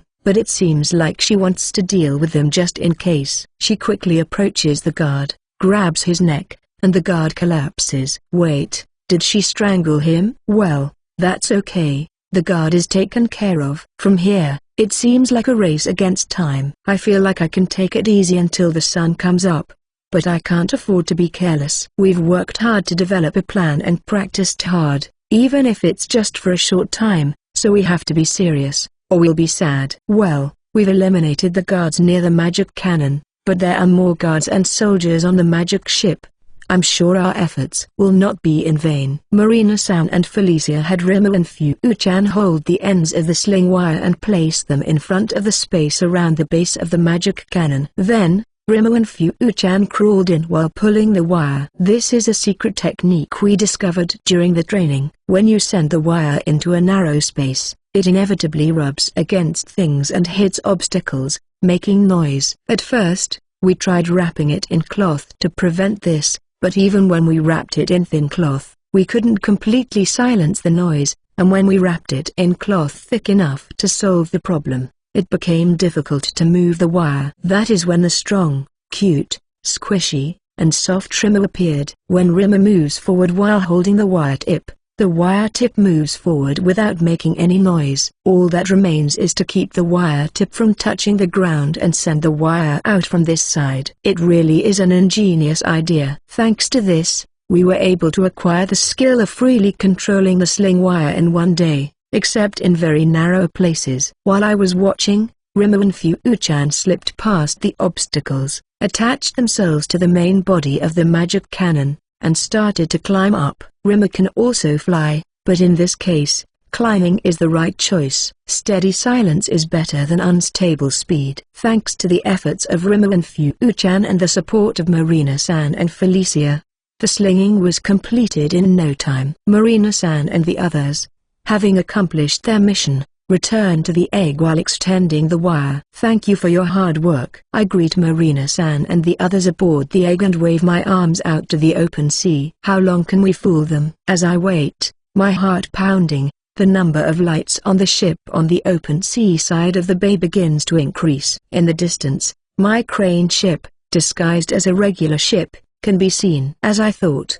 it was impossible to fool them until the end. Yes, Water's ship disguise made it look like Count Andrade's ship, but the size and shape are quite different.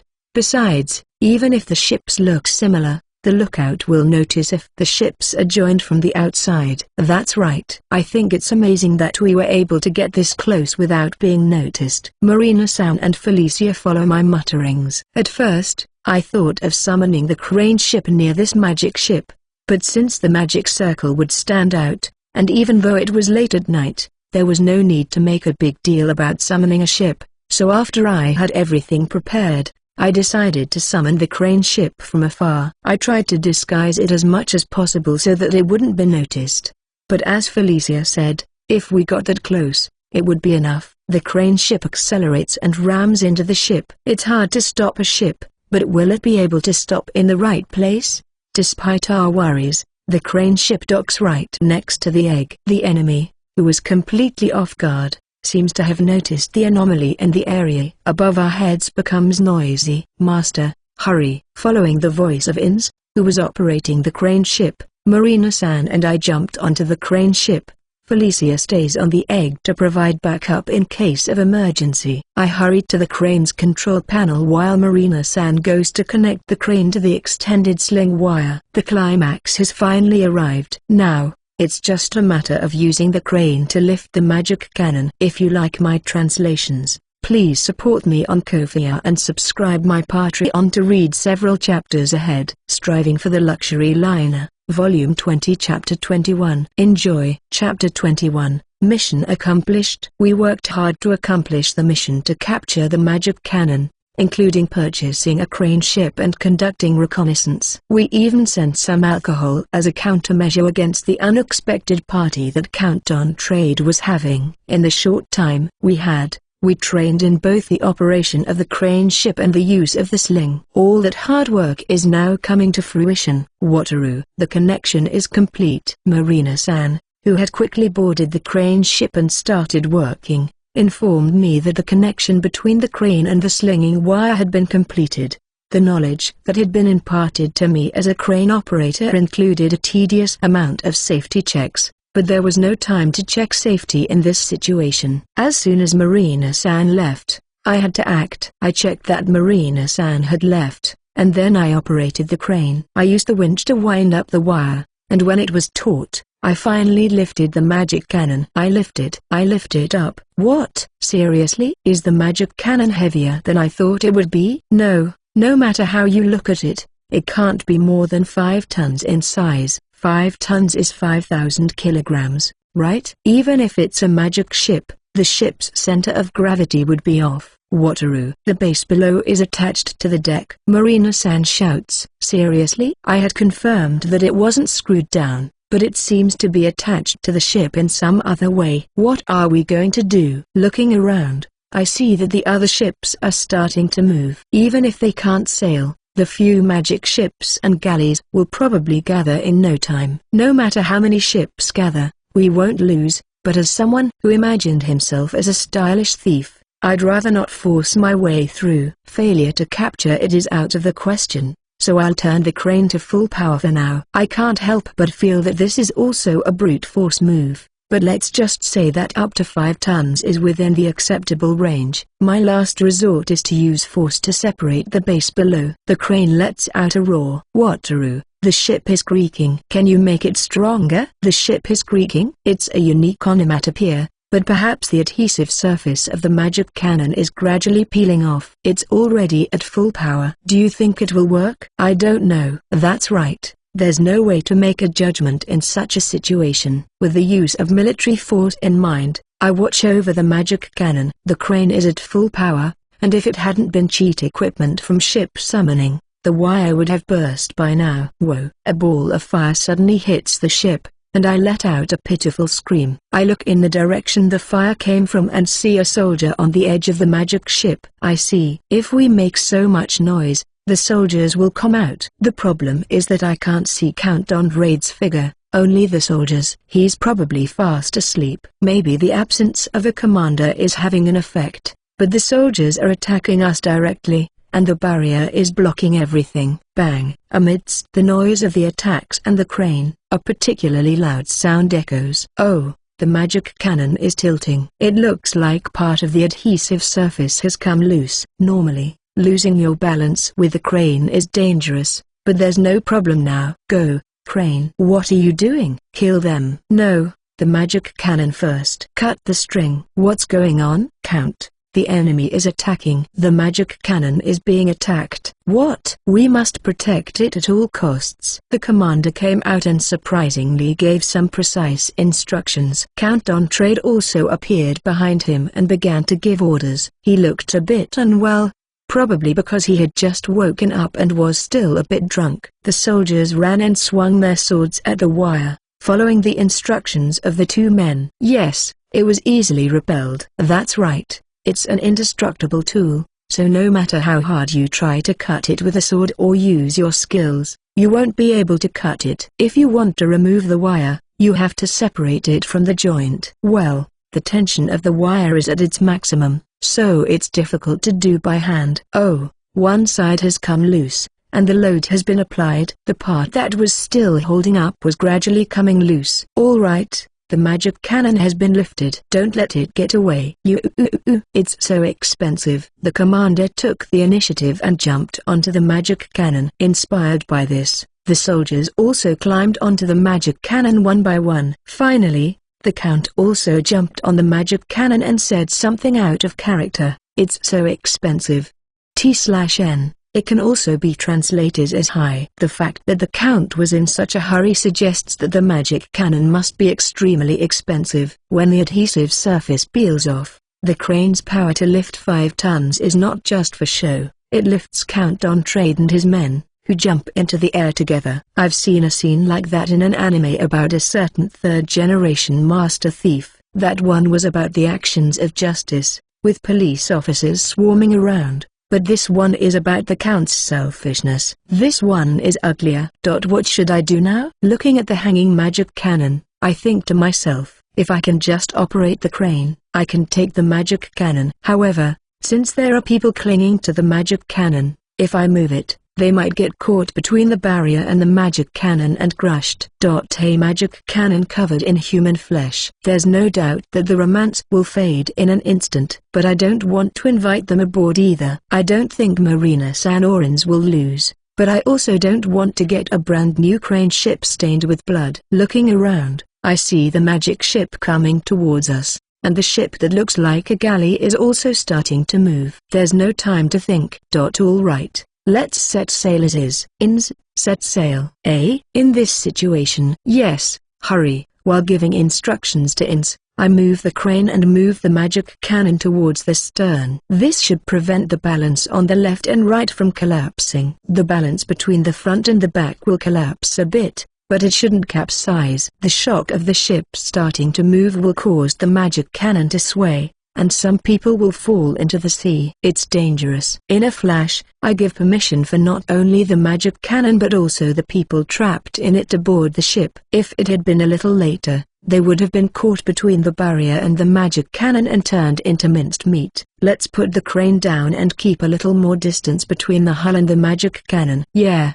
that should be enough to keep them safe, even if it starts to shake. Whoa, let's not forget to cancel the boarding pass. After all, this is a fantasy world, and their physical abilities are inhuman, so there's a chance they could jump over here. I was actually hoping that someone would fly over here and hit the barrier, but unfortunately, no one jumped in. I wanted to see that. Well, it doesn't matter now. I didn't manage to do it as stylishly as I imagined, but at least I got the magic cannon, so that's not a problem. Although there is some extra baggage. The magic ship is coming towards us, and the galleys have started to move, but the sailing ship is still standing. As we move, the gap between our ships widens, and Ins skillfully steers us through it. On the way, we are attacked several times by the ships we have passed, but the attacks stop when Count Dontrade, who is clinging to the magic cannon, gives the order. I didn't want to do that, but we ended up taking the leader of the other side hostage. As I look back,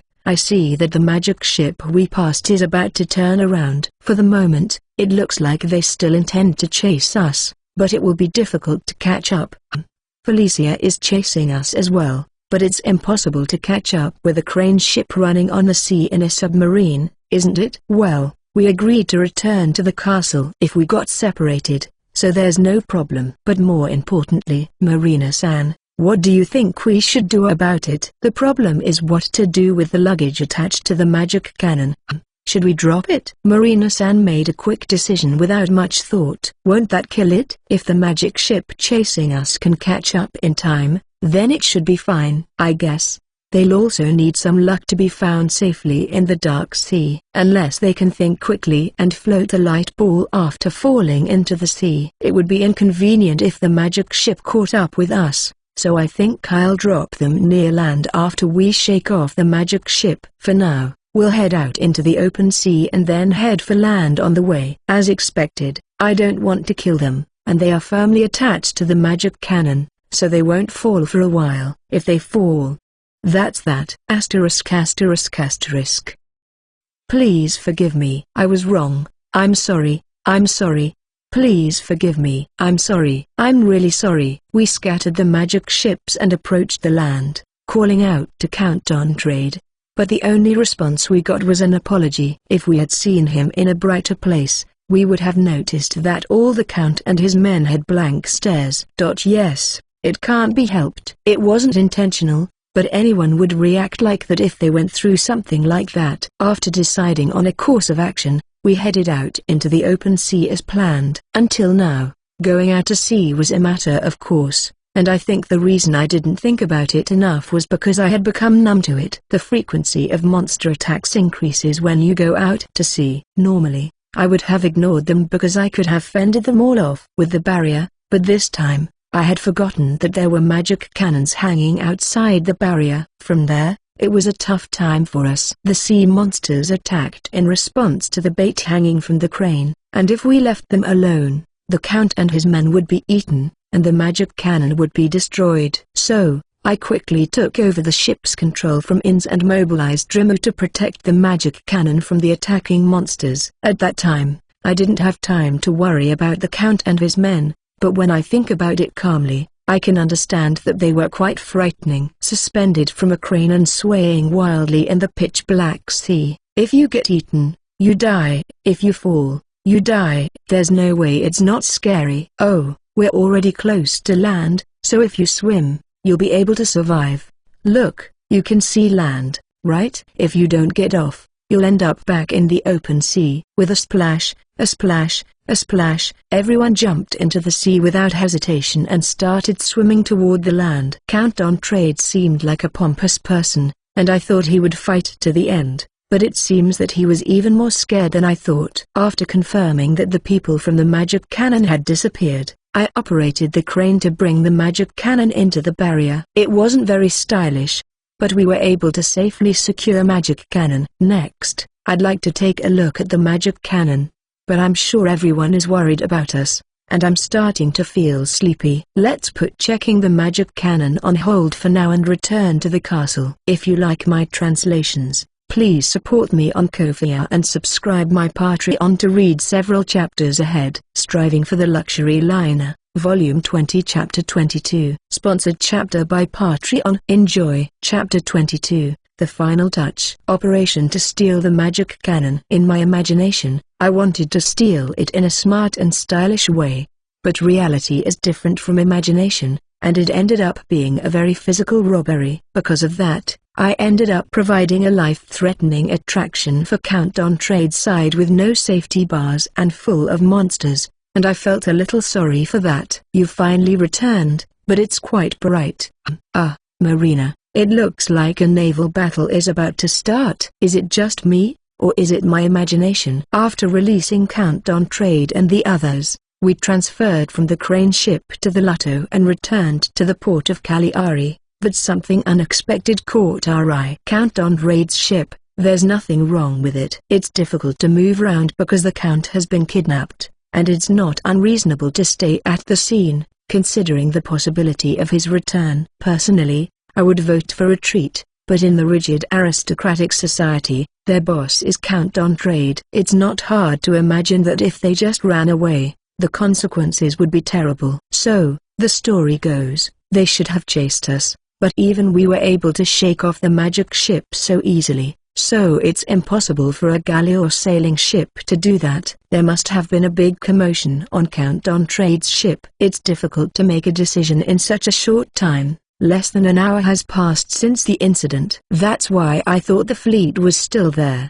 But the military ships in the harbor of Cagliari are moving to surround the fleet. I hadn't expected this. It is not in your imagination. The military is aware of the commotion and has confirmed that they've lost the magic cannon. That fleet is no longer a dangerous enemy but just a prize for the military. Oh, so that's it. At first, they couldn't touch them because they were nobles. When they committed a crime that could be dealt with, they couldn't do anything about the existence of the magic cannon. Now that the magic cannon is gone, they're just sitting ducks. It's a very easy to understand downfall. In fact, the military people are probably arguing about who gets the credit. For now, it's probably best not to get too close until the commotion dies down, right? Yes. If we get too close, we'll get involved. It's safer to wait until it's over before we go back. I guess so. They know we stole the magic cannon, so I think they'll want to talk to us about it or something. If that's the case, Master, let's have breakfast while we watch the battle. In says something incredibly inappropriate. But I'm hungry. I didn't eat anything yesterday, even though I was up all night. Let's leave the fighting for now and have breakfast. I listened to their wishes and laid out the food on the table on the deck. Even as I lay out the food on the deck, I think about how inappropriate it is, but I'm totally ready to watch the battle. I drink some onion soup, which is easy on the stomach after a night of partying, and breathe a sigh of relief. I eat a delicious breakfast and feel cured as I watch Rimmer and Pent engrossed in their food. The capture of the magic cannon was thrilling, but I still prefer this kind of peaceful time. The calm and peaceful time is being destroyed in the big way. It seems that the military ship is urging them to surrender. Even in another world, it seems that they are using the same template as in detective dramas. etc., and calling them out, saying things like, "You are surrounded." There's movement on Countdown Trade's side. Marina-san looks at the fleet with interest. It certainly looks like there's movement, but I can't see the details with my eyes. Our levels should be close enough. So is it a difference in skill? There's no point in not being able to see, so I take out my binoculars and look at the fleet. I see, it certainly looks like there's a commotion. It looks like an internal split. Is it a conflict between the resistance and the surrender faction? It seems like a situation where everyone needs to stick together, but it's times like this when differences of opinion become important. That's right, the people in power want to fight or run away because they'll suffer if they get caught. The people of low status want to surrender because it makes a better impression, so they want to surrender if possible. If they resist, there is a high probability that they will become criminal slaves. I see, it's a combination that can only cause trouble. If they could believe that the Count would win, they would have obeyed, but when they started to see that they were going to lose, it's only natural that they would try to protect themselves. I would do the same. Speaking of which, even on Earth, I have an image of slaves rowing oars on galleys, but is it the same here? I peek into the galleys to check, but it looks like there's less commotion than on the magic ships and sailing vessels. Oh, that's right, the slaves here are bound by contract, so even if they're at a disadvantage, they can't disobey, right? The slaves on the galleys seem to have stricter contract terms than Inns and Felicia. Does that mean there won't be a naval battle? Oh, some pompous guy is getting beaten up by the soldiers. It looks like the surrender faction has the upper hand on the sailing ship. The magic ship has a lot of important people on it, and they're tightly controlling their subordinates or, rather, intimidating them. The galleys have a similar fighting power, or rather, it looks like the slightly better side has the upper hand. Maybe it's because they have to manage the slaves. It seems that the sailing ships have surrendered, the magic ships are resisting, and the galleys are taking their turns. When I decided to have the standard Western breakfast of consommé soup, bread, scrambled eggs, and bacon, the situation developed as I expected. All the sailing ships raised their white flags, and half the galleys went into battle position. Oh, no way! The high-ranking official on the magic ship was furious at the surrendering ship, and he shot magic at the sailing ship, causing a hole to appear in its hull. Even if they split up, if they have time to attack the sailing ship, they should prepare for the military ship. We will not allow you to surrender. You cowards who have raised the white flag, attack the military ship. If you don't, we will sink you. That's frightening. I thought he was going to lose his temper, but he was thinking of something even more evil. This is the kind of thing, isn't it? The kind of thing where if a soldier runs away, he'll be killed. Oh. He started attacking the other sailing ships again. I see that the sailing ship can't move suddenly, so it's more of a threat to the galleys than to the sailing ship. To prove this, the galleys are also attacked, but they aren't hit directly. People from the sinking sailing ship jump into the sea one by one. Maybe the goal is to have the rescued people fight the attackers. This is disgusting. The galley ship, flying a white flag, starts to move. It is heading straight for the military ship. There is a possibility that it is pretending to head for the military ship and then running away, but it is charging right into the middle of the fleet, so you can feel the desperation. Perhaps lured by this, the other galleys begin to move as well. It seems that the first galleys have played the role of the first penguins. It's sad that the destination is like hell. No. The two galleys are on slightly different courses. If they can change direction a bit on the way, it might be possible to escape. Oh, look, Master, those guys are the worst. When I looked in the direction Inns was pointing, I saw that the magic ship we had been fighting was starting to move. It was heading straight out to sea, that is, in our direction. Seriously? They're going to stir things up from behind and have us attacked, and then they're going to sneak away and escape. It may not be wrong for living creatures to do whatever it takes to survive, but it's still incredibly unsightly. Even I would be a little more concerned about appearances. Master, I'm going to blow those guys away. I know they can't do anything if we let them escape, but it's unpleasant. Wow, Inns and Marina-san are both ready to attack. Shouldn't we wait for things to calm down from a distance so that we don't get involved? As for me, I feel like sinking the enemy ship at the end is a bit different since I barely managed to pull off a successful theft that could be called stylish, but I also feel like letting go of the magic ship is a bit different. It's a dilemma. Okay, let's sink it. If I can't decide what to do, I'll prioritize In's and Marina-san's moods because the favorability rating of the two of them is much more valuable than the favorability rating of that magic ship. As a result, even if something troublesome happens, I'll be able to make it if we run to the castle. Probably. Understood. When they get close, attack them. After that, we'll go to the castle. That's the final touch. It's quite different from the plan, but let's just agree that we won't be the kind of thieves who get away clean but rather the kind of thieves who destroy evil. Understood.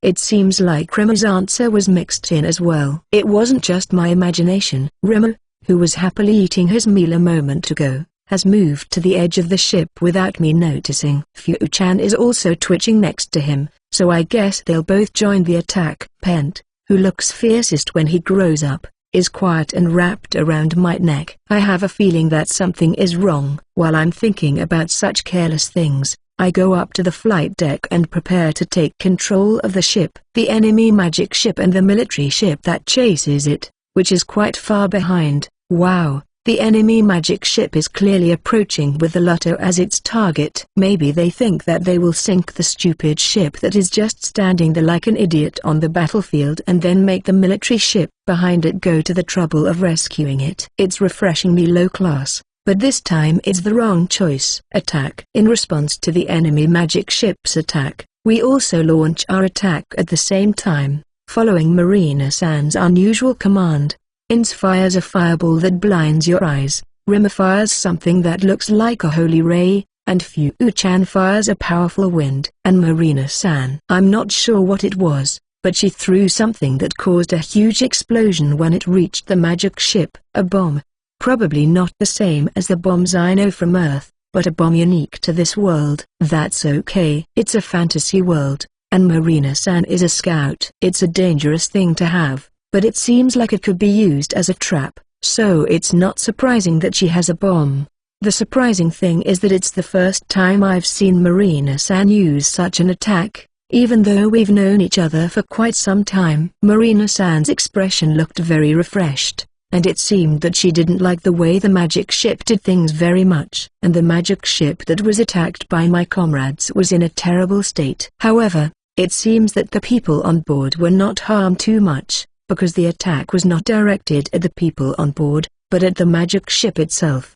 Perhaps that is why many people are seen jumping into the sea in panic. I guess it's just the way of the world that they suffer the same fate as the sailing ship they attacked. It seems a bit of a waste to have destroyed the magic ship, but I guess it's for the best because the military would have complained if we had taken it. It's a little late to talk about that now, though, since we stole the magic cannon. Well, it's annoying to come into contact with military ships, so let's go back to the castle. If you like my translations, please support me on Ko-fi and subscribe my Patreon to read several chapters ahead. Striving for the Luxury Liner, Volume 20 Chapter 23. Enjoy. Chapter 23, Taking Decisive Action. I wanted to be a stylish and elegant thief, but in the end, I succeeded in my mission to steal the magic cannon, just barely.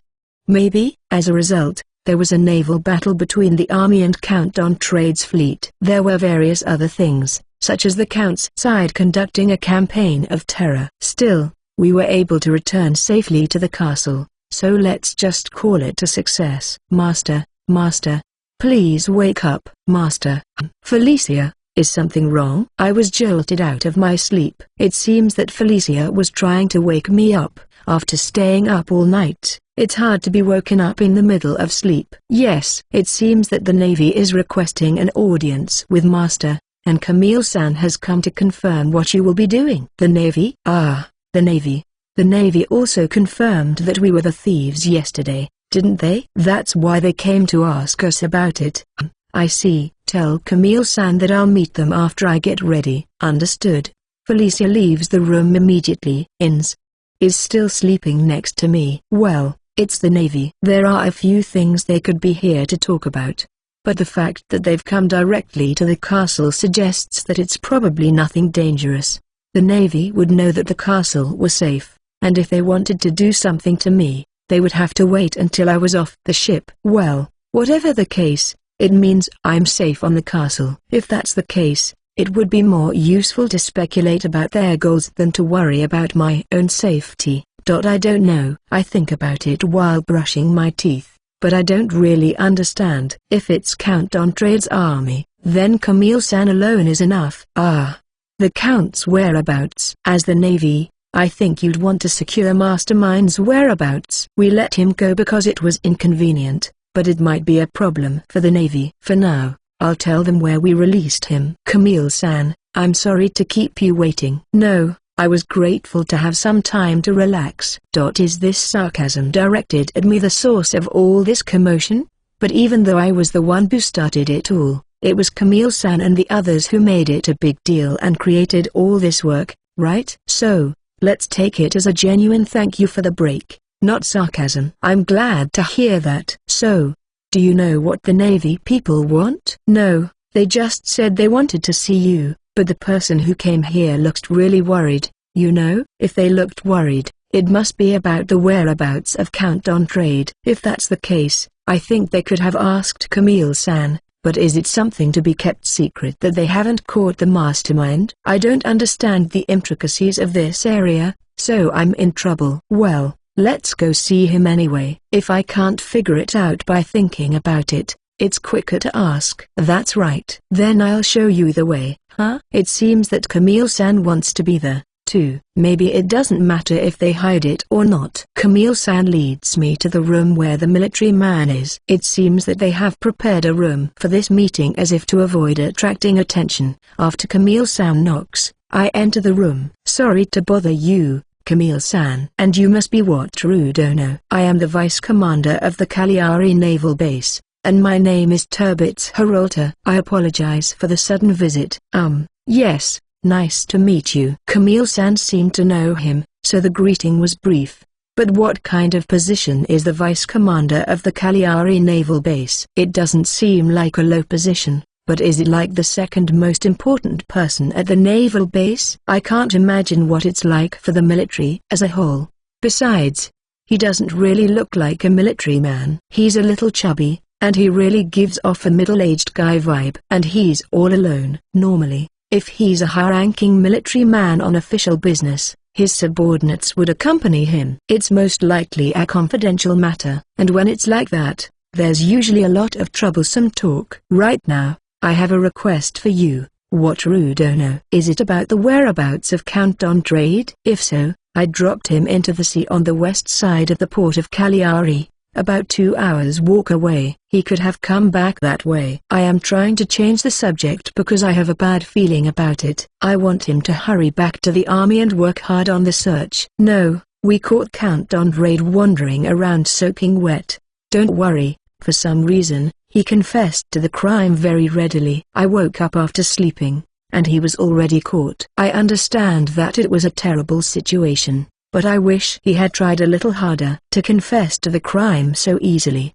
Oh, is his heart broken? I'm sorry. I see. I'm relieved. Ha ha ha. So, first of all, would you be willing to hand over the magic cannon to the military as evidence? I was suddenly asked to do something that was no joke. I worked hard to get the magic cannon. Otherwise, I would have just left it or sunk it. In the end, I actually sank it in the storage. I want to refuse outright. But is it okay to refuse?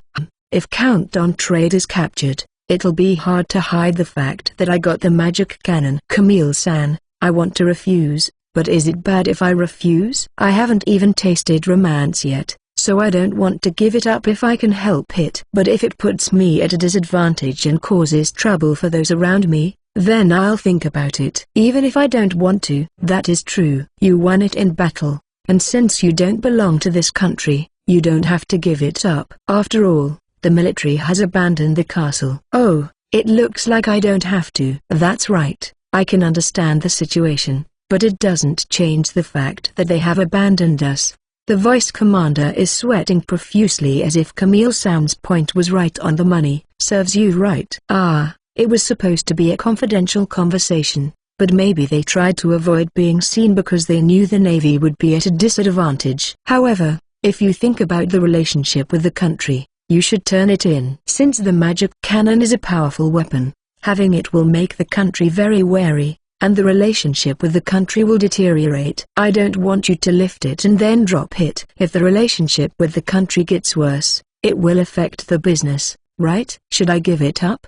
But our relationship with this country is already so bad that we're considering moving. Even if they become suspicious of us now, the situation won't change, so I think you should be free to do what you want. Wataru-san. Camille-san is very cunning. Even though she's considering the regular shipping route, she threatens them with the idea of moving. If that's the case, I refuse to hand over the magic cannon. I'm glad my efforts were not in vain. Which ship should I install the magic cannon on? The Lotto would be unbalanced, but a luxury liner would be too big for the magic cannon to be noticed. This is fun, but it's also worrying. No, that's why I think that by having Wataru Dono hand over the magic cannon to us, the relationship between our country and Wataru Dono will improve, and we will be able to build a wonderful relationship. You have your positions wrong. It's Brescia who wants to be friends with Wataru-san. If you want to deepen the relationship, you should be the one to prepare a gift. If he wants, he can even cut ties with the kingdom of Brescia, including us. Camille-san cuts off the vice commander's nonsense with a single stroke. I don't think she really means it, but it's a strong threat. Wait, you're right, I was wrong about my position. Please forget what I said so far. I'm truly sorry. The vice commander apologizes with such force that he seems to fall to his knees. That's right, the castle, which is trying to hold on to the country by making a decision that will destroy it, is about to leave because of the vice commander's nonsense, so there's no way he won't panic. Still, it's amazing to think that you can tell the country that they're wrong. Well, there's no need to accept this apology. What are you going to do, Wataru-san? Well, let's just say he owes me one. I don't really understand, but compared to the Camille-san I know, today's Camille-san seems merciless. Then, instead of settling things with a let's not rock the boat attitude, it would probably be better to do a favor. Probably. Besides, there's no point in getting compensation now, right? Let's just say it's a very big favor. Camille-san keeps up the pressure. The vice commander's face twitches, but does Camille-san have a grudge against the vice commander? Well, is that the end of the story? Camille-san is a bit scary, and I'm still sleepy, so I want to go back to my room. No, I know it's a bit much, but I have one more favor to ask. It's certainly brave to ask for more favors in this situation. If it were me, I'd choose to go back and start over. What is it? Actually, we found out from questioning Count on Trade that they decided to do this because they were opposed to the Crown Prince's policies, and they attacked quite a few towns along the coast that belonged to the Crown Prince's faction before coming to Cagliari. Is luck okay? If Alessia-san and the others had been attacked, it would have been a joke. But since they were safe when I went to pick up Marina-san, I guess they're okay. Lucca is a big city, and if they attacked the information would have spread to Cagliari, so they gave up. I see. It was a blessing in disguise. I wonder if Count on Trade can do this kind of calculation properly. To be honest, the ship summoning was just a cheat, and if you think about the magic cannon, we might have been able to compete well, even against a country. It sounds stupid, but we had a surprisingly powerful fighting force. Yes, we already know where the stolen supplies are hidden, but the problem is the villages and towns that were attacked. Normally, we would have to deal with it ourselves.